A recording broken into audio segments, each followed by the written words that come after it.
Shabbat Shalom. Shabbat Shalom. Welcome back to Stream of Wisdom live for the Sabbath class. We ask that everybody in class, make sure you get the link out. Make sure you hit the like, share it on your social media, share it to your contacts.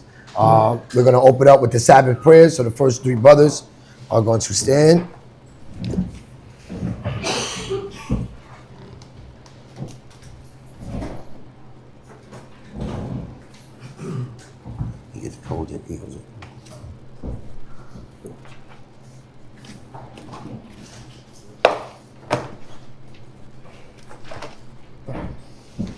Barakatah Yahweh. Barakatah Yahweh. Ba'ashem Yahweh Shai. Ba'ashem Yahweh Shai. Ha'awa'ah. Natalanawa. Natalanawa. A war.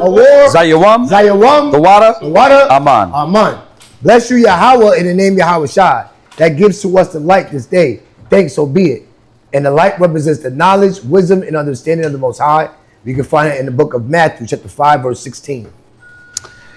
Barakatah Yahweh. Barakatah Yahweh. Ba'ashem Yahweh Shai. Ba'ashem Yahweh Shai. Ha'awa'ah. Natalanawa. Natalanawa. Rayach. Nayachacha. The water. Aman. Bless you, Yahweh, in the name Yahweh Shai, that gives to us the sweet Savior. Thanks, so be it. And our prayers represent that sweet Savior going up to the Most High. You can find that in the book of Psalms chapter 141, verses 1 and 2.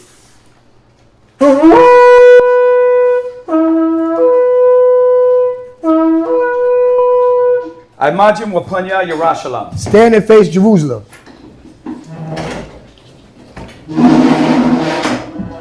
I just put some tomorrow on there too.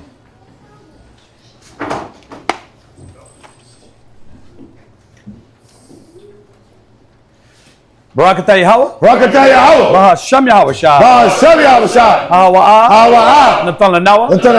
Hashabath. Ba'shalom. The water. Aman. Bless you, Yahweh, in the name Yahweh Shai, that gives us the Sabbath in peace. Thanks, so be it. This is Psalms 121. Anasha. Ayadam ya. Haryam. Naaya. Yabawa'a. Isaiah. Yabawa'a. My Yahweh. Sha'aisha. Shemayim. Wa'arataza. La'a. Yanatan. Lamawat. Ragoya. Yala'a. Nawam. Shashawam. Yasha'ala. Yahweh. Shemariah. Yahweh. Tazalia. Ayo. Yam Yayad. Hashamash. Yala'a. Hakaya. Bayawam. Wala'a. Halabana. Balayala. Yahweh. Yashemariah. Makol. Rai. Yashamar. Napasha. Yahweh. Yashamar. Hawalakia. Wabawa'aya. Ma'itan. Ma'ai. Iwalam. Aman. This is Psalms 121. I will lift up my eyes unto the hills, from which cometh my help. My help cometh from the Most High, which made heaven and earth. He would not suffer thy foot to be moved. He that keepeth thee will not slumber. Behold, he that keepeth Yasharallah shall neither slumber nor sleep. The Most High is thy keeper. The Most High is thy shade upon thy right hand. The sun shall not smite thee by day, nor the moon by night. The Most High shall preserve thee from all evil. He shall preserve thy soul. The Most High shall preserve thy going out and thy coming in from this time forth and even forevermore. Amen. Amen. That's you. I did something too tall.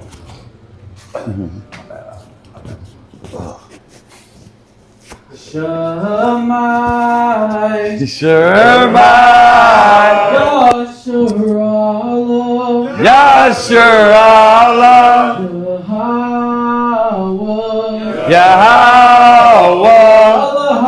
Yahweh, Allahayinawa, Yahweh, Yahweh, Yahweh,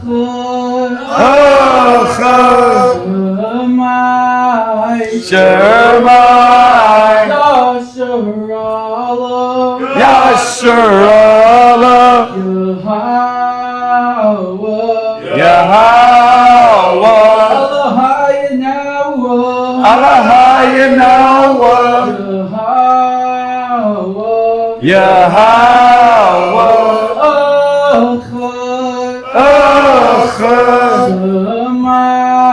Shemai, Yasharallah, Yahweh, Allahayinawa, Yahweh,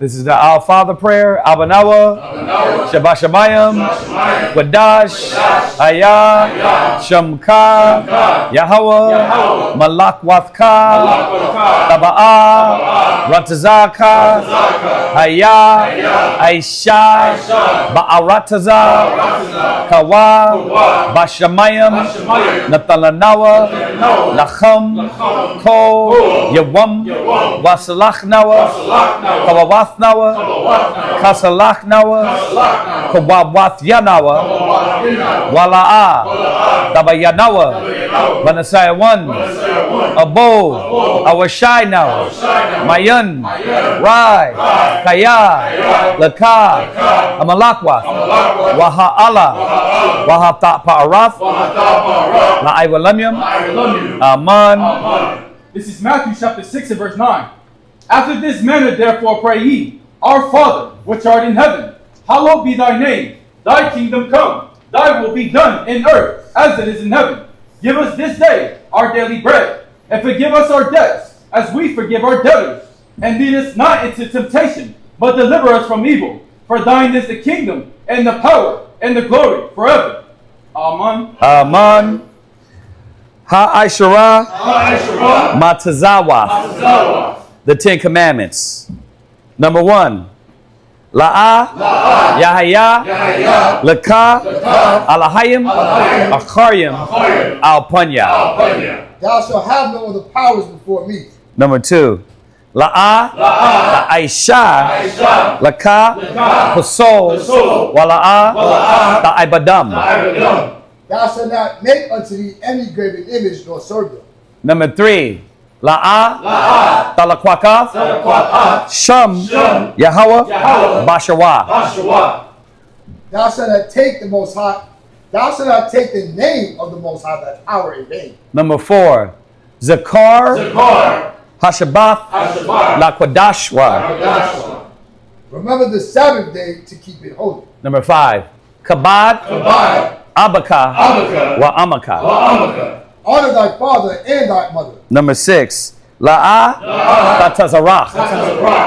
Thou shalt not murder.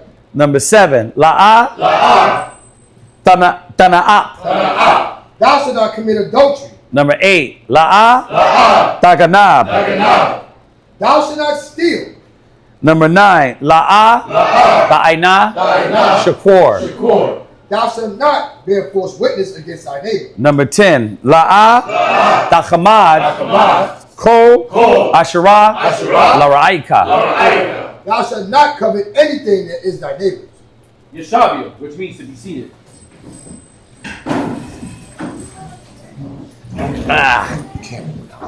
It went out. We good though. It's a bit-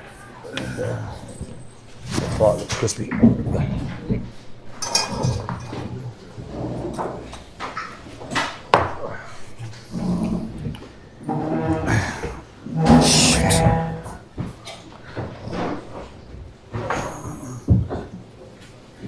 Oh, first, who's coming up first?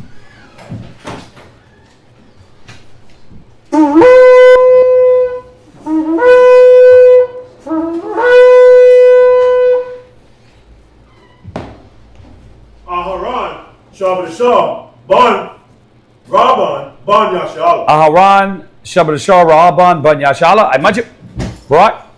Yahweh Shem Yah Shah Barakatum. Yahweh Shem Yah Shah Barakatah. Okay. Let's see how it goes. So I think we're trying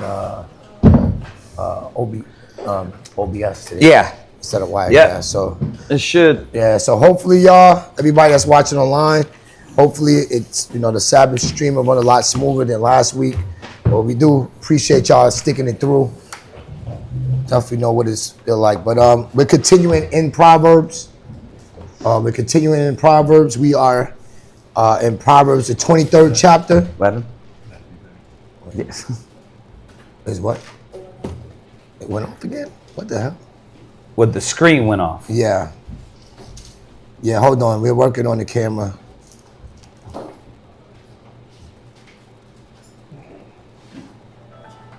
Yeah, Khan says. Let's see. I don't know why it's. Yeah, well, what we might have to do is just like it keeps saying, instead of using the Canon camera, just get a regular internet Yeah, camera. camera. It says it's unplugged. Yeah, she's gonna have to close out the cam. Let's just wait a second. She's gonna have to close out the. Is it back on? Yeah, if it happens again, the EOS utility. All right, let's go into the reading. Go ahead. Yeah, so the first read is going to start at Proverbs chapter 23, verse 1 down to verse 9. Okay. Proverbs chapter 23, verse 1. Yeah. When thou sittest to eat with the ruler, consider diligently what is before thee. Right. We talked about class before. Being classy and not being a brute. We got to be retaught these etiquette, Yeah. Israelite etiquette.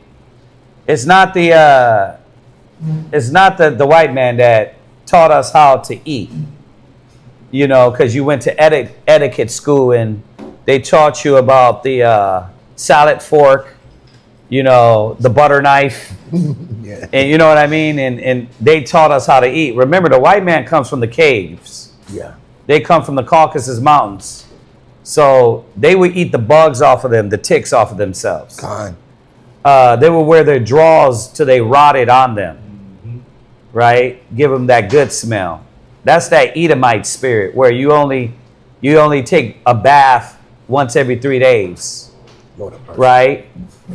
That's that Esau spirit where your clothes smell like mildew, but you gotta keep wearing them. Your shirt is like 3 years old, and it got damn stains on it, and because you got that Edomite white Colorado spirit, you wear that same ass shirt, you wear those same ass pants, and it got within it the cloth, it got some mildew, and you still wear them. Yeah. So you don't see that stuff. Why the scriptures say you were supposed to throw them away, right? That's Esau. That's the white man. That's because you hang around white people. You probably dated white people. Yeah. You love, you know what I mean? You were attracted to white people more, right? That's where that comes from. Israelite etiquette don't got nothing to do with white people. Yeah. It got nothing to do with white people. So when you sit before a king and eat, there was a way you conducted yourself. There was an etiquette that you had about yourself. Yeah, you had some class. Well, you got a question, Doc? Guess not. Yep. No. Go ahead and read. Son, Read it one more time. when thou Oh, I'm sorry. Aaron, go ahead. The topic is? We're reading Proverbs 23 and 24. The 23rd chapter, the 24th verse, and you know how Proverbs jumps. So it goes into various topics, various points. This one right here is what? when thou sittest to eat with a ruler, consider diligently what is before thee. Right. So know that who you're around, your surroundings. This is what I was thinking about for brothers. Who is it? He's not in there. Come on, Ron. Come over a little Yeah, bit. that's what I was going to say. Yeah. Just a little bit more right there.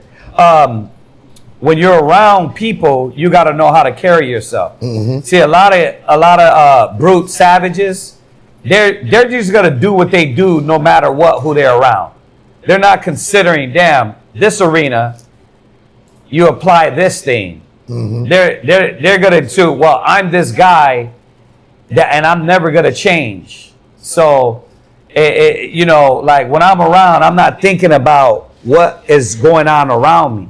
And that's what it's showing you here. Like when you're around prestige, when you're around, bro, if you're around people that don't know the truth, remember, you're a representation of the truth. Time. So you can't be like, well, no, I'm finna eat now, so I don't care who I'm around. You know what I mean? This is how I eat, right? I open up my sandwich, I open up my food, and I just black out, and I don't care what's going on around me. So it's how you conduct yourself, right? Go ahead. Go to. Oh yeah, Just, absolutely. Just on that, because Absolutely. that's a part of the truth. Absolutely. That's a part of the truth that we don't look. We think the truth is just going out there camp and bang on people.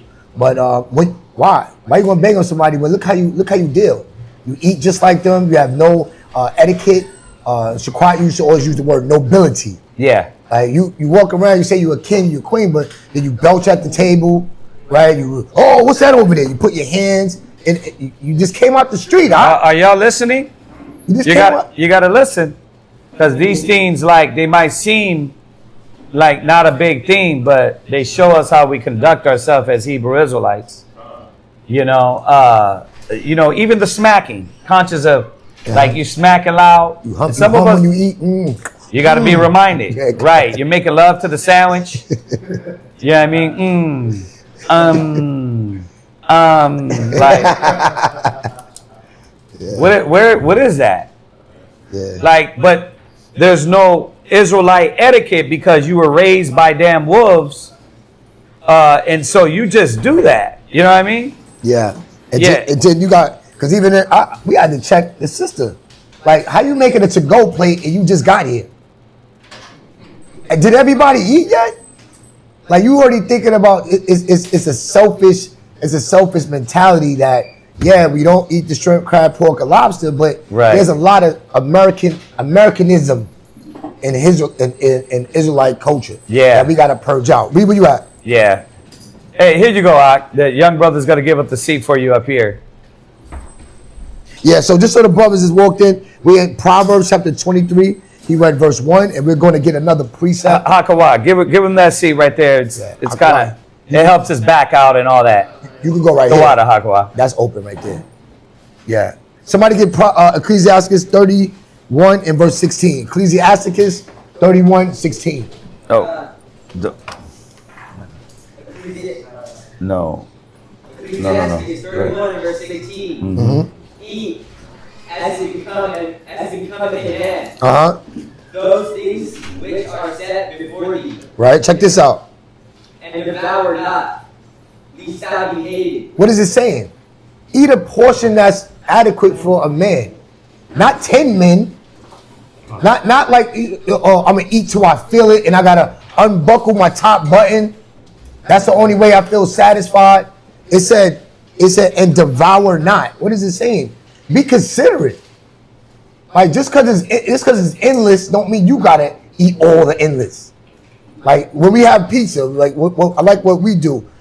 we account for each other before we reach in to think about seconds and thirds. Hey, did you get how many did you get? You got 2, I got 2. I can't be thinking about third slice if the other brother only had 1.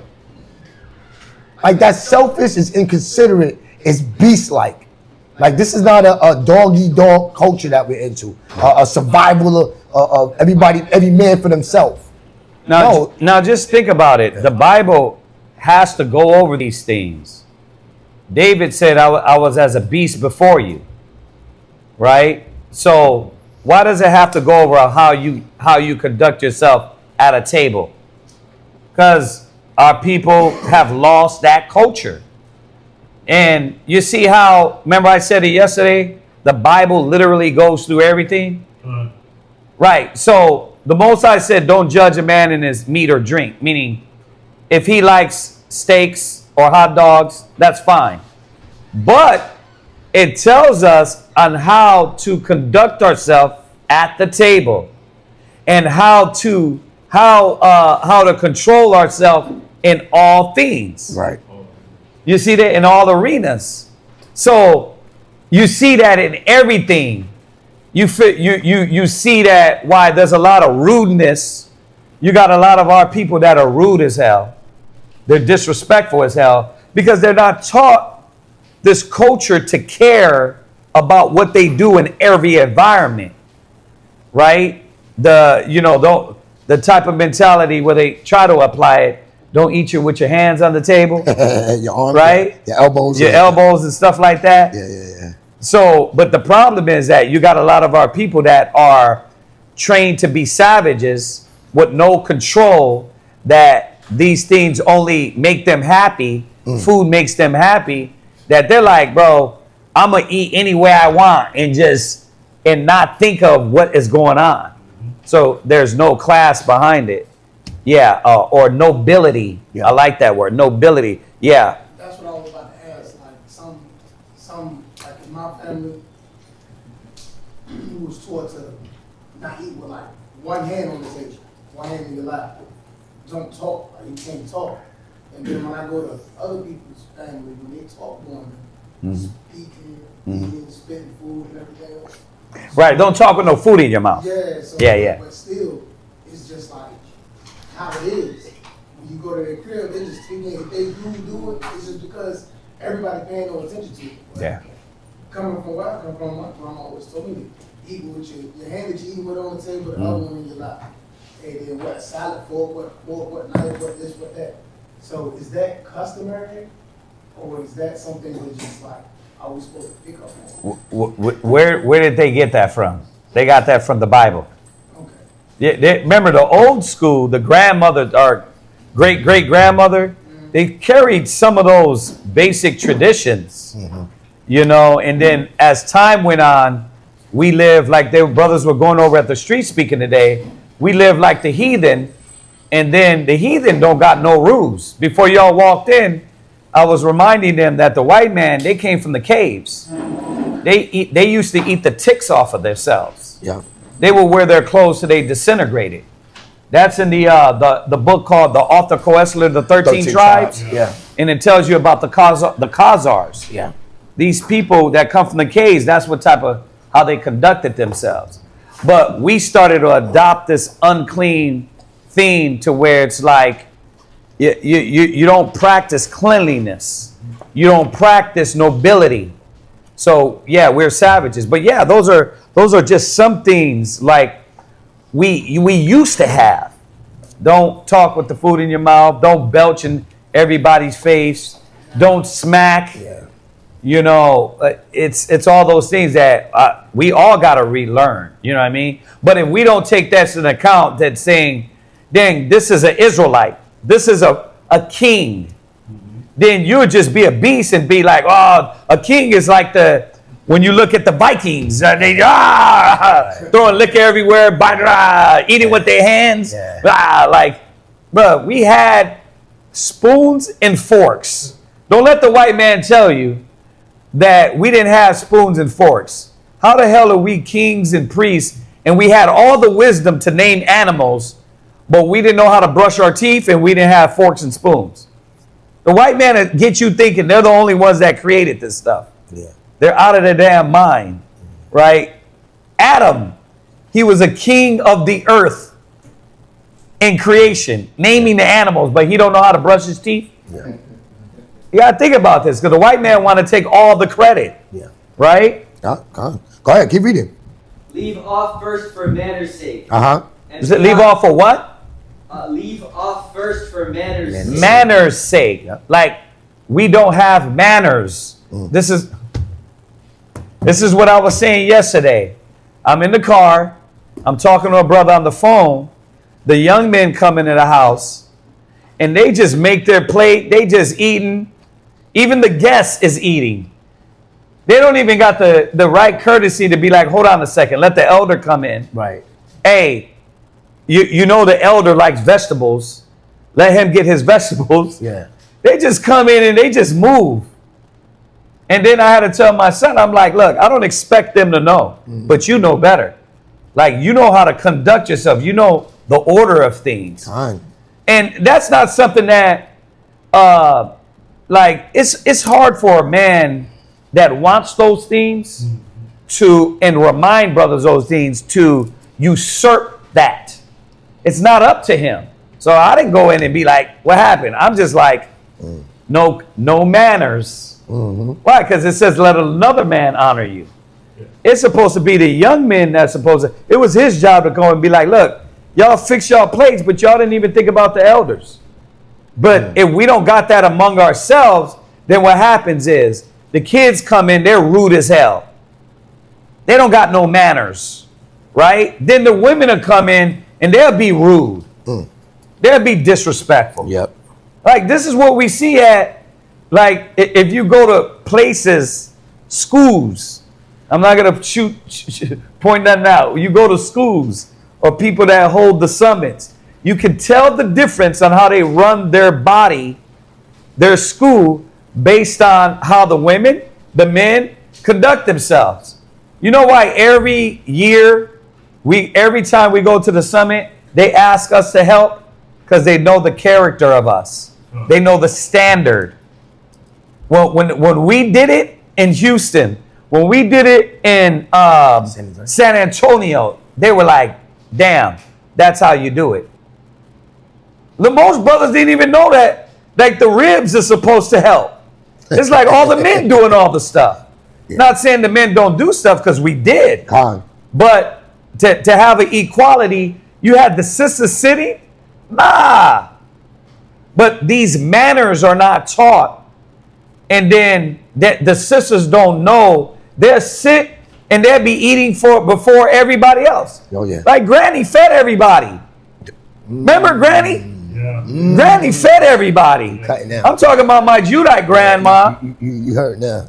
She was feeding everybody. But you over there, what? Sitting down eating and acting like you don't see all these sisters moving their ass. Abuela did that too. Right. You know what I mean? But you see, manners. Yeah. We had manners and we conducted ourselves the right way. Yeah.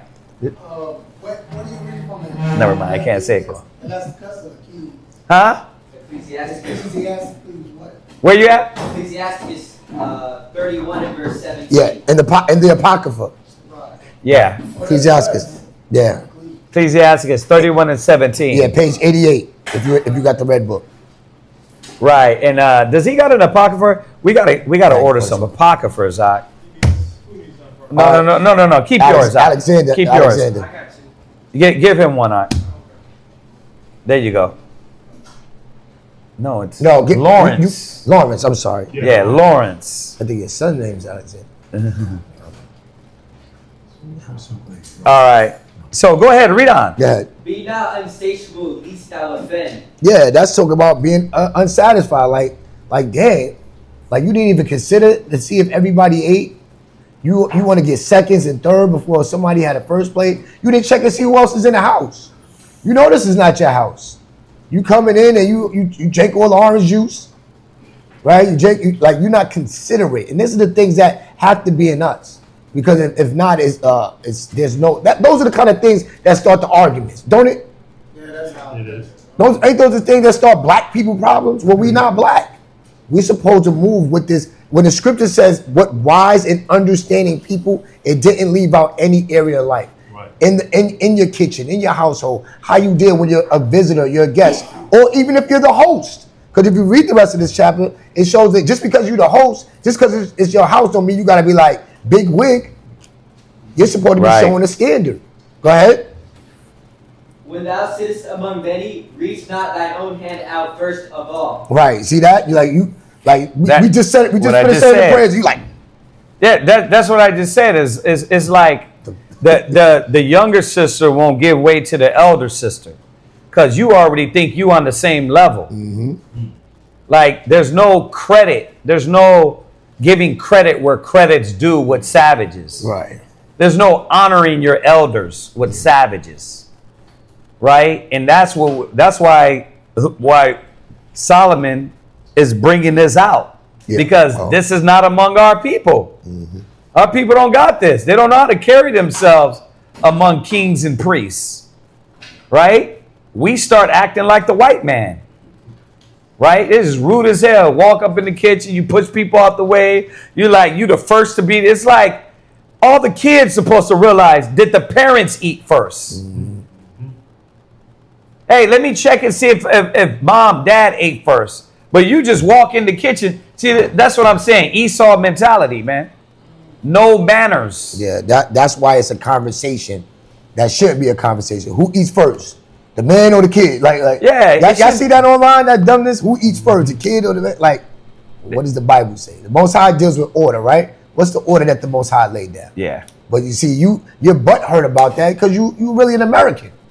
You want everybody to eat before the man. The man got to be last. The man is, that's what the brothers was Yeah. teaching out there. You know, the reason why you call the black woman the God and life comes from her and the Eve gene, because you was taught to put the black, Hispanic, and Native American man at the bottom, underneath the bottom, underneath the dirt.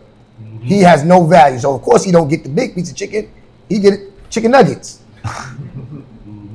What's Yeah. up? What's up, bro? I understand that's how people, like if a brother come over or a family member, we have a cookout, and he said some people make a plate, or some people just come in and get whatever they want. The person that cooked or paid for the food didn't get eat yet, and then they just come in and grab it. Yeah, you don't even think about it, man. Did you get your food? And they don't care. Then when there's an argument or somebody challenges them, not even challenge, just say something.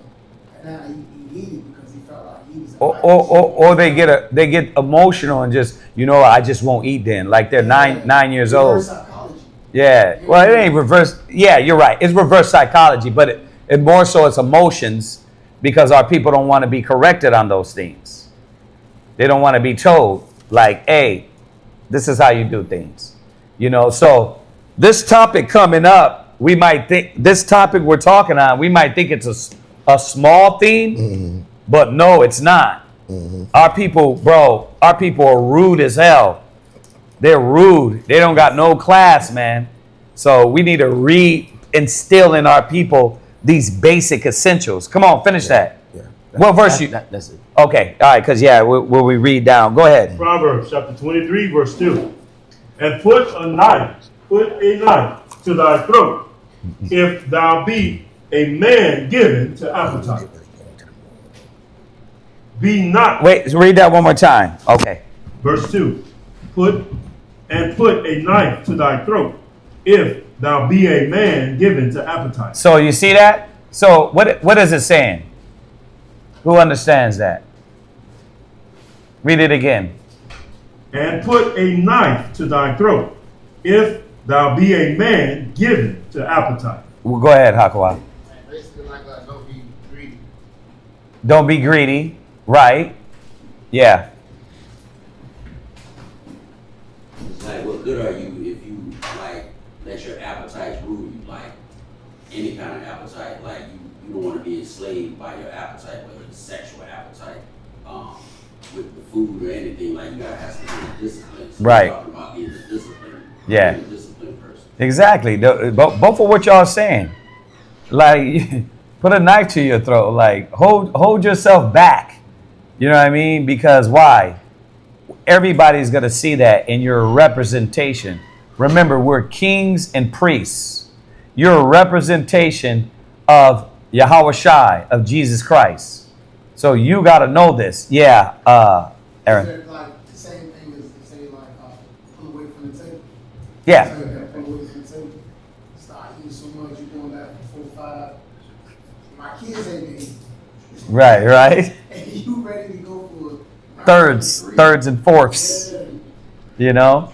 And the thing is that if you had class, you just ask, hey, did everybody eat yet? I do that all the time. I'm like, hold on. You want some more? Yeah, I actually do, but I want to make sure everybody ate first before I be stingy. Right? Watch. That's what it's going to go into. Go ahead. Be not desirous. Desirous. Be not desirous of his dainties. Right. The dainties or delicacies. Right? Go ahead. For they are deceitful meat. Right. The deceitful meat. So check this out. Go back to Ecclesiastes 31 and verse 24. Ecclesiastes chapter 31 and verse 24. Yeah. But against him that is a niggard of his meat, the whole city shall murmur. See? But he that is a niggard, right? At his meat, the whole. So what's a niggard? I know what we all thinking. A niggard in this context is a stingy person. Right. A niggard, look it up. It's a stingy person. So, yeah, it is a good word. I love that word. Damn niggards, bruh. But stingy person, right? So it's telling us here, you can't be stingy.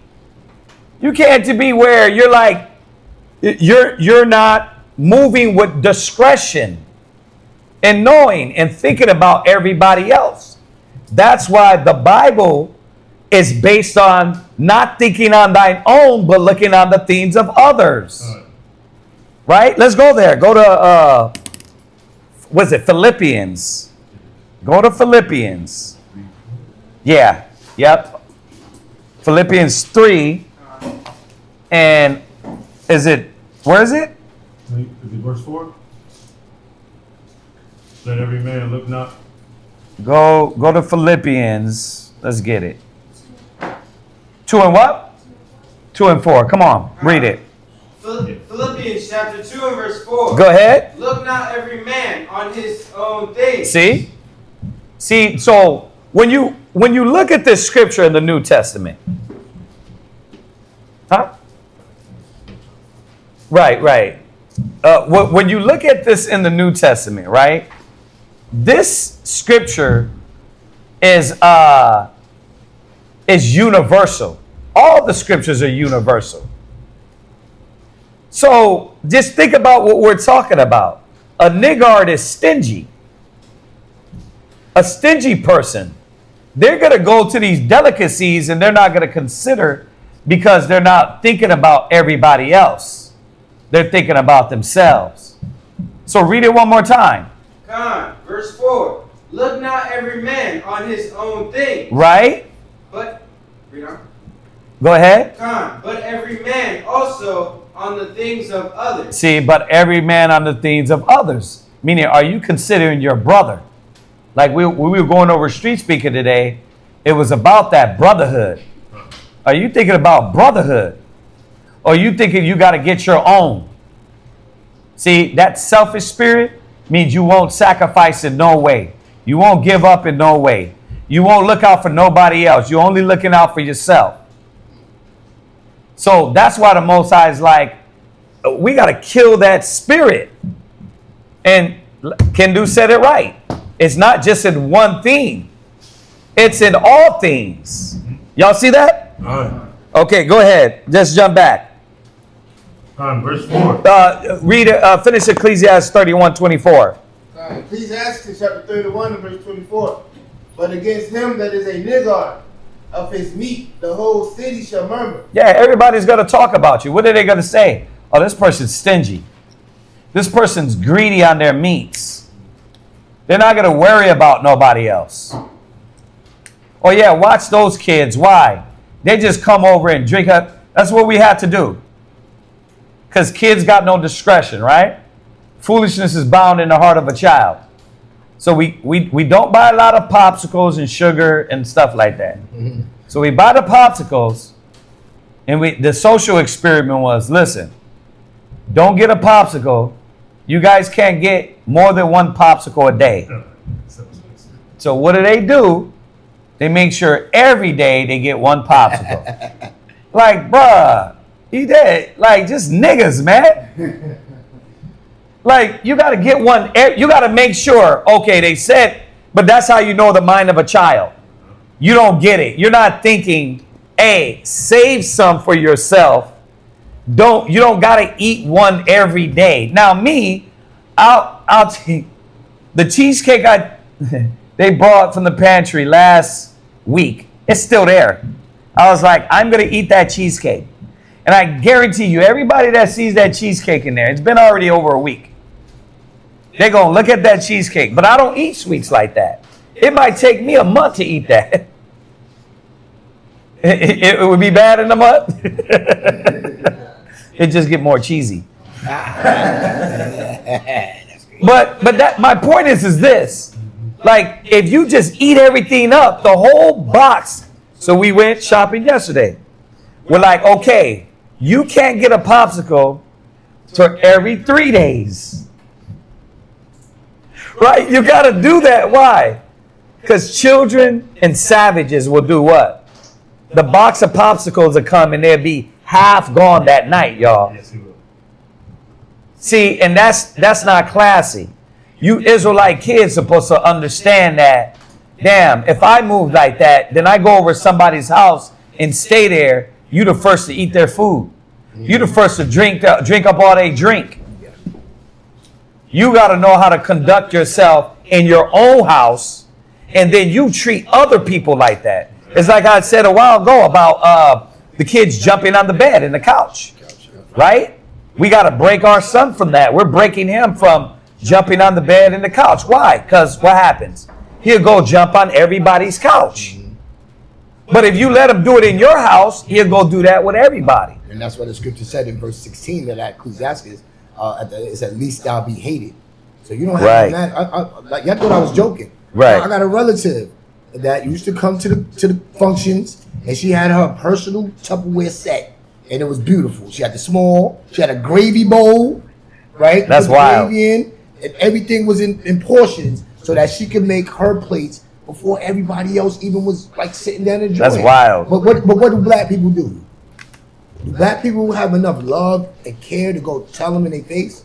No. Black people just go, hey, cuz. And they like, look at it. Behind the back. That's all we do. But what does the scripture say? We got to... open rebuke. Open rebuke is better than secret love. Yep. We're supposed to tell them. We put to direct our friendships aright according to the standards of the Bible. Yeah. Bringing back the standards that we lost. Yeah. Where we at? Ecclesiastes chapter 31, verse 24. Aaron, what's... Go ahead, Is Ak. that what murmur means? Murmur, yeah. Just Yeah. explain, is that what Oh, well, it would be muttering under your tongue, murmuring, or backbiting. You go behind somebody's back and bite. Right? So either or. Murmuring is when you murmur. Gossip, yeah. Yeah, you can just mumble things. Backbiting more so is a person that does it behind the back. And murmuring is you just under your lips, you murmur. You mutter things. Well, yeah, it could be that. But well, you know how kids, it ain't necessarily a coward. It's just like a kid be like, I'm saying, I always got a sweet, it's late now. That's murmuring. Right? Yeah. Yeah. That's true too. That's true too. Right. Go ahead, read. Ecclesiastes chapter 31, verse 24, last precept. Uh-huh. And the testimonies of his niggardness shall not be doubted of. Yeah, the testimony of his niggardness. Like you got a lot of niggardness going on. Yeah, it's like, and the testimony of your niggardness is seen. Like, bro, you're damn stingy as hell. You're a beast. Like when you think of that word niggard, remember that word was put on us to put this image on us, niggard, right? Or a nigger, right? Or the hard ER, right? That was put on us because where this word comes from. Remember, they want us to be black, dirty, nasty, ugly, filthy, stingy, greedy.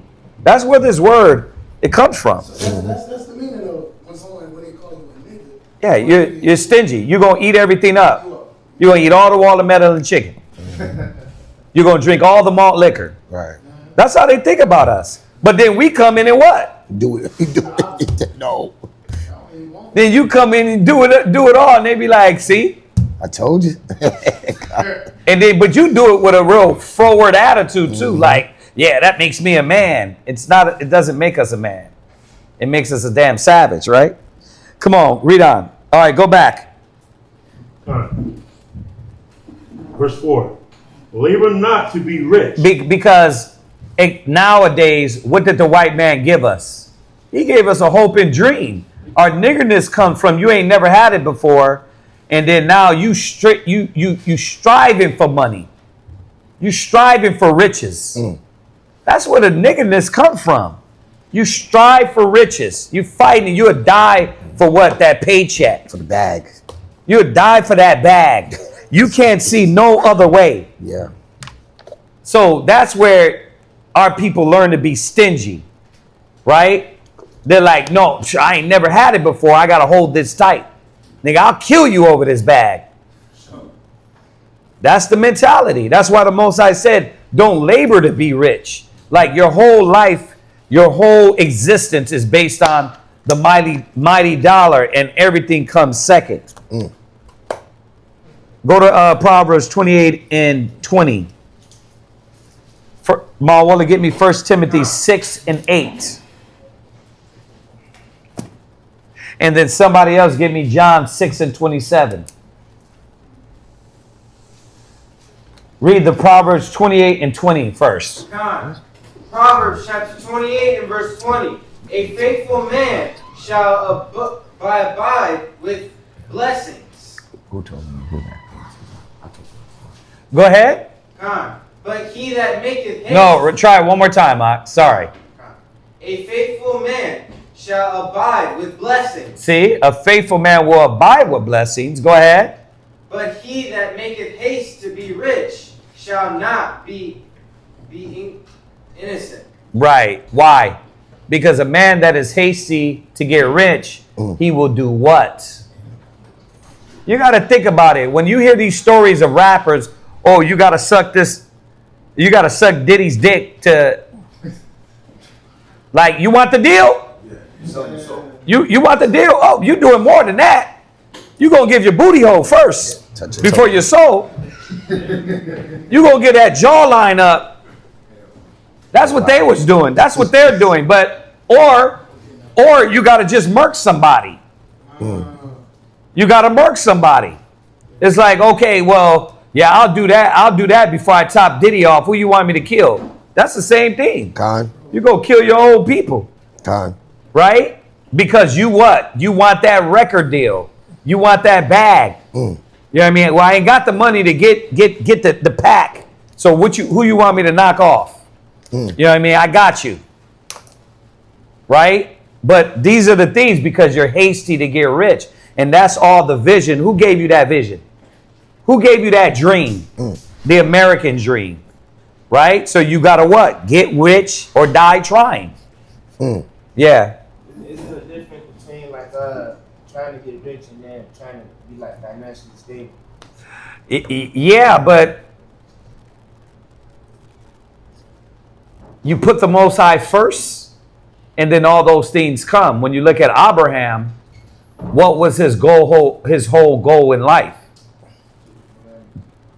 Follow the Most High first, right? And then all those things that came with it. The problem is that we think financial stability is job first, then everything next.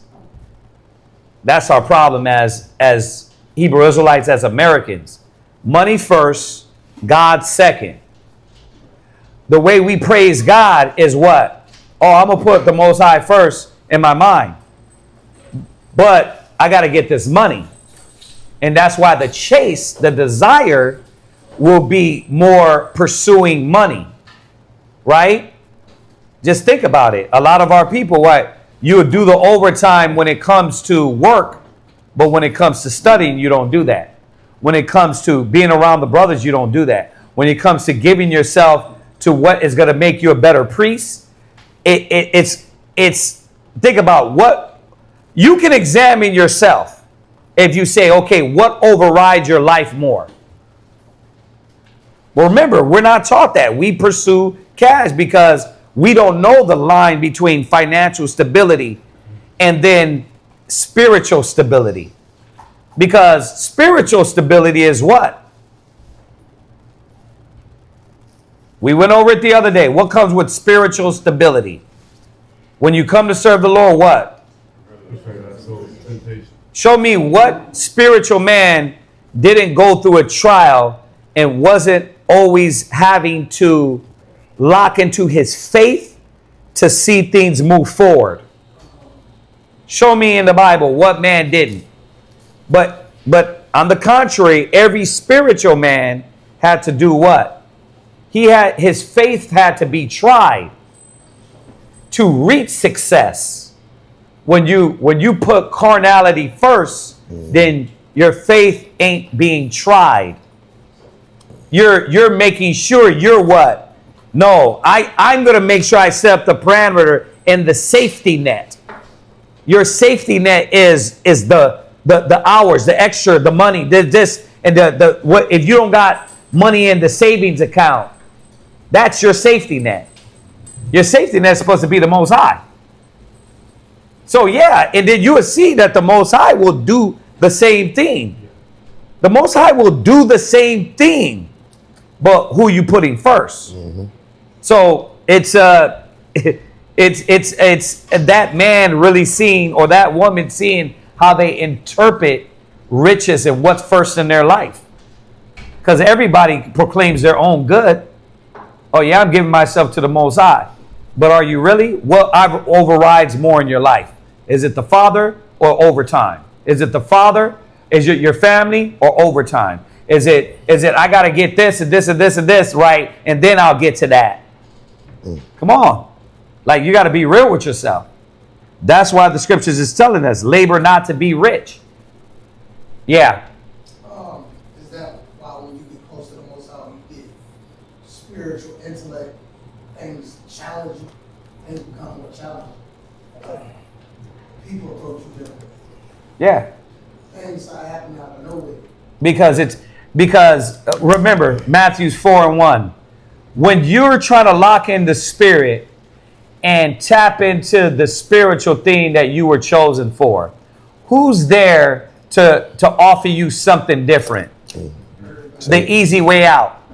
Satan. Matthew 4 is Christ was taken up to the mount, and as he's fasting and giving himself over to fasting and prayer, who's there to tell him to take the easy way out? Like, literally, I came up to the mountains to fast, but you saying, look, there's bread for you. Just ask for it. Right? So you can get bread through Satan. You can. You can get money through...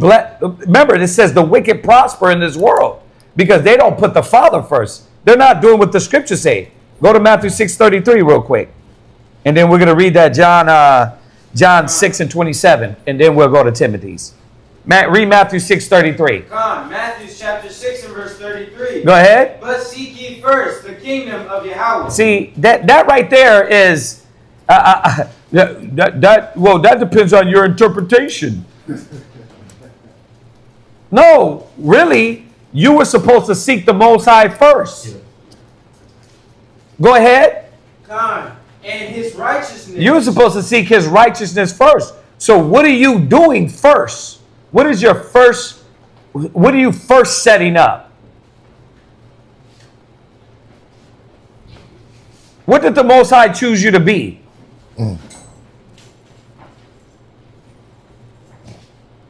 I get it. See, this is how you play it. You play it like this. The Most High chose me to be an Israelite. I am a Hebrew Israelite. I follow the laws. I keep the commandments. Man, I pray to the Most High. Right? I do all those things. But let's do this. Let's say there is no brothers. That we all die. Let's say we all die. And you're the brother left. What then? See, this is going to put you in a different mind for you to understand what I'm saying. No, well, hold on 1 second, though. Understand what I'm saying. We all die. All right? You got the truth. You've been here. Now, this can't be to new people. This got to be the brothers that been around and understand. They got the knowledge. They put in work. They put in time, right? Everybody dies. The school is on you. What are you going to do? You gotta tap in and finish whatever. I got a job, though. But you still gotta tap in. No, but I got, what you don't understand, if I had a job, I couldn't be here like you. I couldn't be here like I am. The brother, I'm not going to say his name. He was an officer. His job, bro, had him working 16 hours. He barely showed up. So Quantazop was like, you're not fulfilling your path of what you said you were going to do. He was like, you're right. He's like, my job. So hold on. Your oath comes before order. Does it? Yeah, it's supposed to. Does it? Does it really? If you out there, once again, I'm going to put you. banging or whatever, that comes before everything else. You still gotta show it to me. Does it? If we all die and you're the brother that's left, you got to do the school. I guarantee you 1,000% you say, well, I can't do the school. I can't teach because I got this going on and this going on. You let the school close. You know how I know that? Because when it comes to the school, you're waiting on everybody else to do it. Because this is not your school. This is not your mission. This is not your goal. This is not your purpose. This is secondary to what you got going on. See, when you put your mind in that space, you have to look at things different. When it's your school, you're not thinking about, when it's your business, you think about it different. We know. You know why we can't hire nobody out in the world at our mall business? Because they will sit there and do this and get paid, try to get paid hourly. They'll be like, we see it all the time. The people at the glass place, the people at the phone place, they sit there and they'll be like this, I'm just going to get hourly. But when it's your own business, you know, there is no hourly. I got to make sales to pay everybody. You push more when it's yours. You push more when it's yours. So I ask you, if we all dead right now, the school rent is $2,300. The light bill is $200. The cable bill is $200. How does that get done? I don't want to say nothing negative, but sometimes in the worldly mind, you feel like, bro, I got to get it out the mud. I got to go do whatever it takes. We're not getting it out of the mud, though. Yeah, exactly. You get what I'm saying, though. Like, we're not. In the worldly mind. That's why I said you can't. This ain't a statement for new brothers because that's what they will resort to. I'm talking about a brother that's been right. You do the work. You do the work exactly. That's why. But now let's put it back. We're all around. What's your goal? This is secondary. A lot of people. So that's why it says labor not to be rich, because when you labor to be rich, when you labor to make sure you're comfortable, priority is not the nation. Priority is not the teaching. Priority is not being a priest. That shit is put on the back burner because your psyche is what? But I got to take care of this. Okay, so now let's take it to me. I got kids. I got a woman. I get paid, but I don't get paid that much. Right. Tell them, we don't get paid that much. There ain't no savings account. Because my sacrifice is to build, to teach, to do these schools. Right. So it's a different look when you put yourself in the priesthood and take on responsibility. Why do you think cats won't take on the responsibility? Because it's a higher sacrifice. It's selfless. Like, you're so used to thinking about yourself. Like, I got to get it for my kids. I got to get it for you. Exactly. And then when you're doing it selfishly, you ain't doing it for yourself. Right. So, but I always tell y'all the story about us leaving Houston. We had the house with the pool because both of my ribs had good jobs. They had really good paying jobs.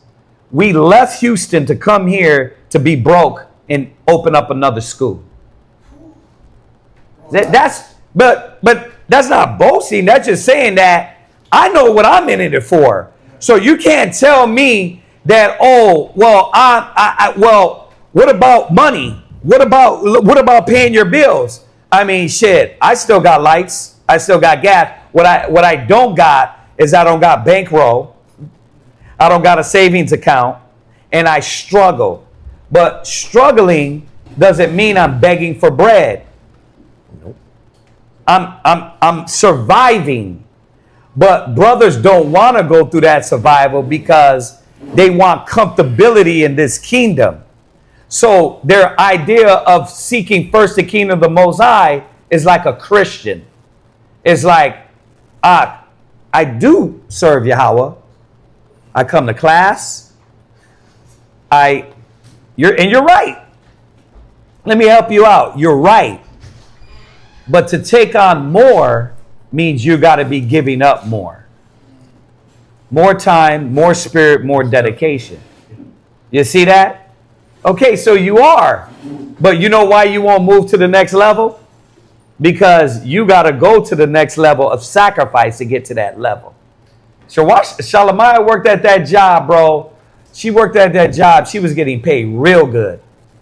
Then Shawashana just was gonna get a raise to work. Like she went from not knowing what the hell she's doing to they were like, look, we want you to be what's the thing for a lawyer? A paralegal. Paralegal, yeah. She was gonna get paid. We had the pool, the backyard. That house was crazy, and we was renting, but still, we can do that. And then I was like, okay, but we're gonna go to VA. You know what I mean? And we let all that go. And guess what? They followed me.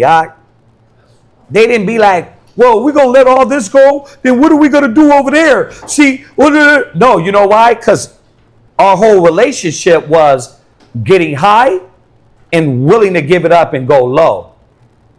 Going high and willing to give it up and go low. Same thing with this brother.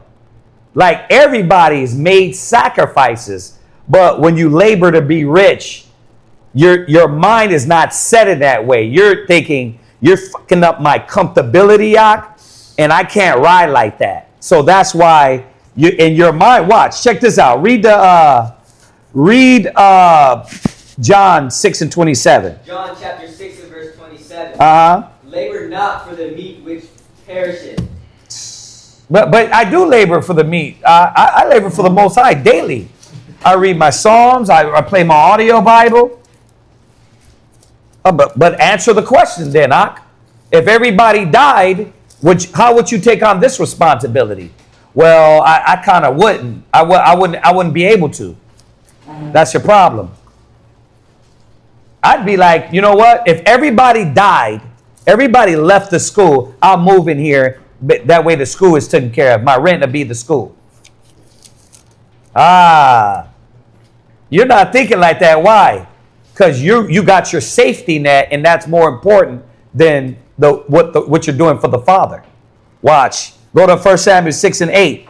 Hold on. Let me get some of these out, Aaron. Go to 1 Samuel 6 and 8. I mean, 1 Timothy. Excuse me. I said Samuel's. 1 Timothy 6 and 8.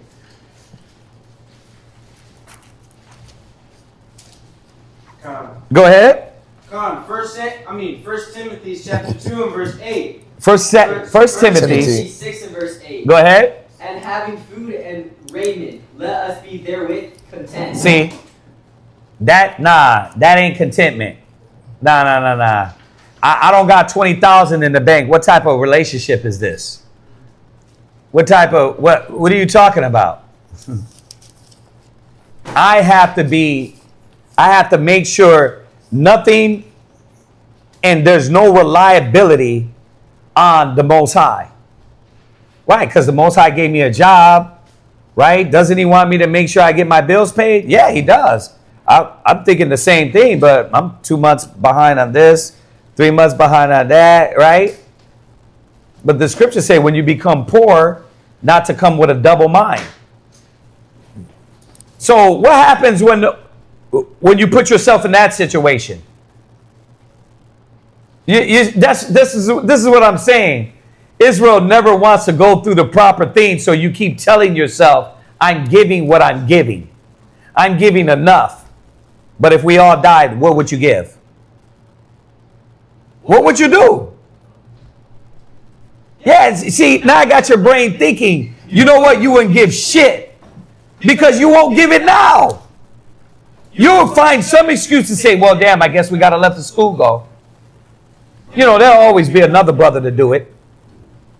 Nah, you just do it on weekends. We can do camp. We can do phone calls. Phone calls on weekends, right? Phone calls, and then we do camp. Yeah. You're like, well, what we're going to have to do, because I work every day.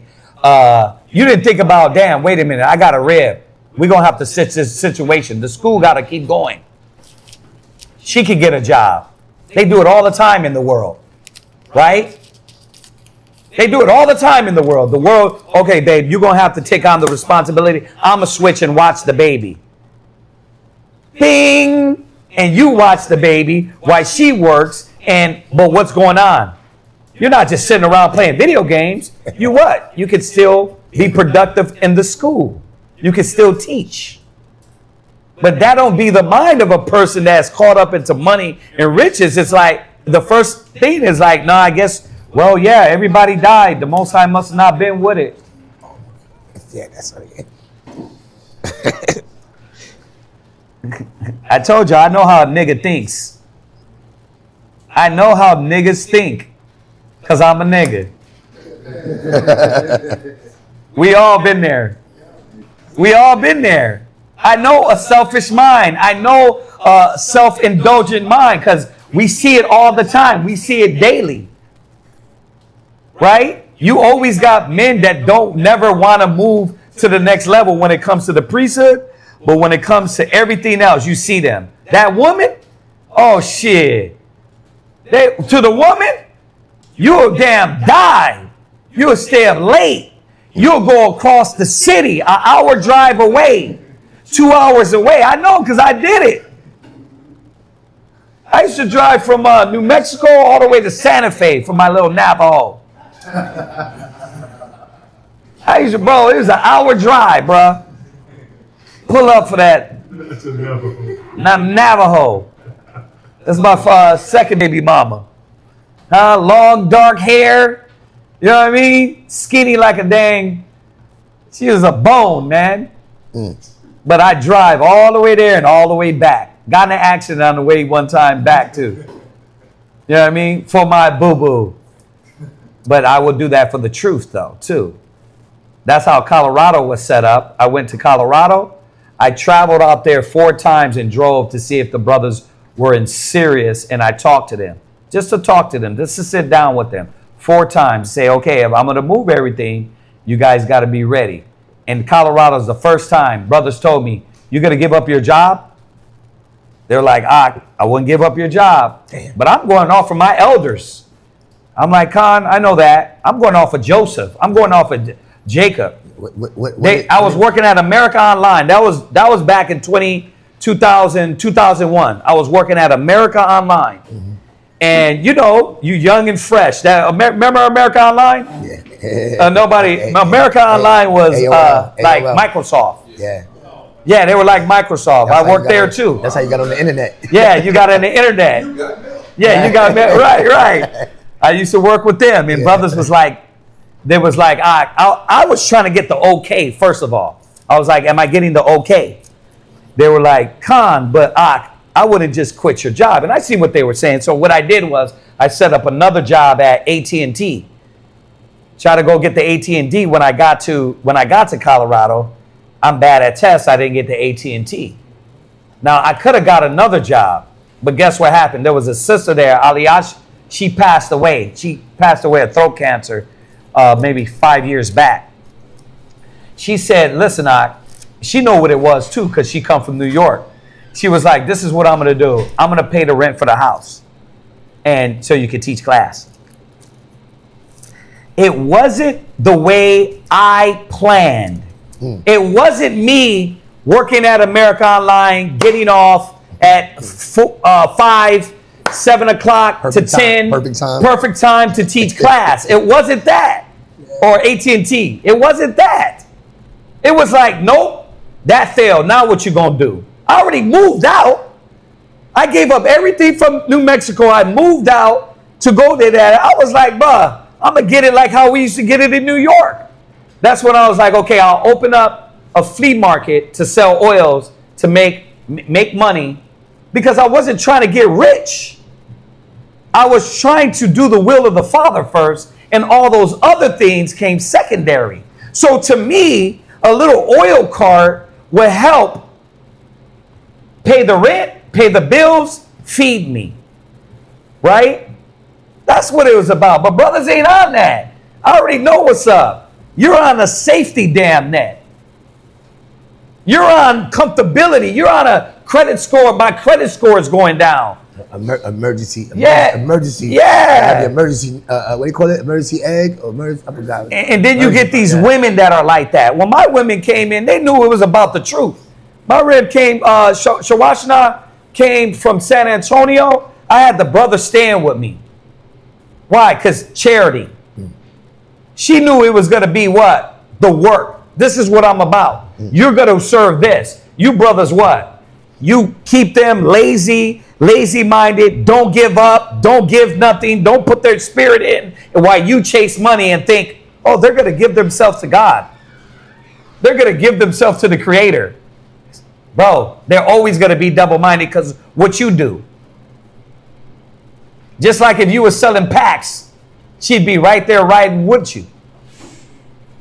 Because that's what you're doing. What you do, they're going to ride with you. If you're half-assed, if you're double-minded, you a Crip on the weekends and then an Israelite during the weekdays, what are they going to do? They're going to do the same thing. They're going to look at you and be like, you're a Crip on. You're a Crip doing the, which one is it? Which one is it? You serving the Lord or you're about money? Cripplite. There it is. Aaron, go ahead. Go ahead real quick. Your reels are solid as a mug. Hell yeah, bruh. That, bro. You can't even switch. No. Hold on. Let me tell you how it's not hard. Yeah. First of all, when I got with them and I was young and beautiful. A lot of these brothers be young. You can get the woman you want, but they be slow. So they don't put the Most High first. They don't know how to deal with a woman. Like any brother in this school that's young as hell, under our age, can you know what I mean? Because we old men, right? Oh, Aharon's never old. He looks still like a young man. You know what I mean? But you know, I'll speak for myself. Washed up cats. I'm right with it. Like old cats, like we can't do that. But there be young brothers in here. The women just running up to them. They don't know what to do with it. Then when they do with it, they're thinking like the world. Oh, I got to have money to please them. That's what's their problem. That's what the world teaches. Yeah, but when you're young, bro, I had many women coming up like, hey, here's my check. Here's to help out. Here's to do what you're doing. In the world, they call that pimping. No, but I wasn't pimping. No, I'm just saying, like, you getting, it's something else. You What? know what I mean? Why we do it when selling dope in gangs, but when it comes to the truth, it's not the same way. You right. It's what you put your mind to. Huh? It's what you put your mind to. It's what you put your mind and your spirit in. So yeah, they were given. You got to think about that. So that's how I got them though, by giving them to the Father. Right. You just kept it a band. I kept it a band. I'm gonna start talking like that. I kept it a band. I mean, is what he's saying is that like a rare thing? Is that like It's not. something? It's See, not. this is why we gotta get out of the Christian mindset. If you study the book, when Yahushua started getting the disciples, what were these men doing? Were they bums? Were they just laying around? Like I'm glad you. They had businesses. Like Peter and Andrew had family. Like who was it that they left their father's business? They were working with their dad. Think about how profitable a fish, even in this day and time. Imagine back then where there wasn't like they were fishermen.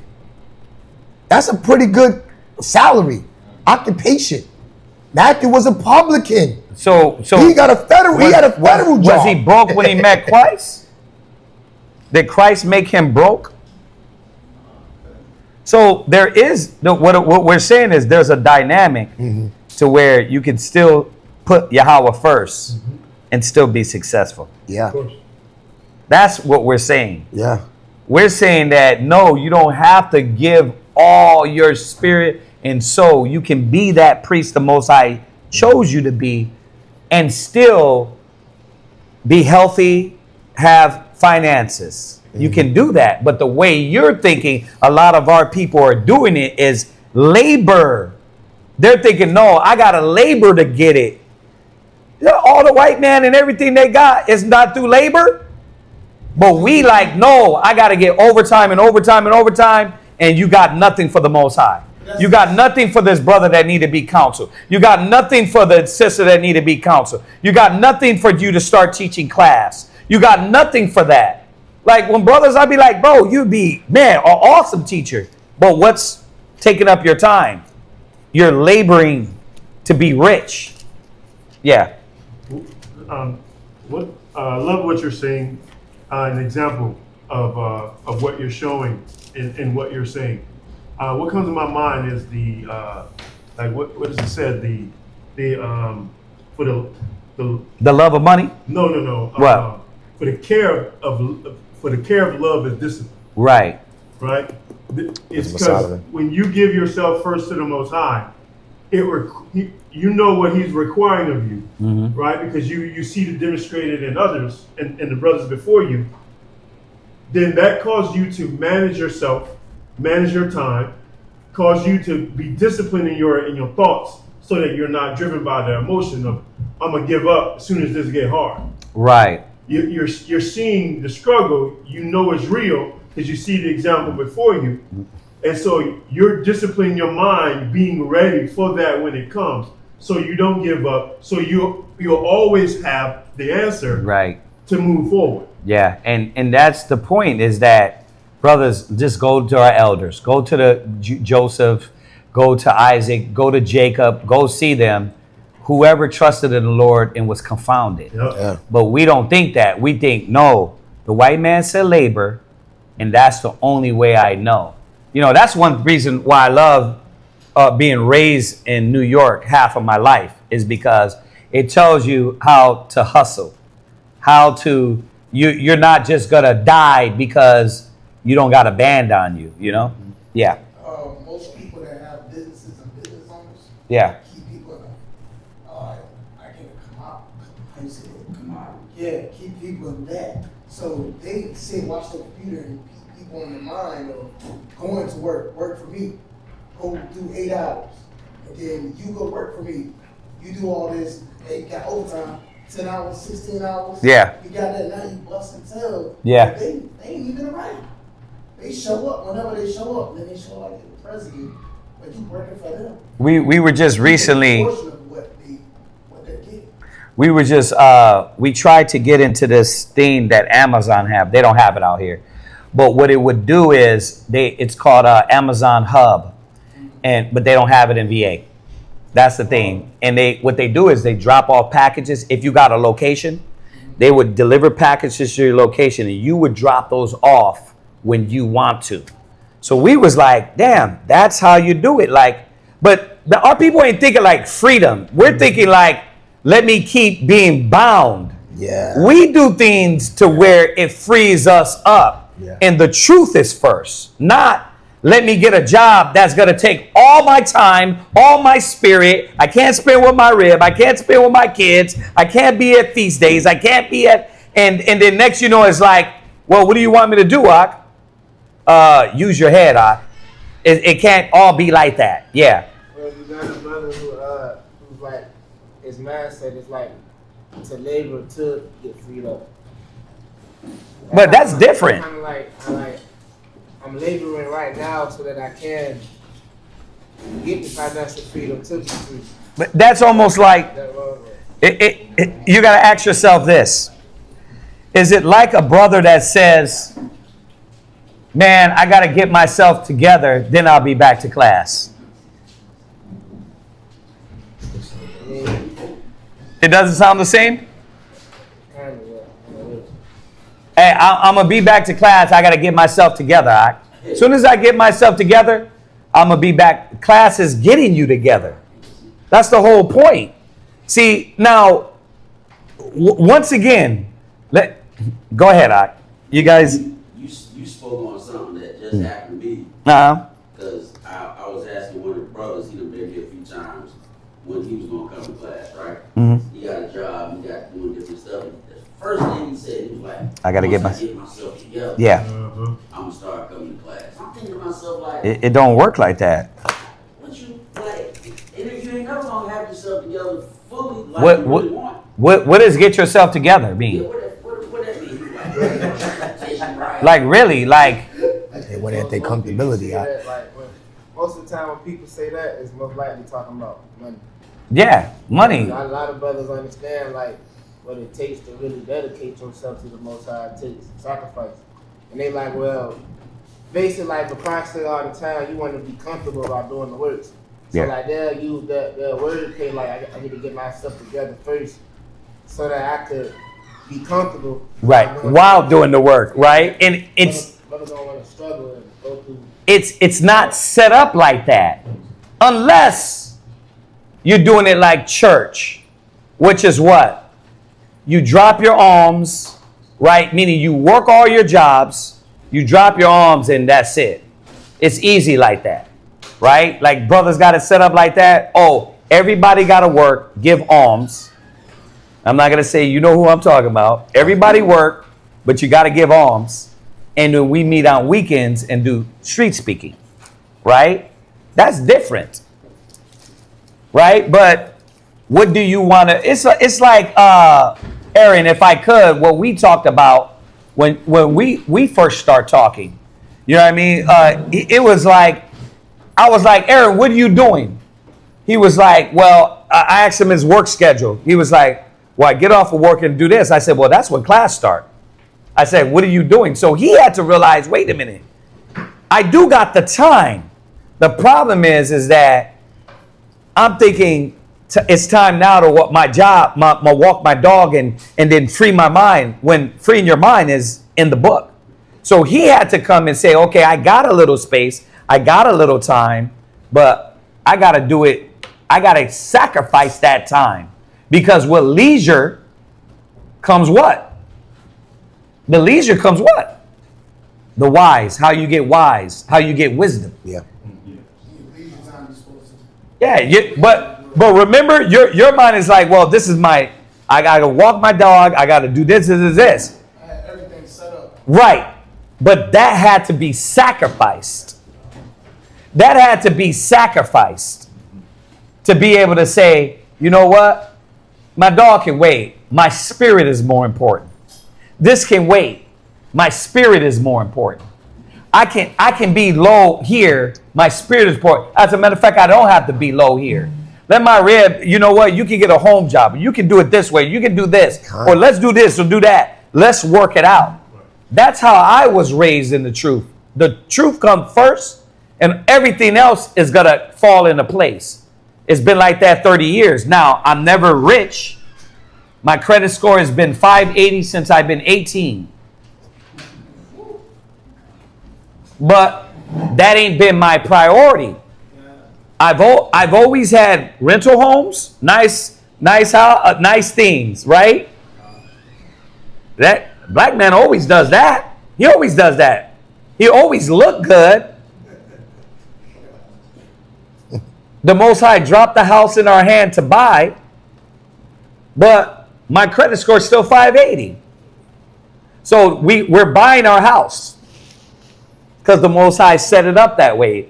It might not, it's her mom's, but still her mom is giving it to her. You see what's going on? Like the Most High makes the way, but it depends on if we adjust our mind. The Most High can move all the pieces. It don't gotta be. Listen, the white man drops out of college, right, and opens up a Facebook. Zuckerberg. Right, he drops out of college and opens up what? I want to create my own batteries for remote cars. Right? Amazon. I drop out of college, but I got an idea. I'm going to do my own internet site that you can buy stuff on. Like these people do it different, but we got to what? No. You got to get your PhD, your LMNOP, your JBC. And look, hey, that's 5 cents in that change jar. Don't be coming through 7-Eleven taking that shit. They take it all the time. Trump, he knows how to get around the loans, all the loans. He knows how to get around the taxes. But we got to what? No. Master said, do it this way. If we don't do it this way, there's no success. That's not true, bruh. I've thought of a lot of people that talk like that. That's not true. If I could. Go ahead. Share a little bit of Aharon's story. Oh, yeah, go ahead. Sometimes we get confused that we have to do it the way that you see us do it, the businesses that we have. Ron works at a 9-to-5 job. But what I watched and what I loved about what he did when he went through, he lost his job. Yeah. He didn't trip out. He didn't panic. What I saw this brother go through was the faith and the patience that a lot of people don't realize. The Most High take things from you to see what you're really about. Like, and you'll get nervous. You'll show that, damn, you know what? I don't have that strength. I don't have that discipline to wait on the Lord. The brother, what he did was kept counseling.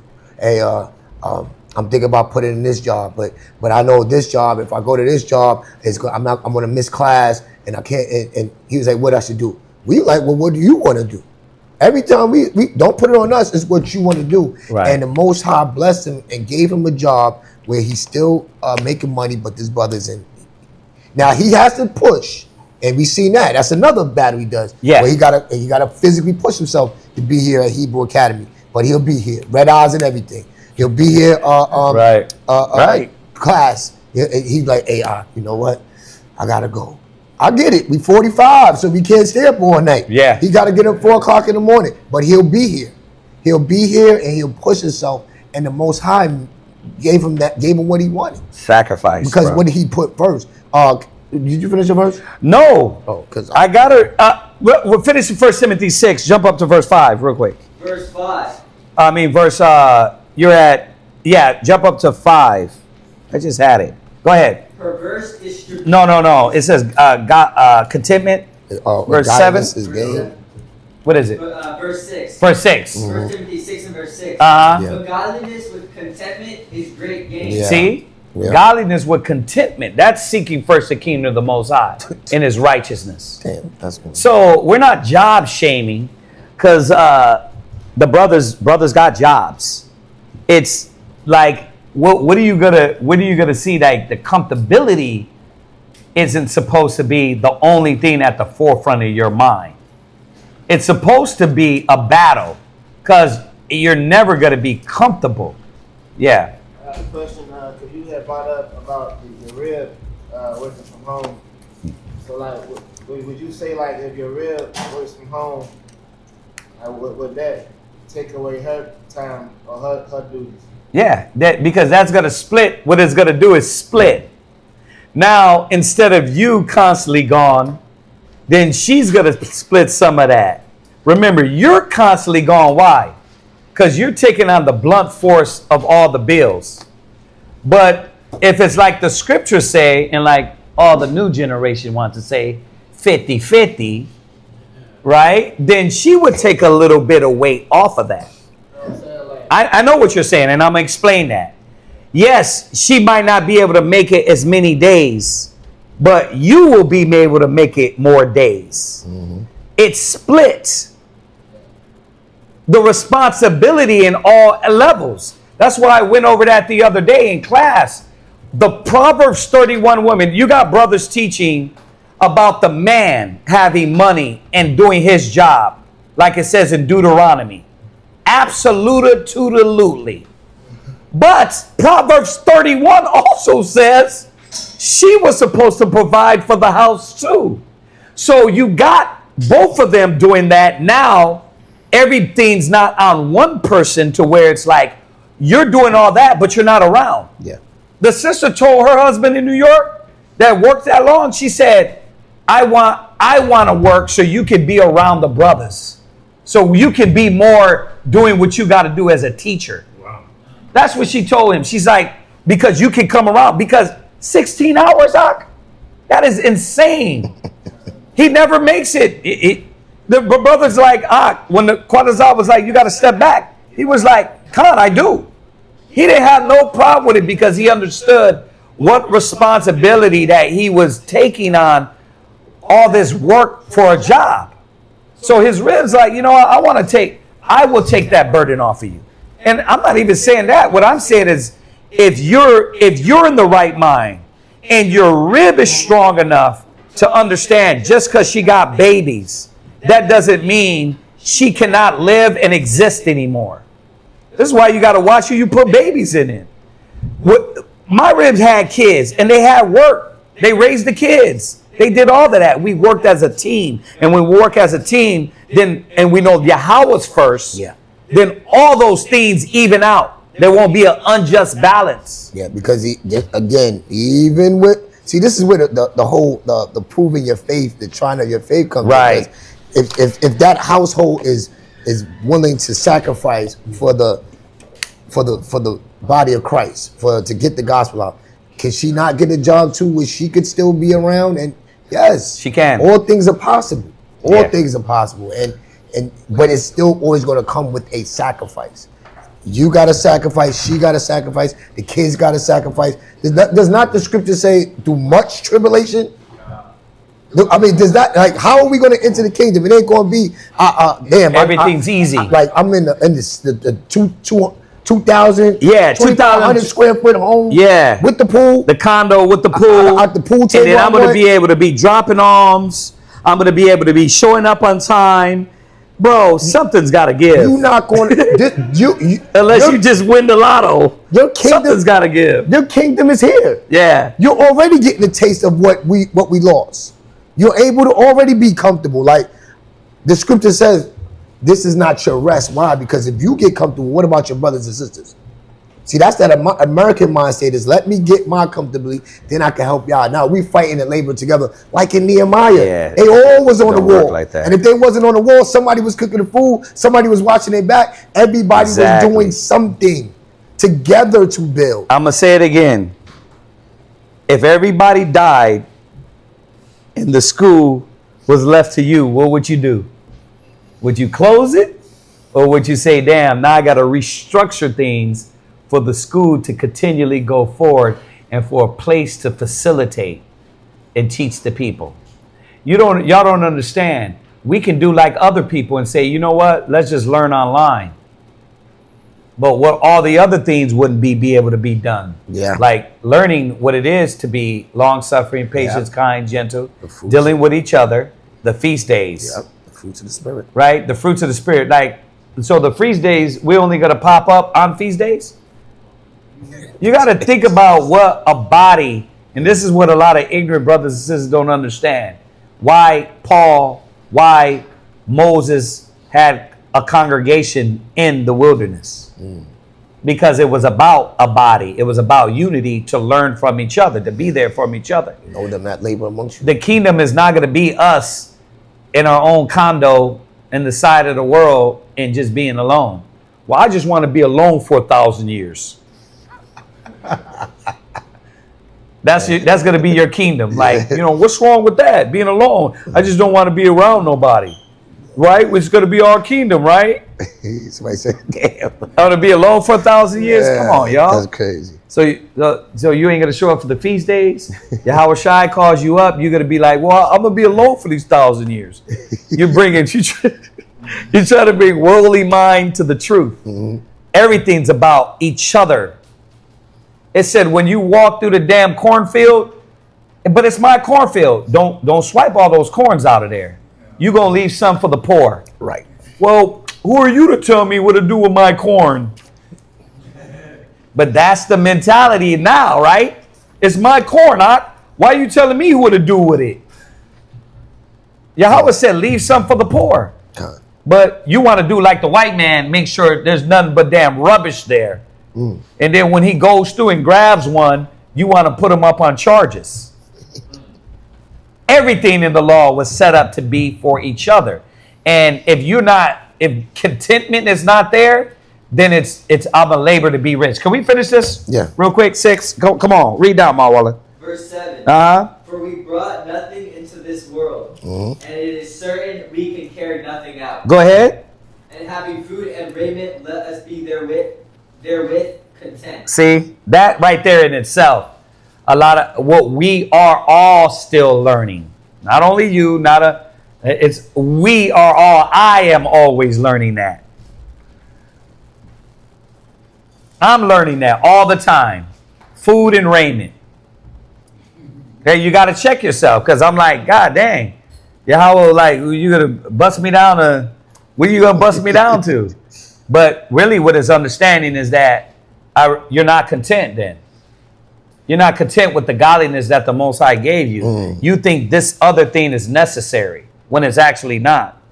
So I know that's what's always been at my head is like, okay, you're doing the will of the Father, you're teaching, you're not begging for bread. Right. What else the hell you need? But you're like, well, sometimes I want to go to a movie. Nah, F a movie. Bunk that. All right, con. Right? I guess I'm not going to the movie, Howard. Because look at that boy on bootleg. Right, you got an app for that. You got an app for that, right?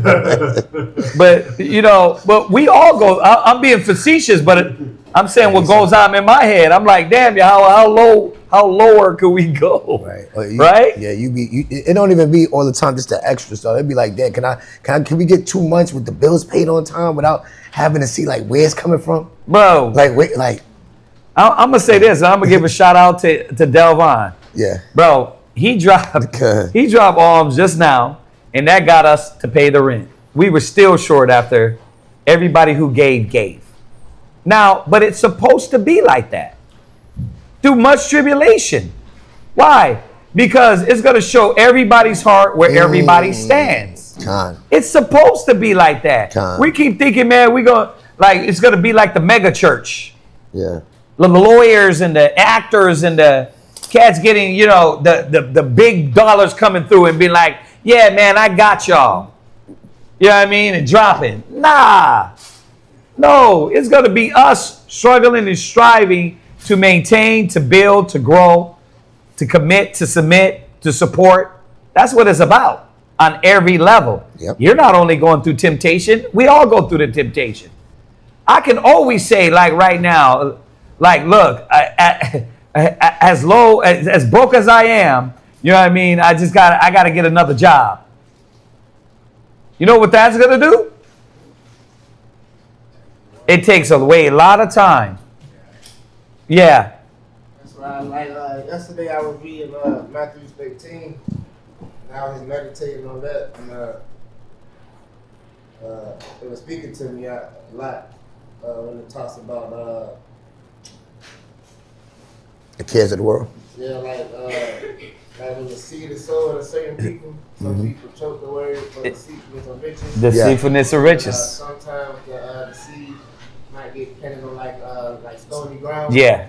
So I basically like some people receive the word and they be joyful until the tribulation comes. Like, there you go. The truth, you're like, yeah. You go all in for the truth, right? And then when that tribulation comes, you be like, hold on, let me step back. Yeah. Boom. Let me hold back a little bit because something don't feel right. And then I was reading the chapter, and it was going there. It was just talking about how you say deceitful of riches. And all that. It was speaking to me. So I be trying to remind myself a lot when I read that chapter. I can't be honest and be truthful about it. It's definitely a battle. It's a battle. Yeah, it's a battle because you're an Israelite. Yeah. And a lot of our people lack faith. You haven't tasted, they says taste and see. Like I've tasted that the Most High won't let you down. He'll definitely he'll bring you low, but it says he bring you high. It says be patient in your lower state. He'll bring you low, but he'll bring you high. So listen, I'm going to say it again. Myself is an example of a family, ribs, kids, and losing, giving up, but not begging for bread, right? And the pantry is still not begging for bread, but just go pick up. No, you gotta you gotta say, man, that not begging for bread, bro. Is you out there on the corners, right? And you got a sign. Yeah, that's begging for bread, bro. Food stamps is not begging for bread either. Nah, that's reparations. Yeah, it's the spoils. It's your spoils. It's your reparations. It's what they owe you anyway. But think about how many of us have that mind that America has, that you look down on your own people that be on food stamps. You would say, I said I would never be there again because mama was there, right? And America said that if you depended on the system, then you a bum. So I said, because America said, my zaddy said that I gotta never be on food stamps. But wait, do I love America? Or do I hate the place? Oh yeah, definitely never depend on the system. No, get what you can get from the system. Remember, let's look at our president. Nobody reacted. Okay, I thought I was waiting for it. You didn't see the joke in there. Let's look at their president, right? They put his tax thing. He didn't pay taxes for how long? Oh yeah, he was like, "It's your tax laws." He said it on TV. Come on, y'all. But we're the only ones that be like, no, this is the right way to do it. Bro, use the world, but don't abuse it. So, nah, we definitely don't feel like that. Yeah. I'm trying to assassinate food stamps. Right. I can get to save our lives. Listen, as an American, y'all, for all you people, as an American out there, I pay the police officers because we pay taxes. You pay taxes. We pay taxes. That food stamps we pay for people. I pay my taxes. I don't know about y'all, but everybody got to pay taxes or your ass is gone. So guess what? We're paying for the food stamps. So don't be deceived. Don't let these cats play that game with you. Yeah. Come on, hold on. Let us finish this. Go ahead. Because, bro, we're at like the fourth verse. Good. But they that will be rich fall into temptation and a snare. Listen, you got to be aware and understand that where's the snare? Where's the trap? The deceitfulness of riches. Yeah. Where's the trap at? Thinking, oh, you know what? Just one more lick. Just one more lick. You know what I mean? This is it. Just one more lick. Yeah. Nah, it ain't gonna be one more lick. Meanwhile, your spirit is drying up. Yeah. Your household's out of order. You don't see none of the comfort. Like Yahushua said, I leave this comfort. I leave with you. They didn't say bank account. He gave you this wisdom to give you that mental stability in your mind and in your household. But you can have all the money in the world and don't have that because of the deceitfulness of riches, laboring to be rich. Yep. Read on.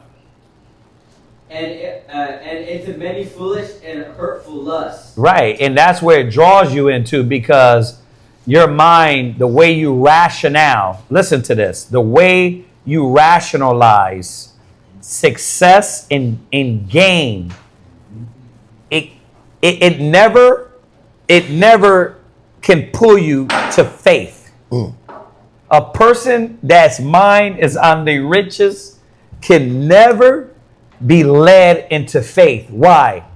Because it's always a get it mentality. Success, gain. It's always that way. It's never what? Let me wait on the Lord. Trust in the Lord. Trust in the Lord. Be patient. And be patient when you're brought to the Lord's sake. That's why cats panic. Be like, bro, cats panic. Like, I got to get Pampers for the kids. Bro, you know how easy it is to get Pampers? Are you serious? You got to go get a whole pack of crack to go get Pampers, you slow as hell, bruh. You really slow if you can't get Pampers. Right now, we can go get a whole box of Pampers. Can we not, sisters? Can we not just go get a whole box of damn Pampers? From the bed, right? But you like, no, I got to sell crack to my community to get these Pampers. You're slow. Yeah. You don't got to do that. Your thing is you don't have no other spiritual, mental wisdom to guide you to get what you need to get. But through a corrupt way. Where did they get that mind from? The white man. The only way we're going to rule is through death and murder. Look, I got to put this red 40 in your food. The only way they're going to keep coming back for the food is if I kill them. Listen to what I'm saying now. That's how the devil thinks. So when you're thinking like, no, that's the only way to get it is sell crack. That's why they put the red 40 in your food. That's why they put all the disease stuff, the high fructose corn syrup, because in order for you to die, you're going to come back for death. Yeah. It's the same thing. Drug dealer. The drug dealers. And then we what? We talk about the white man while literally doing the same thing the white man does. Yeah. What? There's this like, it's like this disease kind of, and almost all red candy. It's what it's made out of. It has a disgusting thing in it. I don't remember the name of it. Right. Go ahead. You said something about Proverbs 31. Yeah, Proverbs 31. The whole chapter. The whole chapter. The whole chapter. Read the whole chapter. Is going to go into you and tell you the requirements of a virtuous woman and what she does. From her supporting her husband, her house, all of that. What makes her valuable? What makes her valuable. It's going to tell you in there, yeah. On Proverbs 31? Recent one? It was like a couple months ago. Okay. Got you. All right. I'm just going to read this because Yeah. I read. So the first reader, this just on that same topic. Uh-huh. Psalms 30. Oh wait, you finished? Yeah, go ahead. Did you finish? No, don't worry about it. Psalms, They got it. Go Psalm ahead. 35:27. Let them shout for joy and be glad that favor my righteous cause. Right? Favor means what? You put first. Something that's a priority. You got to put the cause of the Most High first. It says, yea, let them say continually, let the Lord be magnified, which have pleasure in the prosperity of his servants. Please, y'all, go look up that word prosperity in the blue letter in the Hebrew, and you will see what the Most High how he really feels about us. You talk about the welfare, right? The friendship, the peace that he wants for us. So many scriptures, the thoughts that I think of you, thoughts of peace and not evil, but we don't be wanting to be patient. We be wanting to be instant satisfaction, instant, because I'm scared, how I don't know, I don't see it. The numbers is dwindling. The interviews is not successful. But he's like, I got the blessing for you. Just wait. Wait and see. Yeah. But we got to go back. That's perfect. All right, jump back. Son, Proverbs chapter 23, verse 4. Yeah, that was Psalms chapter 35, verse 27 that I read. Psalm chapter 35, verse 27. Yeah. Labor not to be rich. Cease from thine own wisdom. Right. That's why I pushed the street speaking further, because I already know where this was going to go. I was like, we're not going to hit our night street speaking. Go ahead. Wilt thou set thine eyes upon that which is not? Yeah. Why would you set your eyes on things that disappear? Like, the funny thing is, like, now we're realizing that the dollar ain't even worth nothing. It ain't even worth gold. The gold is supposed to be printed from. Literally monopoly money. Yeah. Literally monopoly money. It's not even real money. Right? But we put our trust in these things. That's why you can bet on Bitcoin. That's why you can go get you some Bitcoin. Because it's the same principle as money. It's not real. It's not real, but who brings the value? The lustful minds, the minds that get to it. Like they basically came up with a digital coin, and they told you what the value was going to be for that. They put the same principles on digital coin, digital currency. What? That's heavy. It's limited. That's the value. Right. It's limited. That's the value. Right. But once again, that's man's what? idea on that. We can do this. We can do that. The bartering system was the same way. You're getting something for something, right? You're putting the value on what you do, what you have, and you're going to use that as currency. It's the same thing, which is nothing wrong with it. But the thing is that all these things, what? They fly. Go ahead. Wilt thou set thine eyes upon that which is not? For riches certainly make themselves wings. Mm-hmm. They fly away as an eagle toward heaven. Yeah, and they eventually go. And then what do you got after the riches? And y'all know the stories of all the rich that are what? Sad puppies in their big houses, right? And then they what? They trying to get on social media now and tell us be spiritual guidance now. Like the Most High's been telling us that. But while you were pushing riches the whole time, and it took you that long for you to get there, to our mind, we've been through that. But they're on there what? Professing now. Yeah, it ain't about money. Riches ain't. It's like, yeah, but look how much stuff you put in the world and defiling the minds through your music or media or TV. Right. And then 40 years later, you come in with your podcast and tell everybody money ain't the way. But you already put a whole stream of giving people the idea it is about money. It is about riches. And then one day they pop up with a quick 15-second and you're like, man, he's smart. It's wild, bro. It's wild. They're the fools, y'all. Go ahead. Eat thou not the bread of him that have an evil eye. Yeah, you can't. Listen, this goes back to giving with an evil eye. Right? You're partaking in something that somebody is giving that they don't really want to give. That's why we're really, the Most High taught me this a while back, that at first when I came in the truth, it was like, no, they got to give, they got to do. And then you realize you're forcing a lot of people through peer pressure. It's like, if they don't want to give, don't eat that bread. It's an evil eye.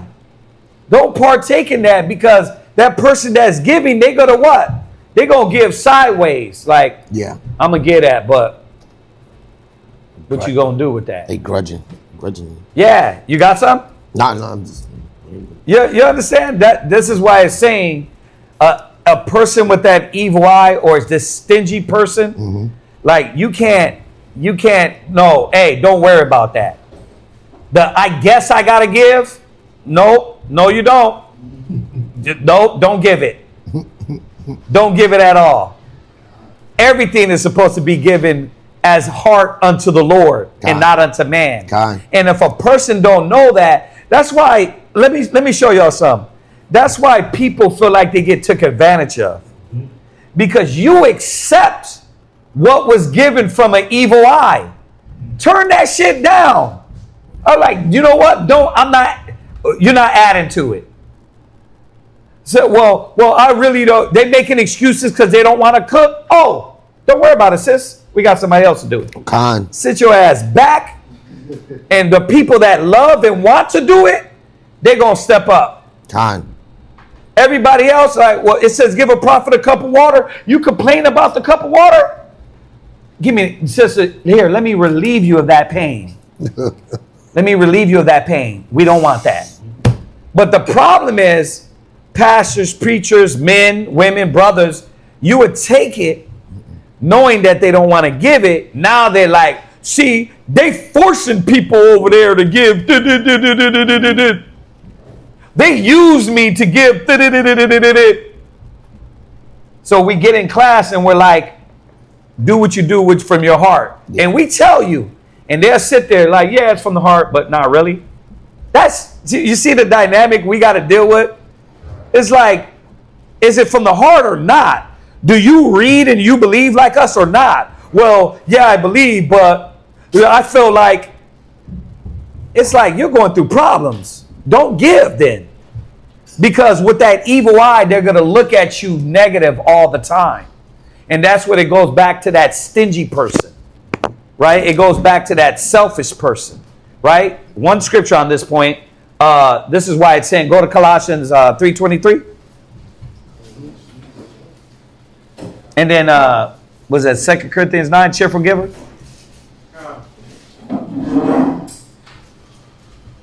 This is exactly why I was like, look, we're going to stay out the streets. I already knew it.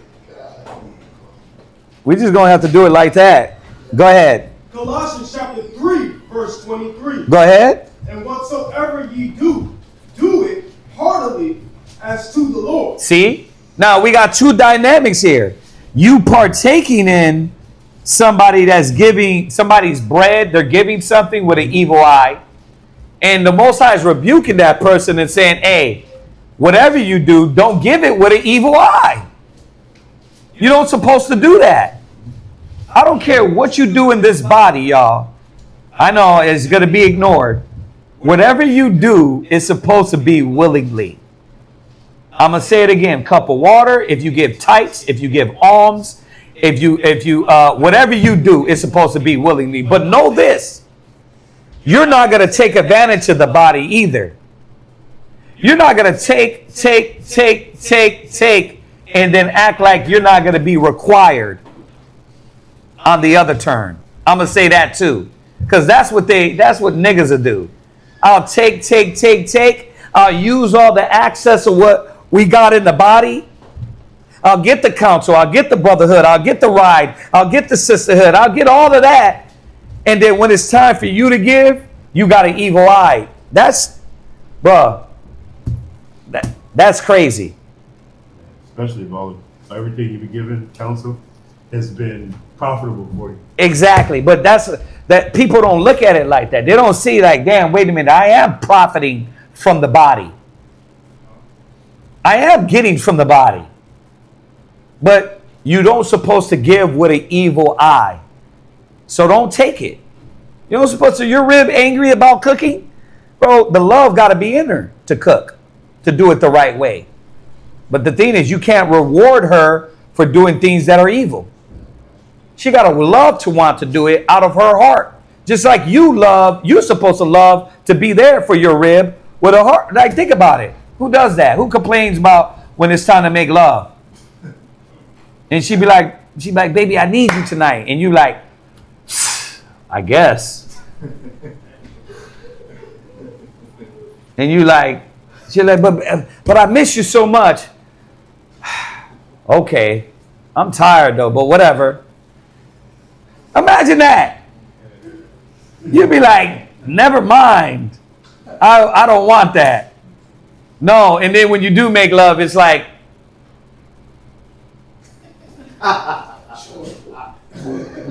this is what you wanted.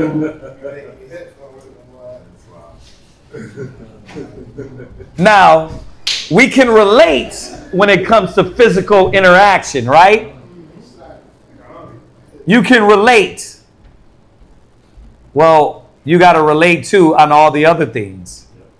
Because you can kind of feel it in your mind when I talk about that. Like, damn, that's cold. Well, what do you think the Most High wants?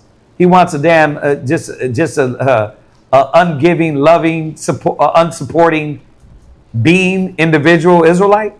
Nah, I don't supposed to be like that. So what does it say? Do it heartily as to the Lord. Go ahead. And not unto men. That's how we got to do it. And whatever we do, it got to be heartily to the Lord. If you're sweeping the house, to the Most High. If you're doing the bathroom, to the Most High. If you're juicing for the body, you juice for the family, it got to be to the Most High. I got to remind you, because these kids do a lot in our house. I don't know about your house, but they working in our house. Bro, they got the backyard. They got the pool that grandma bought. They got to clean that. They got to clean up the backyard. They got to clean up the house. They got the chewers in the house. Like, they're not just sitting around, but they got to understand that, damn, I'm getting, let me put in with a whole heart. What? Yeah, we're going to pull it. Go ahead. Finish that. Knowing that of the Lord ye shall receive the reward. The reward comes through what? You giving with a right mind. That's right. You giving with a whole heart. Not with a grudging heart. Not because I have to. Or because I'm going to be hit by lightning. he said the Most High gonna get me. I guess I gotta do it. Like, damn, what happened to sheer love for righteousness? And a lot of us don't have that. Like, well, I gotta tap. You gotta tap into the fear. Definitely take some of that. Yeah. Finish it. Of the inheritance. Of the inheritance. Go ahead. For ye serve the Lord Christ. For ye serve the Lord Christ. So y'all see that? Huh? All right. Go ahead. You got one, Hakawa. You can have one.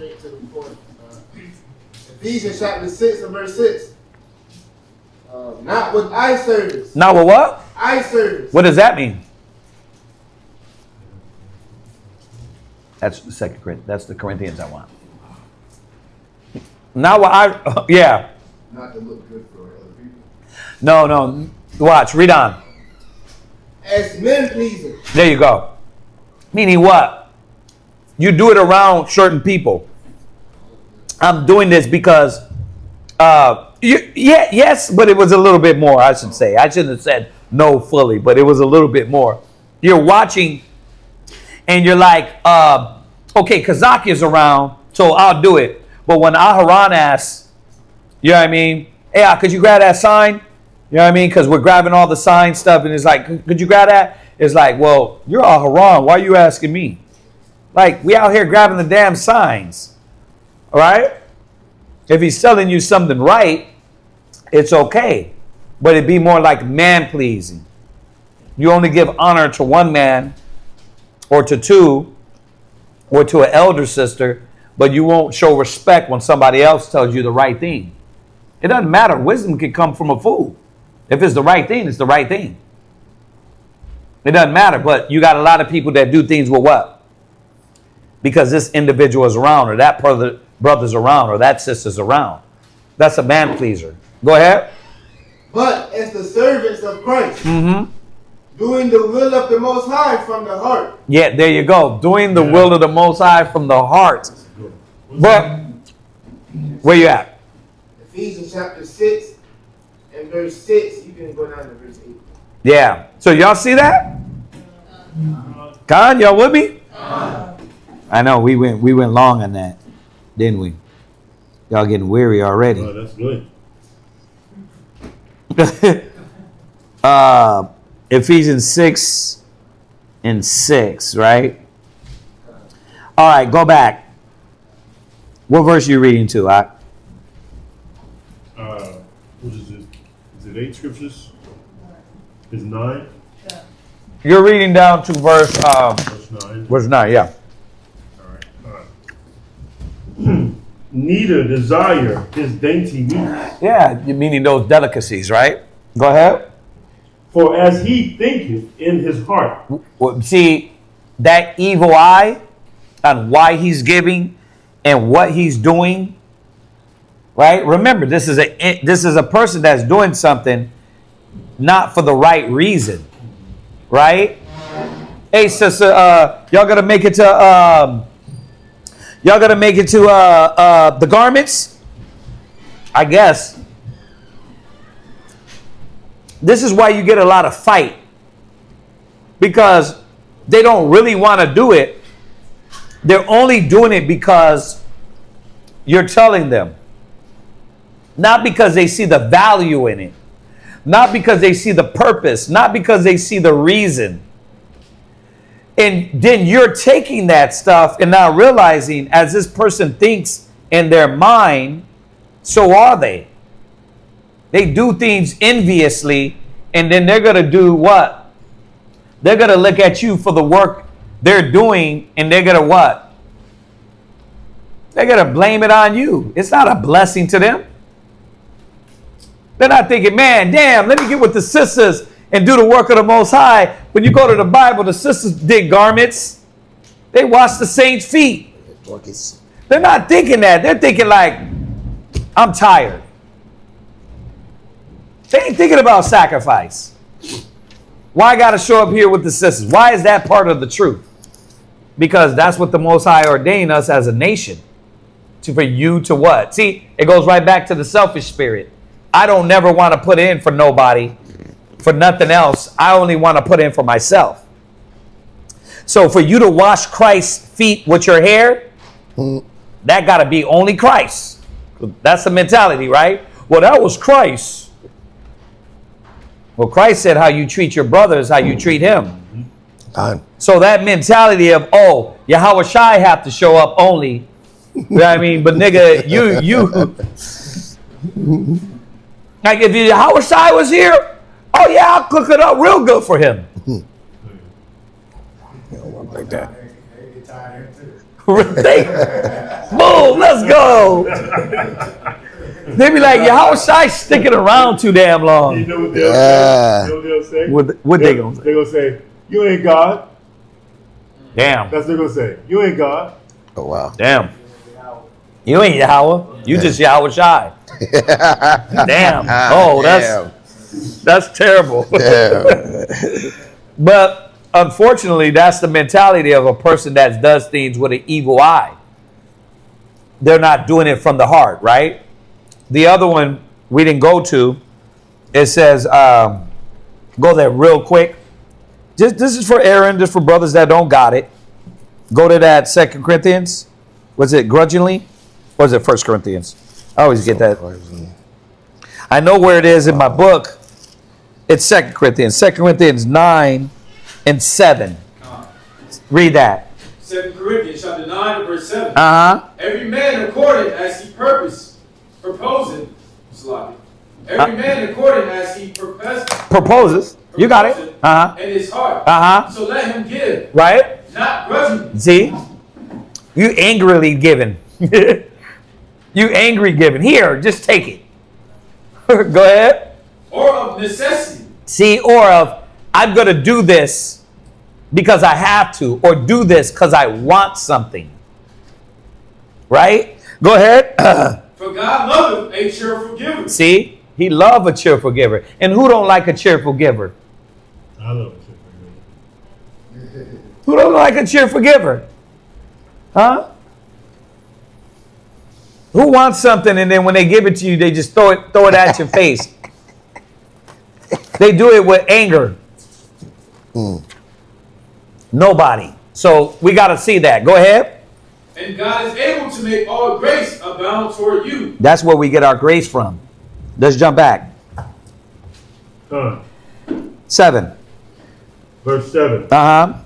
For as he thinketh in his heart, so is he. Right. So it's reminding you about this individual that has an evil eye. Go ahead. The water.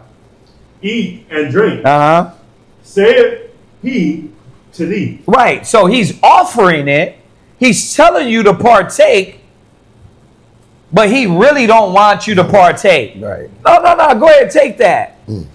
Damn, I wish I wouldn't have gave that up. God. But the brother said, man, he took my oil though, man. I wish I'd have given it to him, man. Like, but Paul said I counted it all dung. I know. That's wild. Yeah. Like, you got to give it to him. Yeah. From the heart. Go ahead. But saith he to thee, but his heart is not with thee. See? But his heart is not there. Y'all see this? Go ahead. The morsel which thou hast eaten, shalt thou vomit up? Yeah. Have somebody ever gave you something that's like, I don't even want it now, bruh. You know what? I'm good. Like, damn.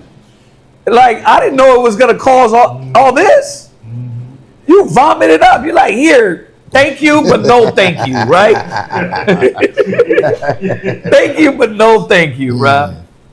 Right? God. Go ahead. And loose thy sweet word. Right. And then you what?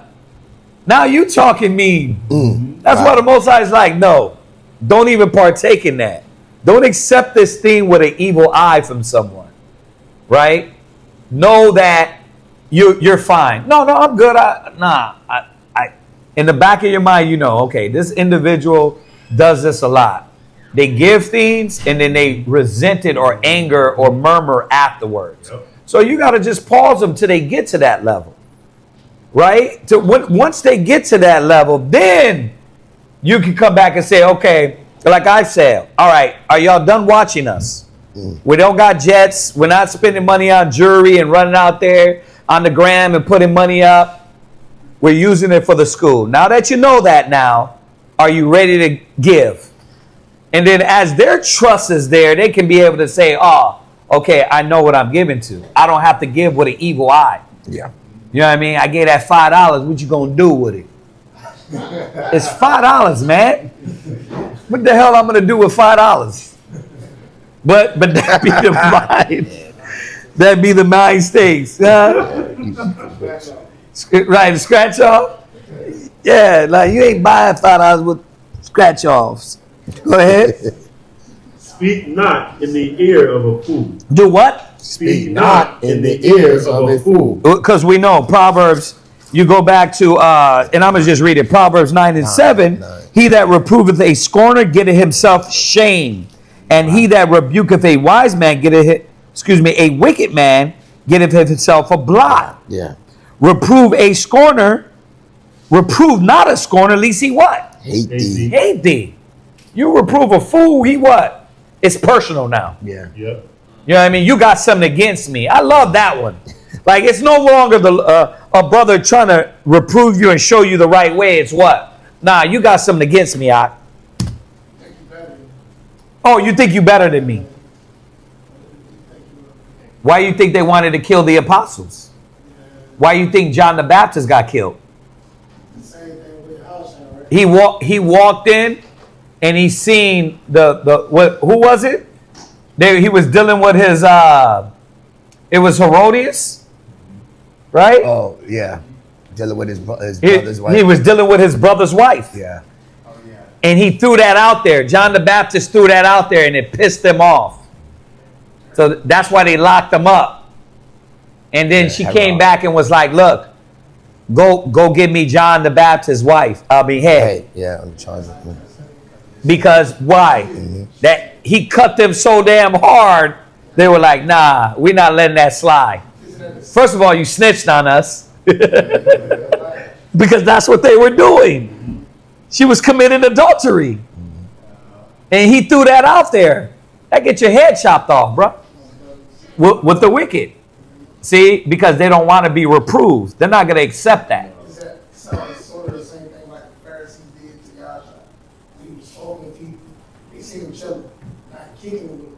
They're like, oh yeah, he got cold. He goes, yeah, he chilling with so many different people. We already don't like him chilling with him. Now he's showing up talking to him. Now he's eating.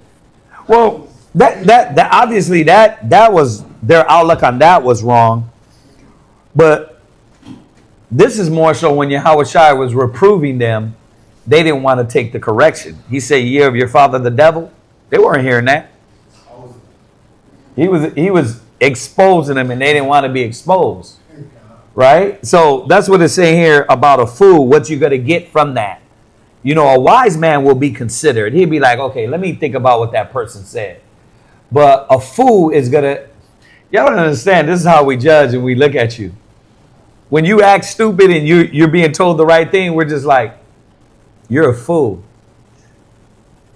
And you're like, you and your brothers and sisters in their mind, they're like, I don't get it. I don't get it. You got something against me. It's like, nah, you just a foolish person that don't want to be corrected. I love you. Yeah. But you still got to be told.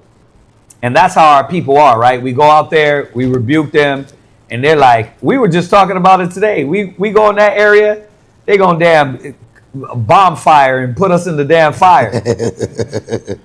man, remember, listen, what I love the story of Jeremiah. They manipulated it so bad. They was like, Jeremiah is on the other side. He's working with the king of was it Babylon? I forgot what king it was, but they were like, Jeremiah was working for the Most High. Told him to prophesy, and they was like, you're not with us, you with the ops. And they lowered him down into a damn he was in a well. Yeah, he was in a mire too. Yeah, they lowered him down in a well. Yeah. Just because they was formulating in their mind that what he was saying was against the nation. And all he was doing was prophesying what the Most High told him to prophesy. Sometimes that's all people got to do is think that you did. Think. Yeah. Yeah, so they got a lot of people unalive because they think you did it or you was with it. And just because I think it, and it's just a possibility. It's highly probable. But is that evil mind though? Because it's like Israel be flowing into pride, They can't see that life is going wrong in the moment. Like my life is all right now. You come to tell me that the Most High about to crash me. Right. He about to knock me down. I don't want to hear that. So you against me. Yeah. Like I'm doing what I'm doing right now. Right. You're a hater. Yeah. Speak smooth words. You're a hater. We ain't trying to hear that. And we ain't trying to hear that. What the brother say?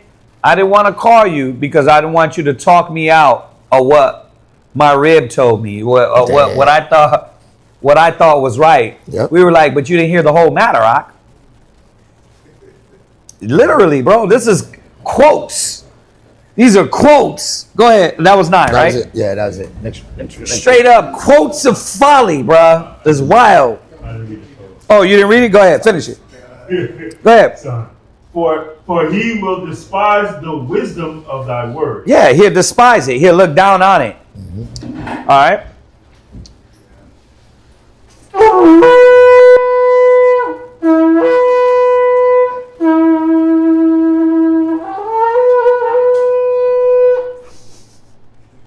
Go ahead. Shawab halak, Shabbat show Yahweh, Banya Sha'ala. Shawab halak, Shabbat show Yahweh, Banya Sha'ala.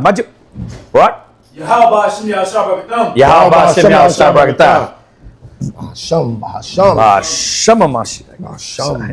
No, Yeah. I got split up. Nah, when I was in the world, so a lot of stuff I can't pronounce. I got service. Oh yeah, you good. We got your back. What is Let me see. operation of my lips? Okay. So Oh. some things don't come out as Clear? Nah, we got you, brother. Just for everybody online. No, it's Bahasham. Anyway, we're going to continue on. He's going to pick up Proverbs chapter 23, verse 10, down to verse 18. Proverbs chapter 23, verse 10, Yeah. verse 18. Mm-hmm. Yep. So we on the second reader. We flowing. Ain't too bad. Nah. It's 4 o'clock, bro. Mm-hmm. Go ahead. Go ahead. Proverbs chapter 23 and verse 10. Yeah. Remove not the old landmarks. The white man failed at that. Mm. He failed.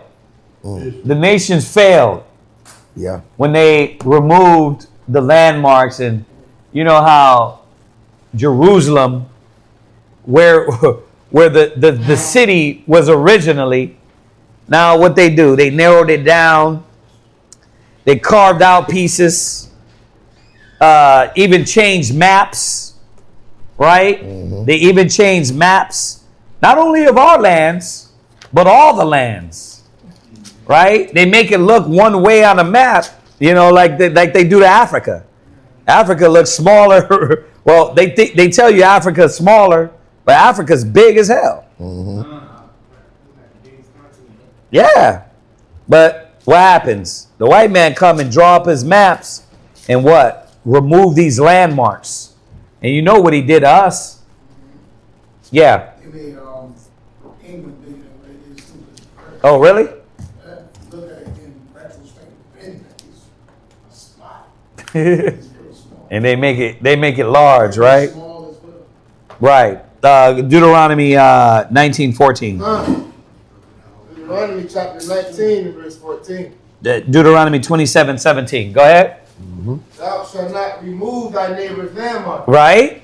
which they of old time have set in thine inheritance. Right. Now you weren't supposed to remove the neighbor's landmark. Go ahead. Which thou shalt inherit in the land that the Lord thy God giveth thee to possess it. Go ahead. One witness shall not rise up. Oh, that's it. 27 and 17. Deuteronomy chapter 27, verse 17. Where's my wallet? Cursed be he that removeth his neighbor's landmark. the Most High is going to curse you that removeth your labor's landmark. So we already know what's coming on the nations, the so-called white man, for taking the Native Americans' lands. Not only their lands. Come on. Alaska wasn't theirs. Right. Hawaii wasn't theirs. Con. Come on. What other lands? Puerto Rico. Puerto Rico. Was it? Wait, Jamaica, right? Jamaica, what? Wait, Jamaica ain't America. Right. I always get that mixed. Right, of course. California, Texas. I said, did I say Hawaii? Yeah. You said Hawaii. Yeah, man. So go ahead, read on. No, that's it. Jump back. Sorry. Why? Go to Deuteronomy 32 and 8. Why? Go to Deuteronomy 32 and 8. Deuteronomy chapter 22, verse 8. When the Most High divided the nations, their inheritance. The Most High was fair. He gave everybody their peace. It's not like he just left them to be without. He gave them their peace. But when you talk about the so-called white man and the spirit that he has influenced the rest of the world, is to be what? Unsatiable, never satisfied. Yeah. Right? And you look at how they move, and it's mainly just them. You don't see these other nations like coming to try to take over. Let me expand Saudi Arabia. Let me expand India. Nah, they get taken over, get their landmarks cut and shrinked because of the white man's inability to be satisfied. Mm-hmm. But the Most High is telling us why you don't do that, because I gave everybody their portion. Man, America is so smart at doing this, because what they will economically do to your land and how they covet it. So what they're doing with China? Oh no, you got Russia and Ukraine, right? Mm-hmm. So the deal that Trump just made with Ukraine is to basically get all these natural resources.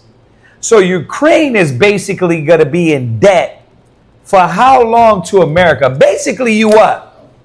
You own this country. Like China did us. Yeah, like not us, but yeah, like China did America, right? Because they're in debt to them.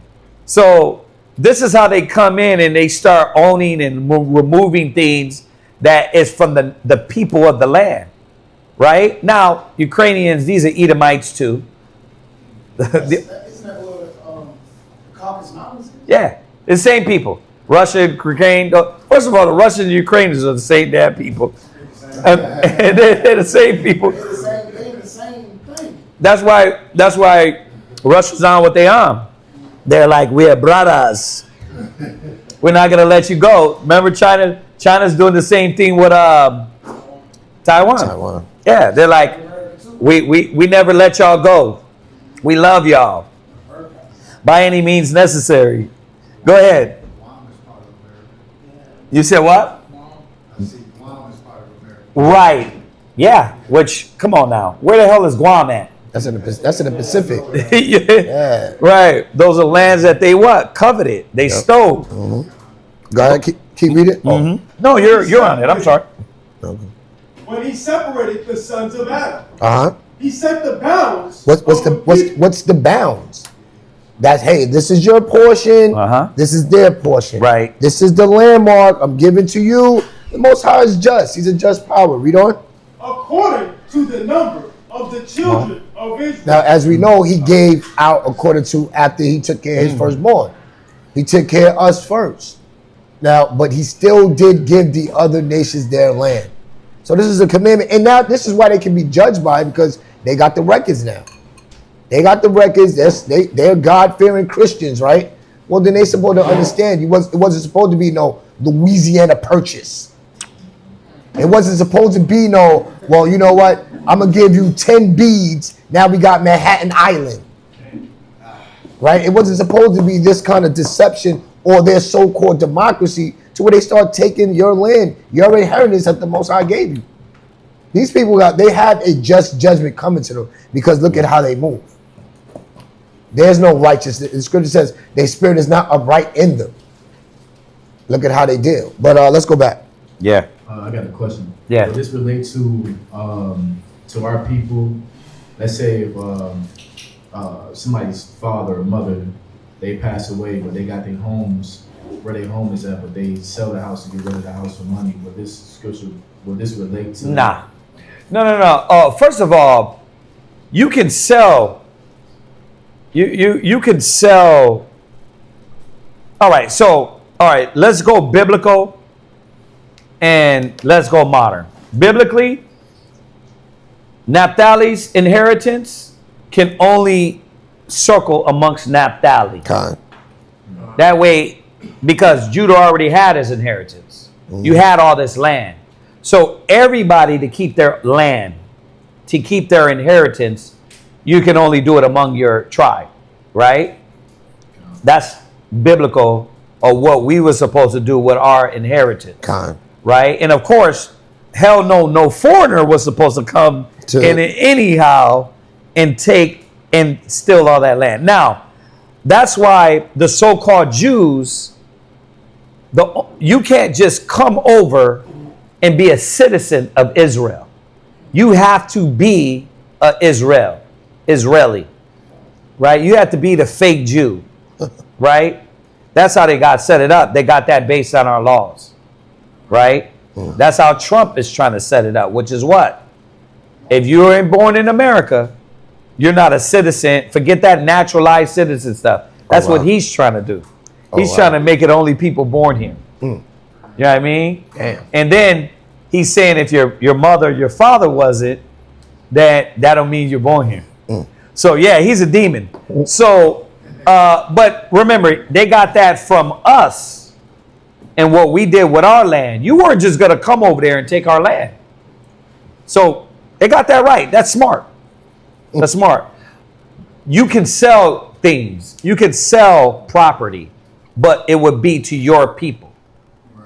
It wouldn't be outside to any other nation or any other tribe. And not that we didn't have the love amongst the tribe, is that you had amongst your tribe stuff. You can't go take that, because then it would no longer be Naphtali's. It would be now Judah's. Yeah. Right? So the Most High gave us our land. He gave everybody a nice plot. So he was like, okay, y'all keep y'all's. You know what I'm saying? So it's okay to sell, if, like I said, Old Testament, technically you would sell to people in your tribe, right? Now here we know, is it wrong to sell your house? It's not wrong for that. That's not moving the landmark. Yeah. Moving the landmark is literally like, this is Naphtali's land. Now it's Gad's land or Judah's land. Now you're removing the whole thing that the Most High set up. Yeah. Or we're going to take this Israelites' land and, right, make it our land, right? That's what Russia's on. Biblically, they're not lying. That was part of Russia. Right. So what they're fighting for, if you want to be technical, biblically, that's their land. Seriously. And he's like, we're all brothers. And we want this to come back in that mind. So what the white man, what America went to do is what? Set up bases in Turkey and all these other places. And he's like, okay, you guys are playing war games. And then you want to control our people. Right. Which they are right. They covet nations, man. Yeah. We just trying to get our land back. Right. We don't even want that. No, we don't want that. We want a little plot down the block in America that's been stolen from us, that even though you buy that, it's not your land. Still don't own it. You still don't own it. Like when you buy a piece of land, there ain't no tax, there ain't no nothing. This is your land. That's why the sheriffs can bust through your land, even the natives' land. They can go in there and throw the pipeline through the land, because technically it's really not yours, Native Americans. That's what they're saying. Yeah. We don't give a damn what you think in your head. If we want to come in here and set up something, we can. And they will do it too. Yeah. Can that whole thing with Trump backfire if they prove we were the original? If so-called we're the native people of this country, other than the Indians who say they are. Are you hypothetically? Hypothetically. Okay, because truth is, that it's all backfiring. It's all going to backfire on this whole nation. That's how I feel with it. With like you making these rules, but the rules are really the most not setting up a trap, setting up a snare for like the future. But hypothetically, ain't nothing going to stop him but Yahweh. Bahasham Yahweh Shai. There ain't nothing stopping him. Like, look, you're not realizing they're walking with their nuts out. They don't give a damn. They sending ICE to break in your car windows and pull you out the car. It's crazy. And be like, look, you look Hispanic. I'm going to throw you in jail for a month or two and then come back and be like, well, we had it wrong. Bro, that's rendition, Ak. That's rendition. Right? Y'all see the movie on rendition? Bro, they pick your ass up, they ship you to another country and say, this country don't got the same rules as the next one. Right? And double check that on rendition, but I remember that being the definition. I could be wrong on that. All right? But yeah, man, Esau don't give a damn, bro. Oh, nah, because I'll be asking that question out there, like on the street, like, can y'all see it getting any better? Like, without Yahweh Shai, like you wouldn't see them coming to an end. Yeah. Or you wouldn't see like this place getting better. So it has to be Yahweh Shai to come. It has to be a supernatural thing to happen. Yeah. Oh, yeah. Or the white man like to say divine intervention. It's got to be divine intervention to these bastards because they're not going to stop. Oh, yeah. Go ahead. Proverbs chapter 23, verse 10 and second precept. And enter not into the fields of the fatherless. Verse 11. Yeah, enter not into the fields of the fatherless. The Most High has a theme about the fatherless and the widows. Yeah. Right? Mm-hmm. And you over there doing what? Taking what is theirs. Yeah, taking advantage of them. Taking advantage of them. And come on now. What do they do to all these kids? What do these people do to the homeless, to the widows? Like, look at how they treat the widows and their husband die in the war. They ain't really treating them with the respect that's due to them, right? Yeah. It's making me think of like when your family members die and how they take advantage of you, like what the property that you're supposed to get from them. Like they get a high percentage off of that, and when they did nothing to get that, like you got to have the trust all set up, you got to have all these things set in line so that they can get this percentage out of there. Yeah. So they touching. That's true. That's true. You talk about like if your parents left you a like real thick inheritance, like if you don't put that in the trust properly, they can tax and tax and tax where you don't get nothing. Yeah.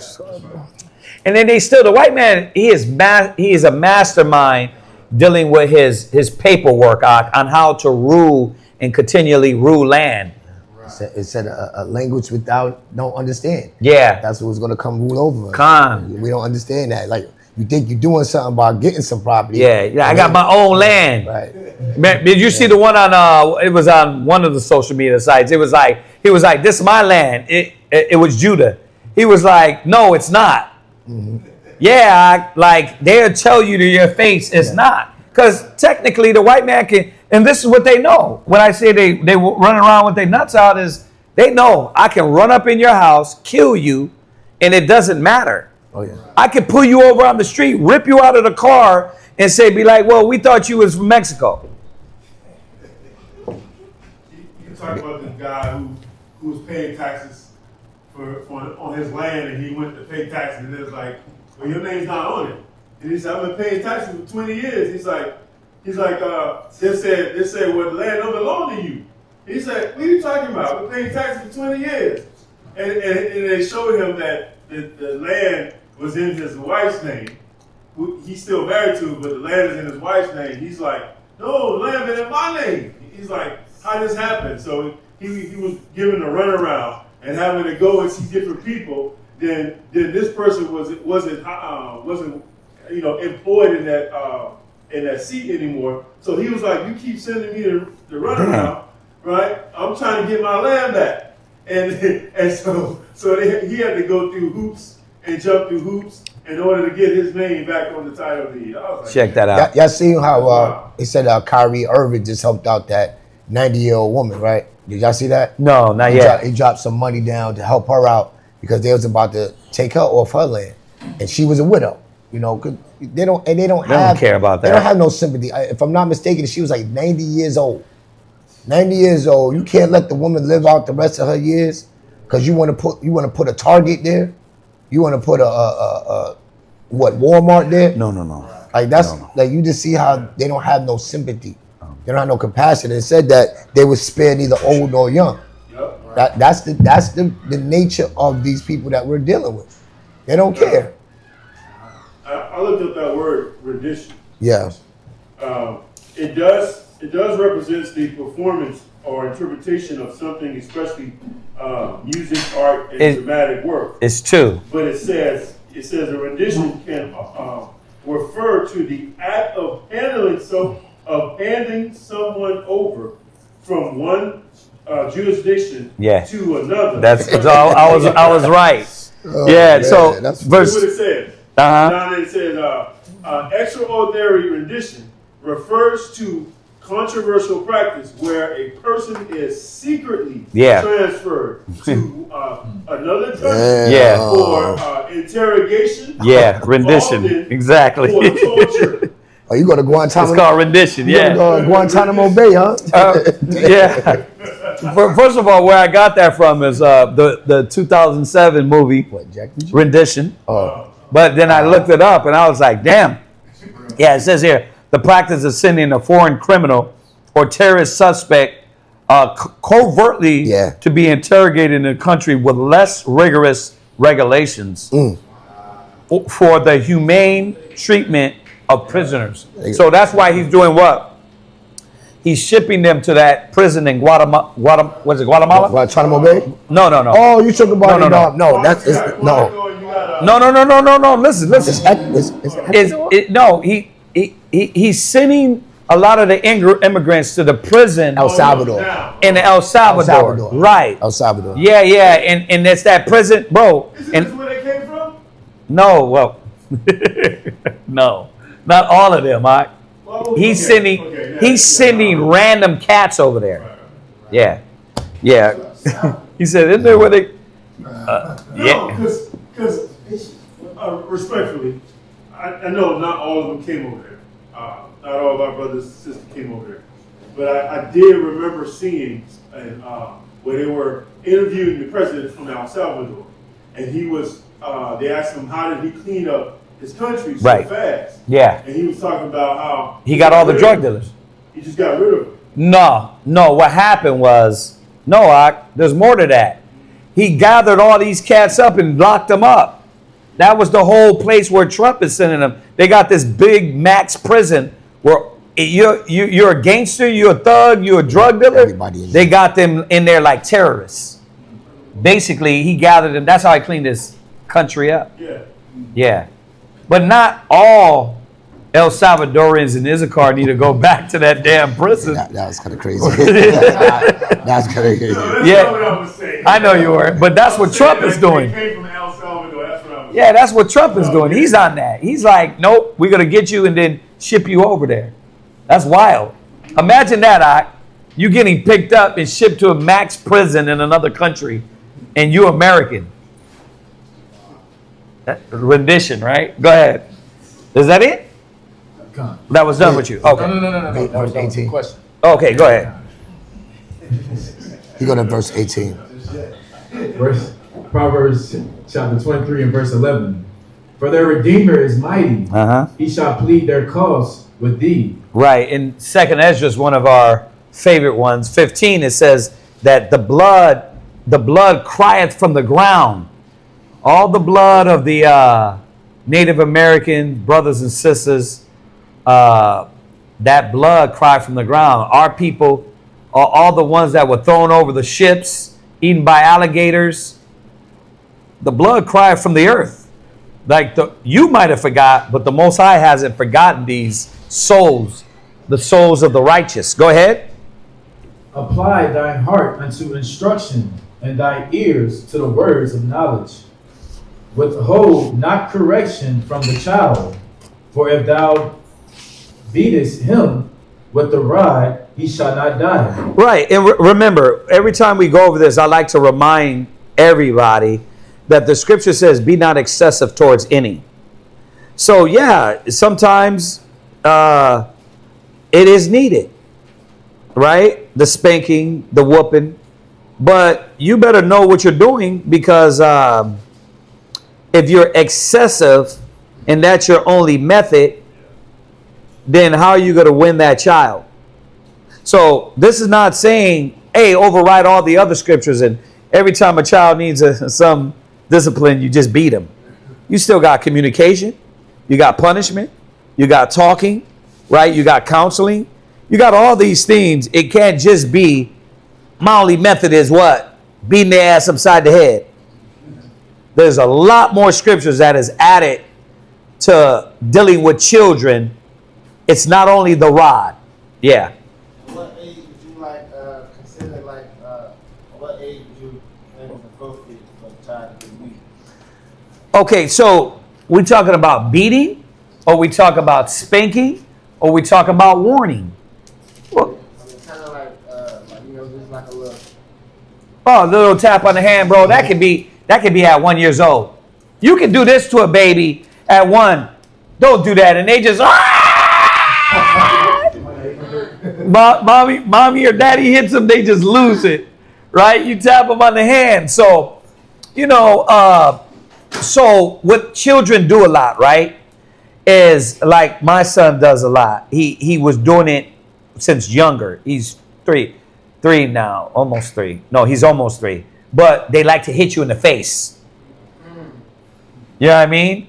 And they do that at a young age. You got to tell them, no, you can't do that. And then they come back, laugh and just smack the hell out of you.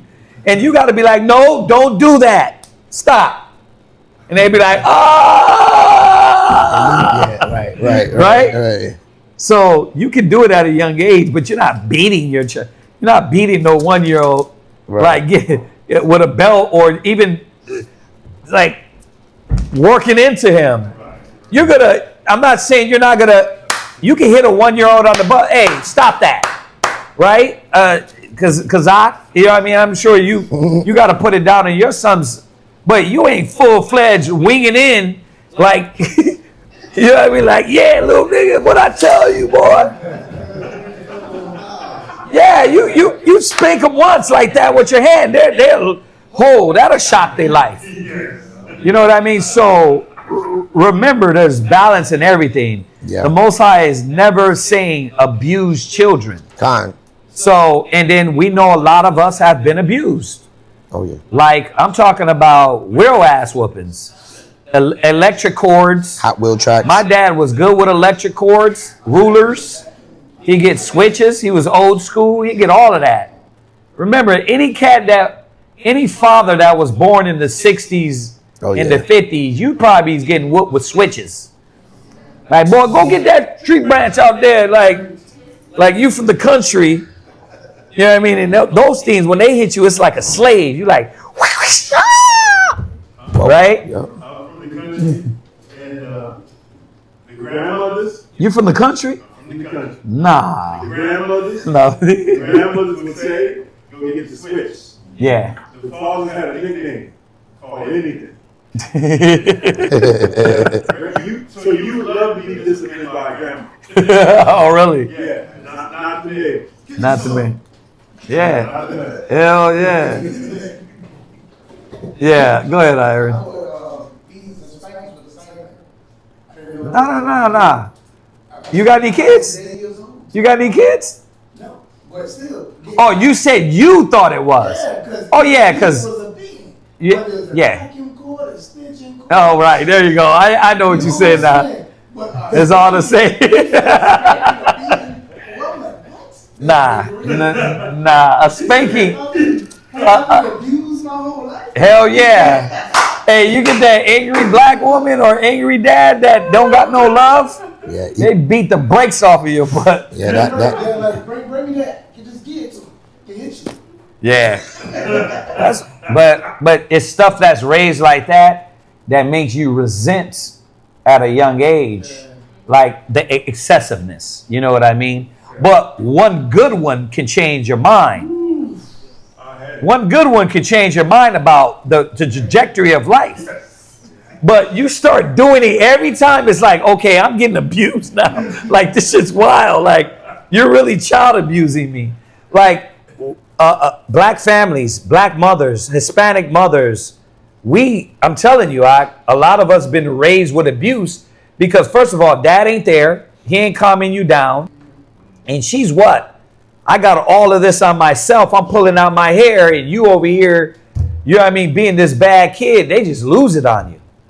You know, it's not because, hey, discipline, like we got a whole different perspective now. Yeah. Yeah. I was only asking because I just got to the point where I had this smack to Howard's head. Yeah. Because she get into it now, like, when she's at the dinner table eating, she got like a little high tail she eats. Like, whenever she's finished with her food or like doesn't want it anymore, she'll throw the whole plate on the ground. And then you just got food everywhere. So like, I always, man, where's my servants? Yeah, I know exactly what you're talking about. No. And then like she know what no's mean because she'll look. But then like she's sneaky too. So like when you're not looking, she'll do it again. And she'll like throw the food everywhere. So I took her hand and I smacked her one good time. And she lost it, huh? And she was just like going there and not like, you burnt her with an her iron. whole face turned red. And then like I tried to ignore it after like like 3-4 minutes. So here's the thing. What you and your rib got to understand, I wish she was in here, that your rib got to back you. Mm-hmm. Yeah, she got to come back there and say, hey, you know you can't do that. Daddy and me been telling you can't do that. Because if not, it's going to be daddy that's the bad guy. Yep. Yeah, because normally when we eat, she'll sit beside her and feed her. But purposely this time I sat beside her. And she's like, yeah, your dad's going to sit beside me because if you do it this time, he's going to spank you. Yeah. So the whole time, like, she didn't do it. And then she eventually did it when I wasn't looking. Yeah. So I turned around and said, no, don't do it again. Yeah. And then she's like, and then as soon as I turned around, She threw it. Where's my servants? Clean it up. I took her hand and I smacked her and she was crying. It's like, funny. 3 minutes, like, I was saying that the other day. I wish I was just a baby. I was a baby. You get served like a king. Great. Pamper changes. He roll over. He just like bottle. That's Kazakh. He rolls over. It's like bottle. She's like, please, bottle. Like, God damn, you thug. You know? I stopped really bad after she was crying for like 5 minutes straight. Oh my God, she working those heartstrings. No, that's the problem. Don't do that. You can't give in. No, you gotta get. If you do give her a hug, you gotta reestablish why. Look, you can't do that. You know what I mean? You know I love you though, but you can't do that. You can't do those things. Oh yeah, I know. Girls are, especially when they're small and cute. Yeah. Yeah. I was talking about this too the other day. It says, thou shalt beat him with the rod. And because of slavery, we think of only one way. Like, what does it say in Revelations 11? Yeah. It said that, he said, give me the reed and the rod. And the rod was going to, he said, measure the temple, right? Talking about us. But what is the rod? What is the reed? That's the law. So, but what we didn't get when we were getting disciplined, we didn't get any understanding. Yeah. What was it that I did? Yep. A lot of times we got beat from emotion. And if you did get talked to, did they bring it to the Bible? See, this is what the balance is. Hell sometimes you gotta, when your child gets that understanding, that comprehension, you gotta make them put that fear in the Most High as early as possible. Because then you don't always have to just do one way of just get the belt, get the switch, get the racetrack. It can be, I watched Lakad. He does, Yahweh. He'll say that, and these little kids, they'll hear that name and put some integrity in them at 2. at 3. Yeah. You know, to really make them consider that the Father, there is a consequence. Yeah. The consequence is going to be, do you know that the Most High is not pleased with that? Do you know that also the Most High will judge you? And you know, me and mommy going to have to judge you. And that is that spanking. Sometimes it go to that physical, but you got to make sure, we have to make sure we take that slavery method of only just beating them until they bleeding, and then you tell them to go sit in the bathtub. Like that was something that they would do. Like then you got Levi, they do the thing where you got, I forgot the word of it, but you got to kneel and like, are you having them kneeling in rice while you teaching them? No. Yeah. You just doing these plantation tactics on your children. Yeah, bro, that's wild. Yeah. Because I had scared Israel up like the other week. I ain't whoop them or nothing because they was lying on Zahar again, and then they finally told me the truth, and I was like scaring them. I'm like, bro, you better go pray to Yahweh. Yahweh's gonna judge you. He's gonna. You could die for that, bro. No. You could die. You could die. Yahweh will kill you for lying. Yeah. And then like a couple days later, Azariah was lying, and Azariah was like crying. He's like, he's lying. Yahweh's gonna kill him.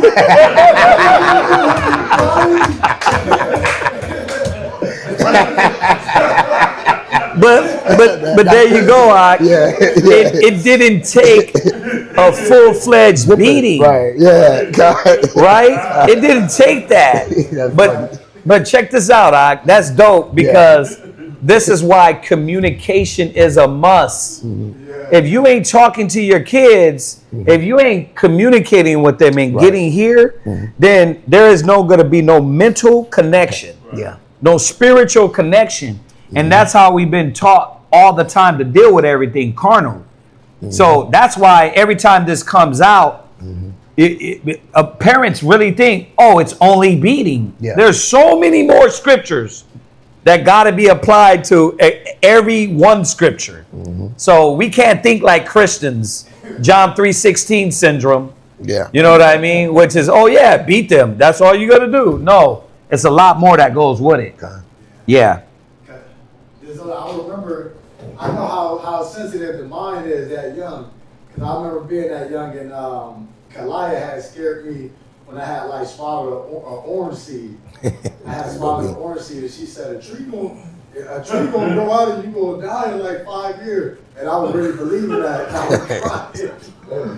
I was crying like, oh, I'm about to die. I'm only got 5 years to live. That's wild. So I knew, I'm like, I'm gonna use this on him. I know he's gonna get scared, but it's real though when I'm telling him. Yeah. Right. Yeah, and that's why it's always, you got to teach them. Like, look, lying, this is what it does. Nobody's going to be able to trust you. Not only in the future is the Most High going to get you, but nobody's going to be able to trust you. And nobody's going to be able to trust your word. And then when something does happen, how are they going to know to believe you? Like, you got to go through with it and talk to them like they're brothers, Ak. And then you'll start seeing these kids, their conscience and the way they think is going to be more mature. Like, no baby talks. Right. You know what I mean? That's from the white man. All that goo goo da ba ba da ba la. That shit, bro. Look, Asians don't do that. That's why they kids be smart as hell. Right? The people that is literally thinkers, they don't do that with their kids. They teach their kids. And once we talk to them and teach them and walk them through it, you start seeing that, damn, this dude's mind, he's 2, but he actually gets it already. You know? Yeah. Yeah, I remember my mom, she used to beat me scared. I would, I think it was elementary. She would get reports from teachers, but they wouldn't come through me. They would come through my dad's twin sister, and she was a teacher at the school as well. So she'll tell my mom things that was going on in my classroom. And so my mama asked me, and I was like, no, that didn't happen. You know, I would lie about it. And my mom said, okay. So she'll go down the hall to the room and bring back the belt. I'm like, what you doing? And she's like, I'm gonna beat you. I'm like, why? Because she said, And every time she would scroll, she would say, if you lie, you'll steal. If you steal, you'll kill. And I was like, what the hell? Break one commandment, break one. And that's how she beat me. And I was like, damn, that makes sense. Right? All right, let's go. Read. Come on. Verse 14. Uh-huh. Thou shalt beat him with a rod. Right. And shalt deliver his soul from hell. This is for your soul. Right? I like that. I never heard that one. If you lie, you'll steal. If you steal, you'll kill. Go ahead. Verse 15. My son, if thine heart be wise, my heart shall rejoice, even mine. Verse 16. Yea, my reins shall rejoice when thy lips speak right things. Yeah, and it's a good thing to have your kids in the spirit, to believe, to know that the word of the Most High is working on them. But it got to be a lot of communication.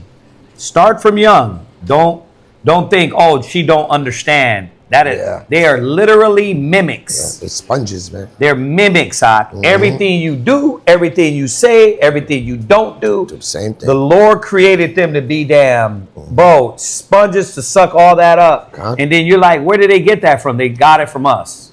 Yep. They get it all from us or from what you give them over to. Right? Me and Shawash and I was just talking about that Kasadaya trying to kiss on the mouth. And, at first it was, just mommy, right? Kiss on the mouth. But then she was like, where's this coming from? Like, we don't kiss like that. We ain't doing that stuff. And then she goes and she starts to go back. She throws in Chat GPT. Tell me what cartoons that have kissing in them. And it lists them, and she's like, oh, wow. And it just be little nuances. It don't be the whole time somebody just kissing, but it's subliminal. It's subliminal. They put this in the damn cartoons. That's crazy. And it's like, where's she getting this from? Because nobody in the house moves like that. We never kiss. We never kiss in front of her. She doesn't see nobody doing that. Right. So you got to be careful what you give them over to. Yeah, when they go to school, we always talk about that. School is when they go to school, AKA prison part 1. That's a whole detox. Right? So it's a good. This is why we got to apply all the.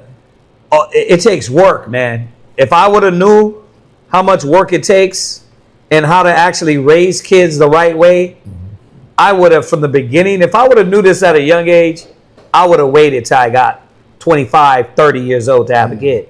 Yeah. Not gonna lie, when it comes to my girls, I be kissing them like whenever I come home or whenever I'm about to leave. I be like, all right, shalom, I'm leaving, and I just, so is it wrong to do that? On the lips? Yeah, like lips. Yeah. Well, remember, what they do, you're going to do. So if you kiss them on the lips, they're going to think it's okay to kiss on the lips. They actually keep it like. What other people? That's why you kiss them on the forehead, kiss them on the cheek. You see that? Because now you're gonna have to. It's kind of counterproductive. Like you're gonna do it to a certain age, but then now you got to teach them not to do it. Right? It's like, well, train them up in the way they shall go. Right? So if you just kiss her on the head, then she's gonna know. But she's gonna want to what? Do the same thing to people. So you got to let her, it's just going to be that battle having to undo that. When I do kiss on the lips, she'll be like, mwah. There you go. She'll make the sound back. And like, she's smart. Yeah. You be thinking, oh, they don't know. 1 year old computers. They computers. Go ahead. Verse 17. Let not thy heart envy sinners, but be thou in the fear of the Most High all the day long. Yeah, we know what that comes with. Meaning what? You see them walking with their girl. You see them on social media. Especially what social media is about flaunting. Is about showing cash, showing money, fake yachts, edit this, edit that. And you don't know by now, a lot of these cats be what? Rental this, rental that. And you're thinking like, man, they living it up. Because all that is in the world is the lust of the flesh, the lust of the eyes, the pride of life. And then you feel left out. Not knowing that all that stuff is fake. and you start envying, and then you get back into that by any means necessary, right? And, you know, you can write down Psalms 37 and Psalm 73 with that. Oh, yeah. Go ahead. Verse 18. For surely there is an end, and thy expectation shall not be cut off. Yeah. Meaning what? That goes back into the Job, that the triumphing of the wicked is short. Most High is going to cut that off, right? Like, you're thinking about what you're seeing. You're not thinking about the end product of what's going on. So that's what he's saying here, that the triumphing of the wicked is short, that their time is only for a moment. Was that it? All right, next brother. That was 18. All right.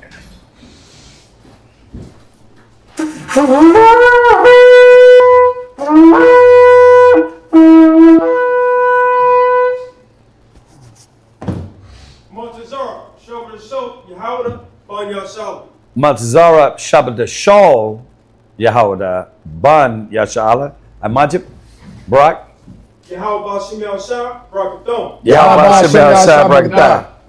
All right. Matzara. Yeah. All right. That's why we busted down the 2 chapters. That's good. It's still a lot. It's still a lot. I know. I know.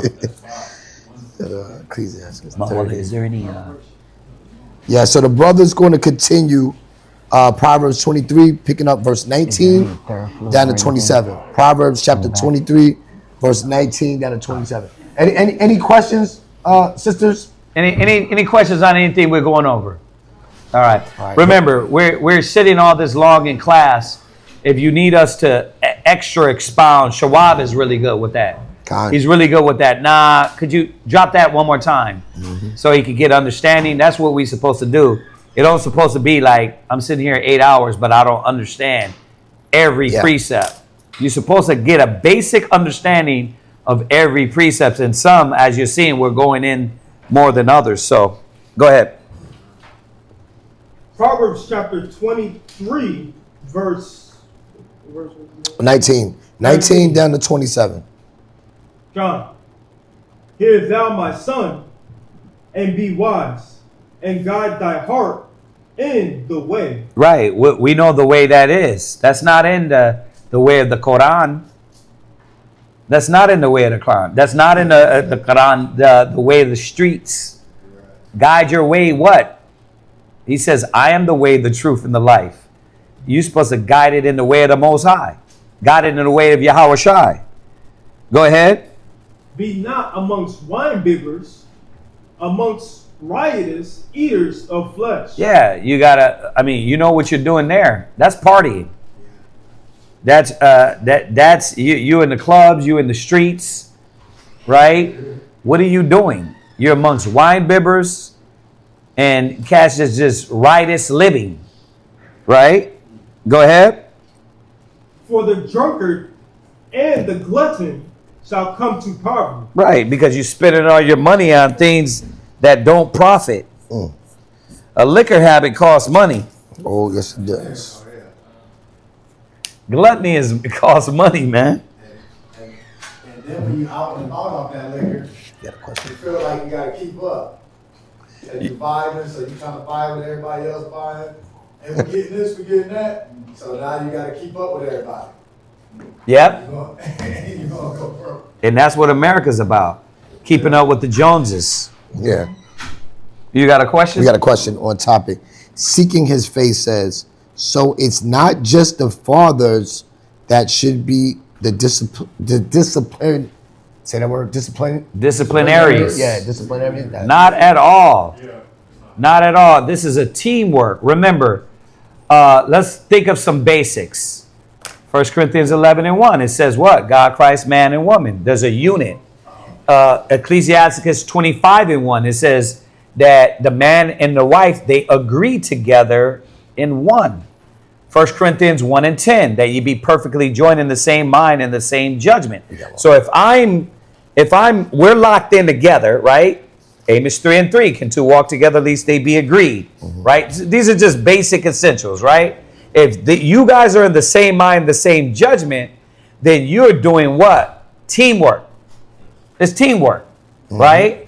Yeah, when all the scriptures we went over, not sure if you caught the class, but when it says that your children in your rib should be polished, right? That it said your children should be polished, right? Who's polishing? Husband and wife. Yeah. Right? Proverbs 14:1, a wise woman buildeth a house. Psalms 127:1, wisdom buildeth a house, right? So what are we doing? We're together building our house. There ain't the man builds the house. And that ain't talking about adding stucco and stones. It's talking about we're establishing our house on the foundation of Yahweh Shai. That's a together work. Yeah. Ecclesiastes 3:2. Ecclesiastes 3:2. I know you was going there. Ecclesiasticus. Oh yeah, that's the famous chapter, the whole chapter. My sons know that very well. God. Ecclesiasticus chapter 3 and verse 2.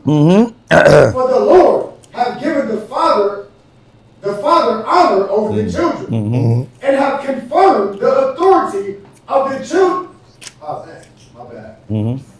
Have confirmed the authority of the mother over the son. Yeah, you get a lot of that sometimes it's not just the white people, because I'm looking at these mothers now who kids be disrespectful, out of order, shut up, no, I ain't doing it, falling out, having tantrums. It'd be the Israelite woman. Yeah. Why? Because you have this inordinate affection for your children sometimes. Well, I just can't. They're so cute. Look at his little fitted hat. No, you better beat him. Before he turns into a YN, you better beat her before she starts. Remember the scripture, remember Ecclesiastes 30, but that child left alone will become what? Willful. That child that's not headstrong. Yeah, they become headstrong. Right. Exactly. But you have to understand your authority. That child, like the scripture says, is supposed to be in order under you. Just like the man is under Christ, just like you under your husband, you gotta have your sons, your daughters in subjection. That's to save their life. Because if they don't respect you, if they can't submit to your authority, what's going to happen when they go out and deal with the world? Yep. With these nations that have no kind of love for them, no kind of sympathy. When I say, oh, they cute, no, they're going to put a bullet in them. They're going to beat them down, and they will not think twice. Y'all see the videos. So we gotta, it's not just dad's job. Don't go with that old, they daddy's voice. Yes, the beautiful thing with the husband and the wife doing it together, there's some things that dad can do. He can just raise his voice. He can just give him the look. But you should have that same ability too. You're supposed to command that respect and that authority too. And it comes with, like I said earlier, with the spankings, the rod, but it also comes, like we've been talking about, that rod is not just whooping a, because at some point the whoopings ain't going to be effective. Nope. At some point they're going to be like, yeah, I'd rather the whooping than to hear you talk. He's especially when he's taller than you. She's taller than you. Right. And like, what you gonna do? 250. You're like, bro, this dude ain't taking whoopings no more. Right. It's like, get your stuff. Move. No. I was just going to say on that. Remember, everything in the household is a unified front. This is happening. So we've had so much success with this. When the mom is dealing with the kids, dad ain't over there acting like it ain't important. I go and back them. Like, look, nah, you're not gonna do that. She told you. Why? Because then that boy will grow up and disrespect mom. Yeah. He start moving like that lion, that young lion. He like, mama, nah, I ain't listen to mom. But because you didn't back him up. Or the girl won't move with the fear of the dad because you what? You didn't back him up. You looked at him like, you know what I mean? Well, see, you're hard on her. You know? Don't do that. Yeah, there's got to be a unified front when you deal with these things. Yep. But as a family, as a house. That's why I'm going to say it again. 1 Corinthians 1:10, that you be perfectly joined in the same mind and in the same judgment. Judgments. If you guys' judgments ain't the same, you sitting back and looking at him like, I wouldn't do it like that. You sitting back looking at her like, why she do it like that? We already like, when my ribs disciplined, I'm locked in. I'm like, yeah, see, you should know better. Yep. Yeah, right? They don't go consoling when I'm on them. I'm on them. Then they're like, well, why are you so hard on my kid? Yeah. Like, nah, they're not like that. Yeah. Yeah, I was gonna say real quick, that is important because I can see the difference with my son and then with me and my real now. Yeah. It was one time when I had beat my son because his mom called me and said that he spit in my face. So I'm just like, okay. So I asked him, and he said he didn't do it. So he lied to me on top of that. Yeah. I'm like, but your mom just told me you spit in her face. But you said you didn't do it. So I said, I'm going to ask you again. And he lied again. So I beat him.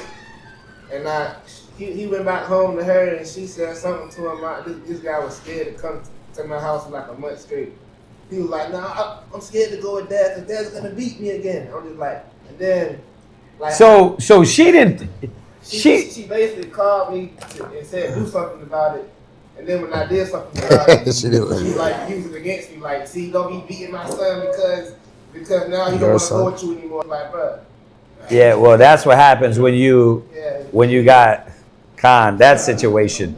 But that's why you got to be more strategic, knowing that mind state. You got to come back and say, okay. So when you say you want me to discipline him, like, what are you thinking?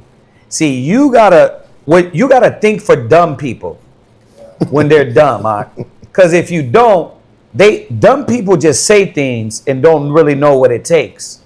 So you gotta be the one, especially people that are not in the truth, worldly exes. You gotta come back and say, so I'm finna whoop them. You good with that? Well, no, I didn't mean whoop him. Oh, okay. So now I know what you're talking about. So I'm gonna have a talk with him then. You see? Oh, yeah, he definitely needs it. All right. Because if I whoop him, remember, he's going to come back and try to use that. He's going to try to use that against me. You're not going to let him do that, are you? I'm not going to whoop him and then you're going to let him use that. See, you got to know that mind, that worldly mind. They're dumb as hell. They don't understand that when you're out of the picture, he's going to be doing more than spitting in your face, dummy. Oh, yeah. He's going to be what? Walking out, having sex with women in your house. He's going to be doing all of that stuff because you remove the discipline away from the environment. They're slow, Ak. I was going to beat him anyway, but You gotta see, at least see where her head is. You gotta see where her mind is, you know, because she used it against you, you know. You was gonna say something? No. Okay, all right. Jump down real quick, just to. Because like you said, the whole chapter says, I think that's it, says, seeking his face. Brother, sister, jump down to verse 7. Read 7 and 8, No, then we honey. go back. Nothing. Verse 7. He that feareth the Lord will honor his father and will do service unto his parents. Unto who? Unto his parents. Unto both father and mother. It ain't like I just respect dad, but their mom, it's an option. It's hot. It's not like just I'm just gonna respect what dad say and mom, you know. Yeah. Yeah. She ain't nothing. She's just a woman. She's just a woman. No, like that's people try to take the Bible, make it seem like it's misogynistic. Nah, it's a balance. It's a balance. What the Most High created is perfect, right? Yeah. Go ahead. As to his master. As to his masters, meaning his teachers. Yeah. Right? You ain't a slave. You're not beating them like a slave. You're not treating them like a slave. You're training them up to be a profitable man, a man and a woman one day. So yeah, you gotta learn from dad and mom. Go ahead. Huh? Honor thy father and thy mother, both in word. In what? In word and deed. Yeah. So these are the things that now, hopefully, this adds on to brothers and sisters with your training methods. You know, it's not just beating them like how you did, because that's the way your mother did it, your single parent mother did it. Bring the Bible to it. Show them this is what the Father is requiring, demanding of them. Right? And yeah, there's a punishment for that. Do you want to get punished by the Most High? You show bring it to Deuteronomy 28 just like you do anybody. But this is the steps that we've left out for years to where we don't see like, damn, you know what? I was whooping them. Yeah, you made them hard. You made them hard so they can take the whoopings and they go out and they want to put their hands on everybody. Yep. You didn't give them nothing to consider. You didn't give them nothing to fear. Yeah. You didn't give them nothing to examine about themselves. So yeah, only dad did it. Like don't have that in the truth. And we talked to a lot of sisters Like, you got to be on the same level as your husband. Yeah. Y'all got to be in the same mind. I mean, you said it all. Just finish it up. That a blessing may come upon thee from them. Right. And why? Because it would be like, listen, this child is a profitable child. They brought value. All the work, all the hours that I've taken. Think about it. Mothers put a lot of work in too. Yeah. Right? Who's the one that's usually staying up with you at night? Mom. The one that's taking you to the doctor and all of that is usually mom. Mom, yeah. Dad being there too, but so she should not be the one that lay down the discipline. Absolutely. Like, so it's because the discipline, the discipline gives respect. Yeah. Con. It shouldn't just be the dad, the kids respect. That's wild. Con. It says honor thy father and mother. And mother. Con. Right. Yeah. That was it. Yeah. All right. Hope that helped. All right. What'd you leave off at, Matazara? Proverbs chapter 22, 23, No, 23. verse 21. You honeyed this like a child, like it's like sugar now. No, it's good. It's good. Go ahead. For the drunkard and the glutton shall come to poverty, and drowsiness shall clothe a man with rags. Well, read that one more time. For the drunkard and the glutton shall come to poverty, and drowsiness shall clothe a man with rags. Right. Well, we know that goes back into the lazy, the slothful, and the drowsy is what? You just moving around faded. You on those ambience. Oh, damn. Yeah, I mean, you just moving around. What is it going to bring you to? Bro, I know a lot of, we know about these people that be on those pills, that's the antidepressants, and what are they doing? That just brings their whole mood down. Yeah. They're literally no more consciousness of society. Now, we know this is talking about the drinking aspect, but there's many, many ways to move in that drowsy spirit. It will bring you to poverty, right? Brother been in and out of jail. Why? Because all he's trying to do is steal to get by, to get more pills. It's wild. Go ahead. Yeah. Hearken unto thy father that begot thee. Right, and it's talking to the kids now. It's talking to the youngsters. What? Hearken unto thy father that begot thee. Read. And despise not thy mother when she is old. Yeah, so this whole spirit of, see, this is why if you don't use the wisdom, it will be that imbalance in the house. So mothers, you better watch how you support the husband. Husband, you better watch how you support the wife. Like, remember, man, America told us how to be divided and how not to work together. And only let the teacher after school and the counselor after school be the counselor.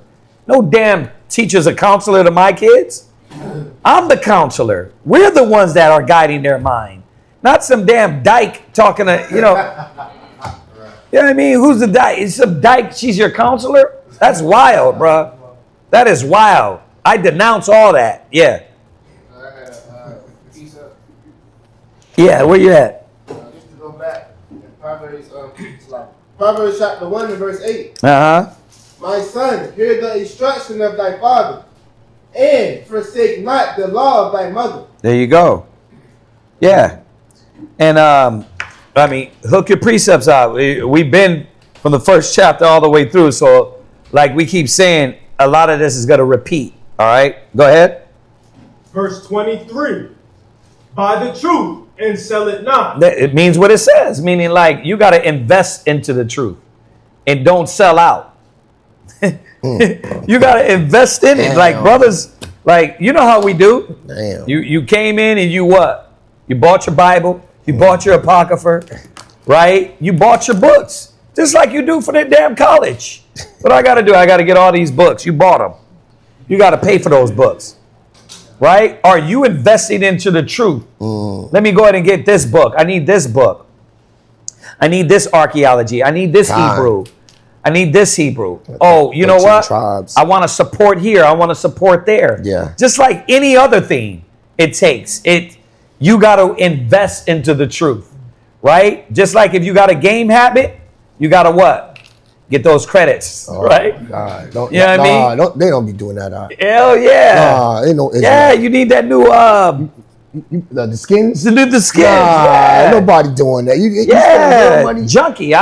You spending real money on a video? Nah, nobody's doing that. And then they upgrade the game and you get a new game and all those old skins. The DLC? You get the DLC? The DLC packs. Or, come on. Or you can do like Mawula. He'll go on and sell his old. Yeah, that's smart. Yeah, Mawula's smart. That's smart. He'll go sell his old packs and all the throwbacks. I like that. Sell that whole thing. But seriously, the scriptures are saying, you did it for the world. What about for the truth? Right? What did you do in the world? You invested, right? Go ahead. By the truth and sell it not. Also wisdom. Also what? Also wisdom. Yeah. Like you got to invest into the wisdom. Right? We invest into everything except the things that count, man. Go ahead. And instruction. Go ahead. And understanding. Go ahead.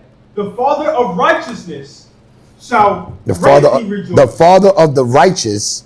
Read it again. The Father of the righteous shall greatly rejoice. Yeah, nothing will make us joy more than this. That when we look at our kids, we can see that they're not given over to the things of the world, the things of the flesh. They're not given over to the things that we've been all our life showing them to not fall into.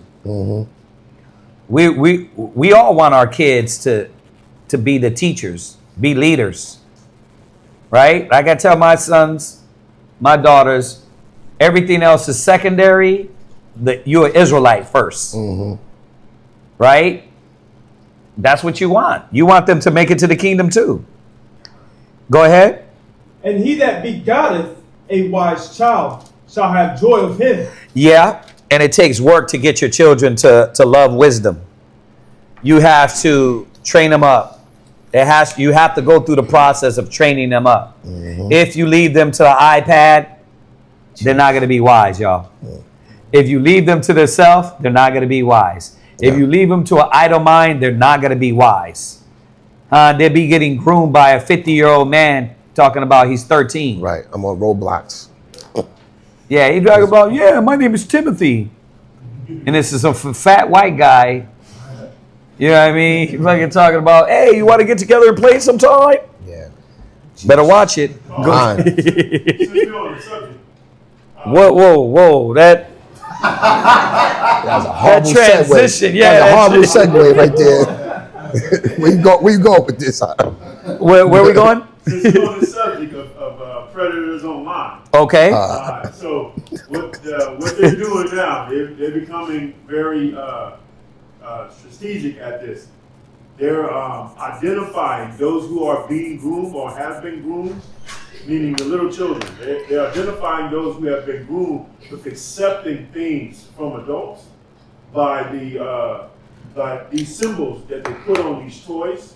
I dropped it in the chat. I don't know if anybody looked at it, but there's this thing going around where they put hearts on for girls. I think they put hearts on for girls, and there's another symbol they put on for boys. Yes. Yeah. I gotta look into that. I haven't heard of that yet. Y'all heard about that? Yeah. Not as deep as what he's talking about, but I've heard something like that too. Sort of like Blade. They would see the little symbols and go into the vampire. There would be the vampire houses. It's a symbol. That's crazy. The way they told it, it's a symbol that a pedophile, right, a sex offender would see and recognize that this child is ready. Wow. Yes. That is wild, Doc. They had an interview with a pedophile. He said when he was going to take a kid, he would look at the parents. He would look at the father mainly and see if the father was threatening or not, whether he was a fighter or not. You know, so they would look at the father and see, like, if he's weak or whatever. But they're doing it that way too. But don't forget the other way. They're gonna see which ones of us asleep. Right. That's not doing the whole investigation, looking at the phones, who you talking to, what you doing by yourself, why you downstairs, and that's how they'll slide their way in too. Yeah. You know, because remember, it's a spiritual thing. spiritual thing that's on these men, but it's a spirit that's moving in this world to try to get us. If it's not the physical pedophile, it's still some kind of lustful ass spirit that's going to try to get our children. And we got to be that hedge. You know what I mean? Like, yeah, you do got to be that visual display that I'm on my job. You got to. I'm on my job. I'm aware of what's going on. Yeah. And I'm ready to protect mine. Not just the carnally, but how much in the spirit too. You know what I'm gonna say? Yeah. Why we keep saying it? We gotta what? Communicate. Yeah. If you are bad at communication, your kids are gonna be bad at communication. And the better you are at communication, you're gonna be able to set up an environment for your kids to communicate and express themselves. If you have a mother that doesn't know how to talk, her daughter is not going to know how to talk. If you have a mother or dad, imagine have a mother and a dad that don't know how to talk, don't know how to express themselves and get a conversation going. The daughters, the sons are going to do the same thing. That's why it's important that you understand why you have to communicate and talk. What's on your mind? What's up with you? What you thinking about? Like, it can't just be, you good?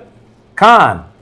That's what I do when I come in the house. You good? If I ask everybody if they good, they're going to be like, con. You know what I mean? That's it. So what do we got to do then? You good? Yep. I'm good. What you doing? Well, just sitting here doing this. Well, yeah, what's that about? You know what I mean? Oh, it's just right? Yeah. Then that's if you got a communicative son or daughter. But what about the ones that are just like, they just freeze on you? Oh, what you doing?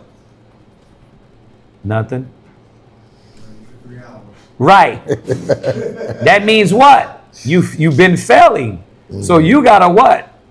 You gotta do more work. What the scriptures say? Prick the eye. Right? That counsel is like a what? A deep well. You at the beginning of the damn well. You got to go deeper. And it takes what? It takes work. Somebody is talking to your kids. Oh, yeah.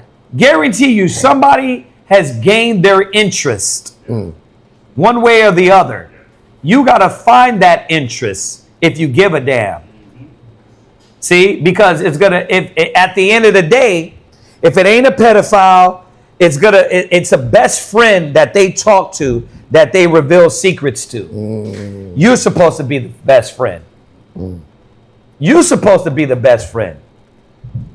Or like, I look at my kids and I say, okay, have I failed you? Have I failed you? Because if you're not communicating with me on the level, there's something I didn't do right. You see? So we got to see that. Your hand was raised. Yeah.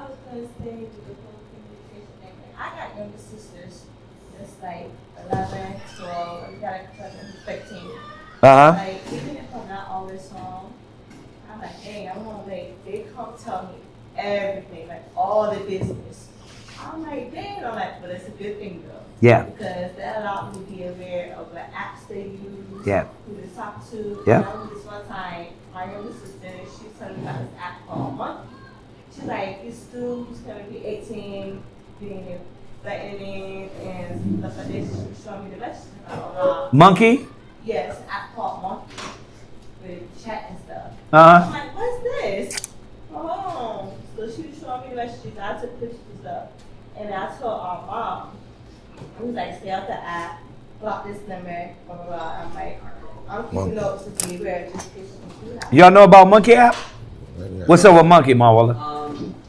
It's inappropriate. That's all I know.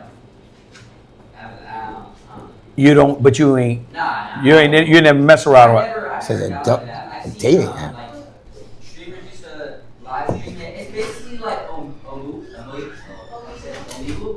It's like that, but. Oh, you know about it, sis? My cousins, yeah, they be playing around in that. It's kind of like Omegle. I don't know. It's like what? Omegle? I haven't heard about Omegle. Yeah, we got to catch up. Wait, Marwalla usually keeps me on that shit. Yeah, Omegle. It's kind of like Omegle, but it's different on Omegle, what's up with Omegle? Omegle, it's like you just click comment interest, common interest in, and then you get basically a FaceTime. Oh, with people. Yeah. This is linking up. God. Of course it is. Yeah, the pedophile. Omegle. That's Omegle. You gonna spell it out for them? They got because they gotta know. Yeah, I know. You know about the Omegle and Monkey App too? They talk about it at school. How'd you find out about it? Oh, it's on the App Store. Yeah, so they put that. They don't want us up there. We 40. We ain't thinking about that. But it's gonna put that at the top of recommended for everybody. 13. That's wild. That's insane. It says the Monkey App is a social media app focused on random. Check this out: random video and text chatting with new people. So you don't get even a chance to filter who you talking to. So anybody can just pop up. Huh? Of course this is. Countries. Yeah. Of course. This is literally what everything we've been saying about this place being the spirit of pedophilia. How do you let this happen? Hey, you know who uses that a lot? Oh Americans. Well, other people in other countries. Yeah, because the rules are different in other countries. So they link up with these kids, these girls out there. Imagine being broke in damn Ghana or damn Africa or Venezuela or Guatemala, and you're broke as hell. And a sugar daddy gets on there and is like, look, I'm gonna give you 20 grand. I'm gonna give you 5,000. It's crazy because they've been doing this. Like I've been seeing this on like Instagram a lot, where on apps like that, they would talk to like young girls and ask them to meet up with them. Like older men would ask them to meet up with them, and they actually do. But some of the time it's a setup. Oh yeah. Oh, because the feds be on. Yeah, because it's like sometimes it's the feds, sometimes it's the parents themselves, because they're realizing that okay, something is off because of the way their child is moving. So some of them do actually go and meet these people and get in your car, and some of them are like either feds or the parents who are aware of the situation, and they're like, so you're just gonna go with the stranger. But in actual cases, sometimes that is the case. Like kids actually get on these apps, go on there, meet up with these people, and that's why like the kidnapping rate has risen so much because of apps like these. Yeah. So it says on November 8th, 2023, Kate Brooks posted an announcement describing the challenges of running the site. This is for Omegle. So apparently it's been shut down. Is that true?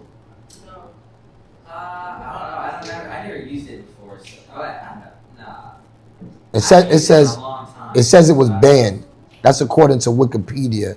But it says it was banned. But and then once you search it, you get all the other alternates. Right. Chat roulette.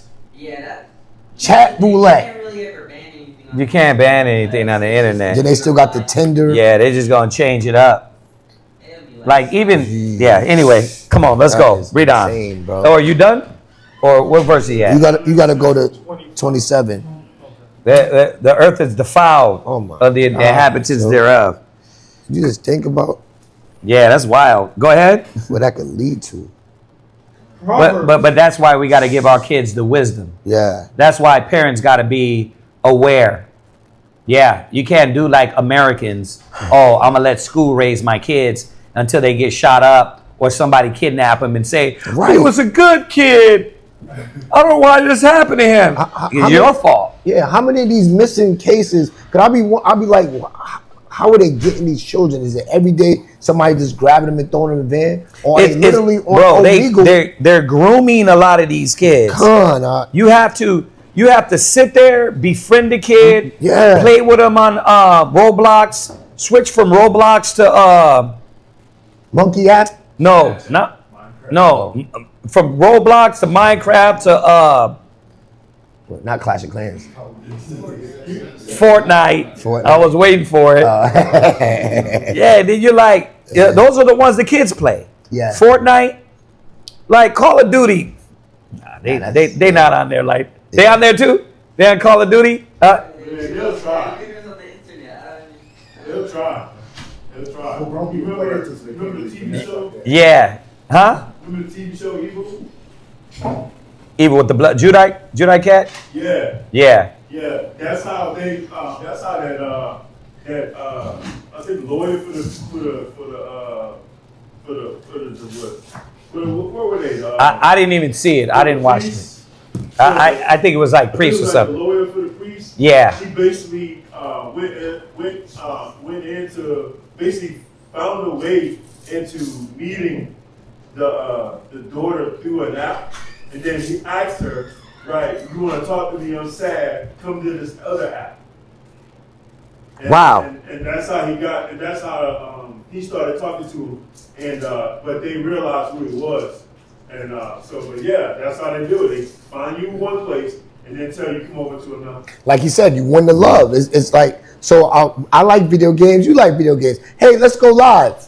Let's go live. So now I can look at your face, and then now all the now you got a bunny face. Yeah. You don't know it's an old ass man under there. So it's not. Oh, I just got snatched out the park. Yeah. Is they willingly snuck out the house? Yeah, he's to go cool. meet up. Yeah. He's good. They care about right, me. and it's some They ask damn me politician. It's some sheriff. It's a politician. It's a sheriff. You're gonna be good with me. I'm a police officer. Y'all heard about that recently? Like how many sheriffs and police officers will do part of that? That yeah, part of that too, right? The one sheriff, the dyke, linked up with the 16-year-old girl, right? And yeah, it's wild. Come on, let's read on. Proverbs chapter 23, verse 25. Thy father and thy mother shall be glad, and she that bare thee shall rejoice. Right, that's what it means to honor your father and your mother, right?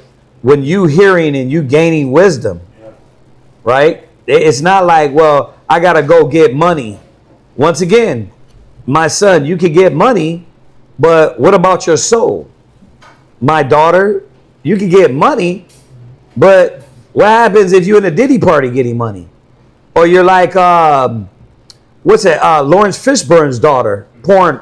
She go to the porn industry. Like, think of that. Your daddy's rich as hell, and you're going to do porn. That is wild. That is just like, wait a minute. Why? You could have got any job, but you decided to go to the porn industry.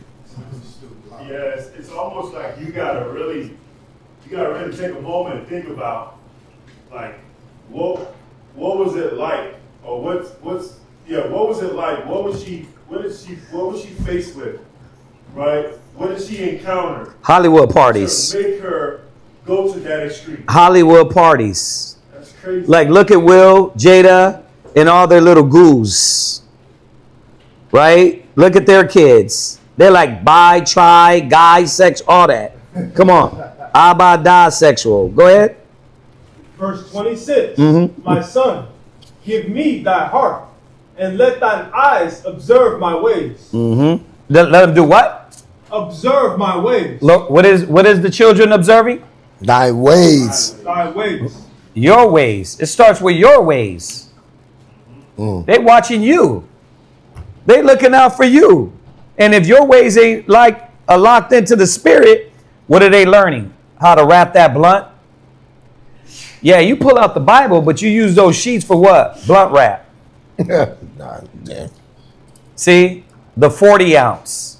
The stripping. You're like, why is my son twerking at 2 years old? That's what mom does. Yep. Right? Why is she doing this? Because that's what mom does. That's what dad does. Right? She's going to be what you are. They're watching you. Huh? Right. Yeah. God. Go ahead. For a whore is a deep ditch. See? But it's telling you. It's telling you. You give your kids over to these things. You give your kids over to these mind states. Right? You raise them to be a whore and don't know that that's a deep ditch. That's destruction. You give your daughters over to this. You give your sons over to this.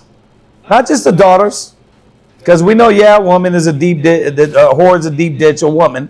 But the men too. What the hell do you think the men doing? What do you think these little faggots in Atlanta doing? Sleeping with men and women, and what? Giving that package to everybody.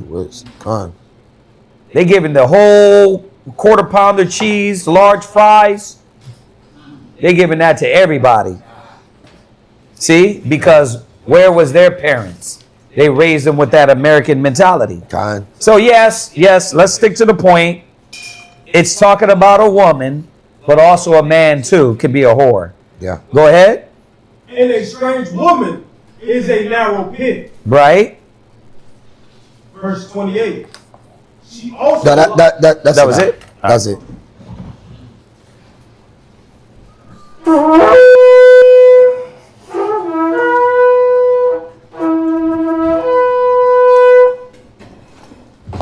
Go ahead, hurry up.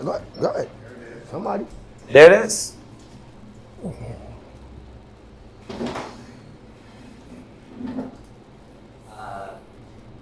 Mawala. Mawala Shabashah Rabban Ban Yashala. Mawala Shabashah Rabban Ban Yashala. Imagine. What? Yabashia Shabrakatan. Yabashia Shabrakatan. Say this. Hit one of these young men. Light skinned boy coming up through this range in this month. You're going to read, what is he reading? You pick it up, you're continuing Proverbs, the 23rd chapter, started at verse 28 to Proverbs 24:1. Proverbs chapter 23, verse 28 to Proverbs 24:1. Proverbs 23, verse 28. Proverbs chapter 23. Oh, Salat. My bad. Proverbs 23, verse 19. Proverbs 23, verse 19. I skipped, yeah. 23 and verse 19. Yeah, we only on the third reader. No, he's not. No. Who was the third? Who was it? He was. Yeah. I didn't. Yeah, my bad. He's definitely on 28. So 23 and 28. I didn't write the name in. the sun's still up. Right? Yeah, right. We moving too fast here. We going too fast, y'all. Yeah. Go ahead. 23, 28. Proverbs chapter 23, verse 28. She also lieth in wait as for a prey, and increaseth the transgressors among men. Check that out. Increases the transgressors among men. Meaning what? She have you committing adultery. She eateth and wipeth her mouth and saith, I have done nothing. You know what I mean? Oh, my bed is set up. All my tapestry is good. But what's she going to create out of you? A whore. She going to create a fornicator, an adulterer. This is why it's up to us. Like the question she asked the other day. Well, if your second wife give you a disease, it's like, that's something that went wrong there then, bruh. Yeah. He didn't do something. Right. Like you didn't watch. You didn't go to the clinic. Like nowadays, you got to ask, when did you transition? Yeah. Like you better ask, were you born a woman? Right. You a budget. What's the word they call it? Assist woman? I don't fucking Yeah, they got know, a lingo bro. for that. Like, you're right though. Yeah. I think it's they got a lot of women. Yeah. Like like you original woman. It's a Decepticon. It's crazy. It's crazy. The street fucking I just made a little short on Facebook with the trans, she was next to the street dude, and then the caption, he like dances and stuff. He like, and the caption said, this hood nigga don't know that I'm a trans. And she like dancing next to him and all that. Right. And he just sitting there vibing. He's a Decepticon. She's a Decepticon. Right? That's. What's up? Shouldn't you? No, not, bro. Those days is over. They shave this, and then they get all the hormones. Yeah. I was telling him the other day, this Decepticon at Home Depot. When I first seen him, he didn't have no breasts, he didn't have no butt, but he would wear his hair out feminine, right? Little Mew head ass dude, right? He's like, dude, you like just a butt ass ugly man, right? But he let his hair out, And then when we seen him, this nigga was thick. This nigga, I was like, whoa, you see that? He was like, what? I was like, you know that's a man, right? Because that's my Home Depot. And literally this happened with the whole transformation. The whole transition. Yeah, like a reality show. This dude got butt and breasts now. Yeah, that's it. Wow, and there's 2 of them in that Home Depot. Yep. The other one, he wears hoodies and all this, so you can't tell that he's transitioning. So the full, it's wild. I be telling brothers, y'all be caught. And y'all one be day caught he's just gonna throw it. Just be a. Y'all be caught up in that Oscar. What is it? Osculum infame. Yeah, that booty worship. They doing it, and they're telling you it's not just the sisters getting BBLs. Yeah, it's your former football teammate. Damn. He used to be the guard. Yeah, what's up? It's a crazy world. We're talking about this. Like a lot of this is going to be like Atlanta because right now, the lust is so high. Remember I was telling you the story about Lil J, that when he's surrounded by straight men, he just got to get off.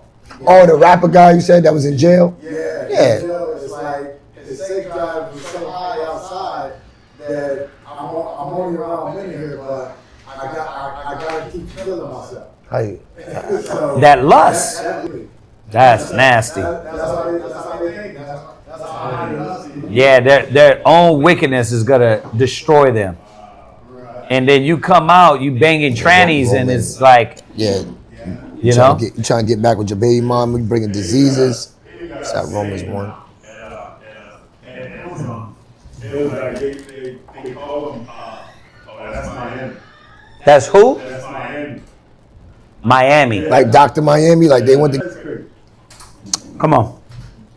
It's that Romans 1.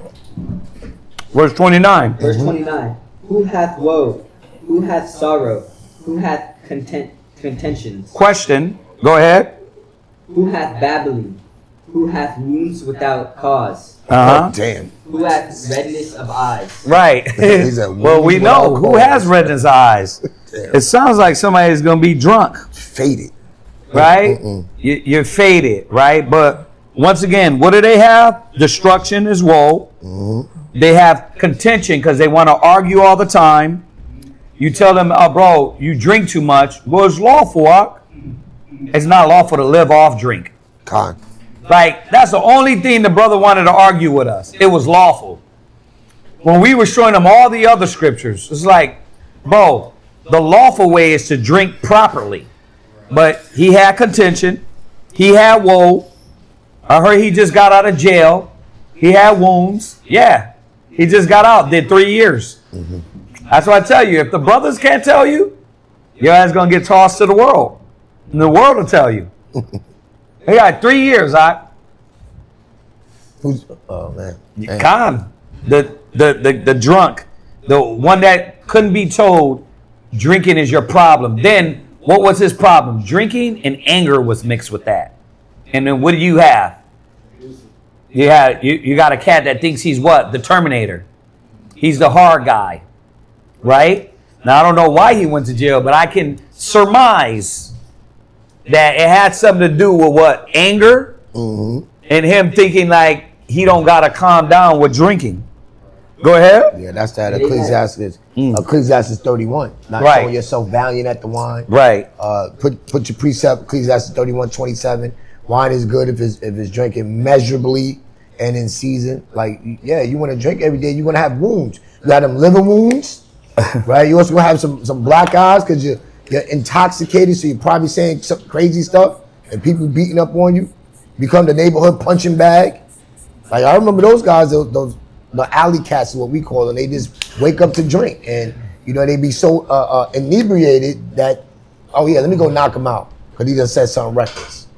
Like, that's the wounds you got. Read in the mic, though. So you got to read loud. They that tarry long at the wine, they that tarry long at the wine, they that go to seek mixed wine. Yeah, they want all the delicacies. Yeah. Right? They want the best wines. Yeah, and tarry long at the wine is you ain't had enough. Like how many drinks? How many bottles? Yeah. Like bro, we got 2 glasses. You trying to clean up after the feast, and make sure you get the bottles that you trying to be helpful. Oh my God. Too damn helpful, right? I'll take that. I'll take that.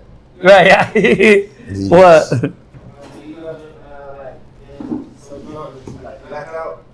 Con? Like a lot of people like it's bad because if you like a drunkard, say you black out, you're not even in control of yourself. It's like you on autopilot. Oh yeah. You're gone. You end up falling out, then you woke up like what happened? Oh yeah. You got woe, contention, you got wounds. I told you all the time.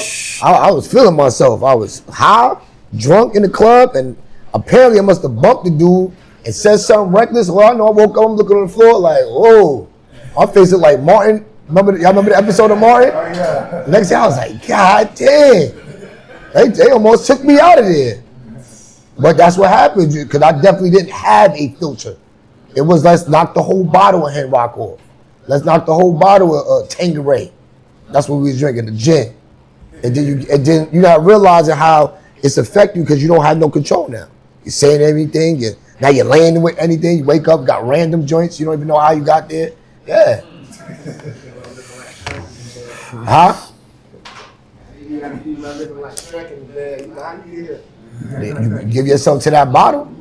Yep. Go ahead. Read on.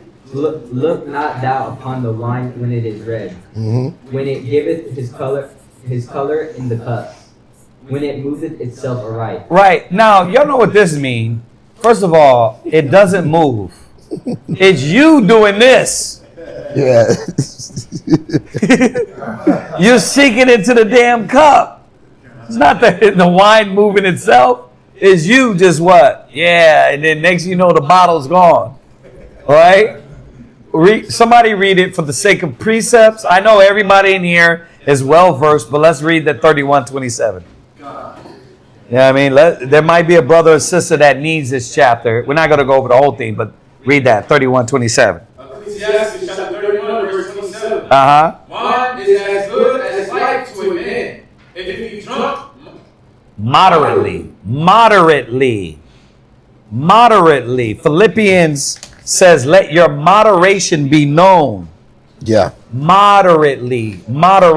Everything is supposed to be done in moderation. Nothing excessive. Whether food, whether drink, whether the gym, whether you can't be excessive with sex.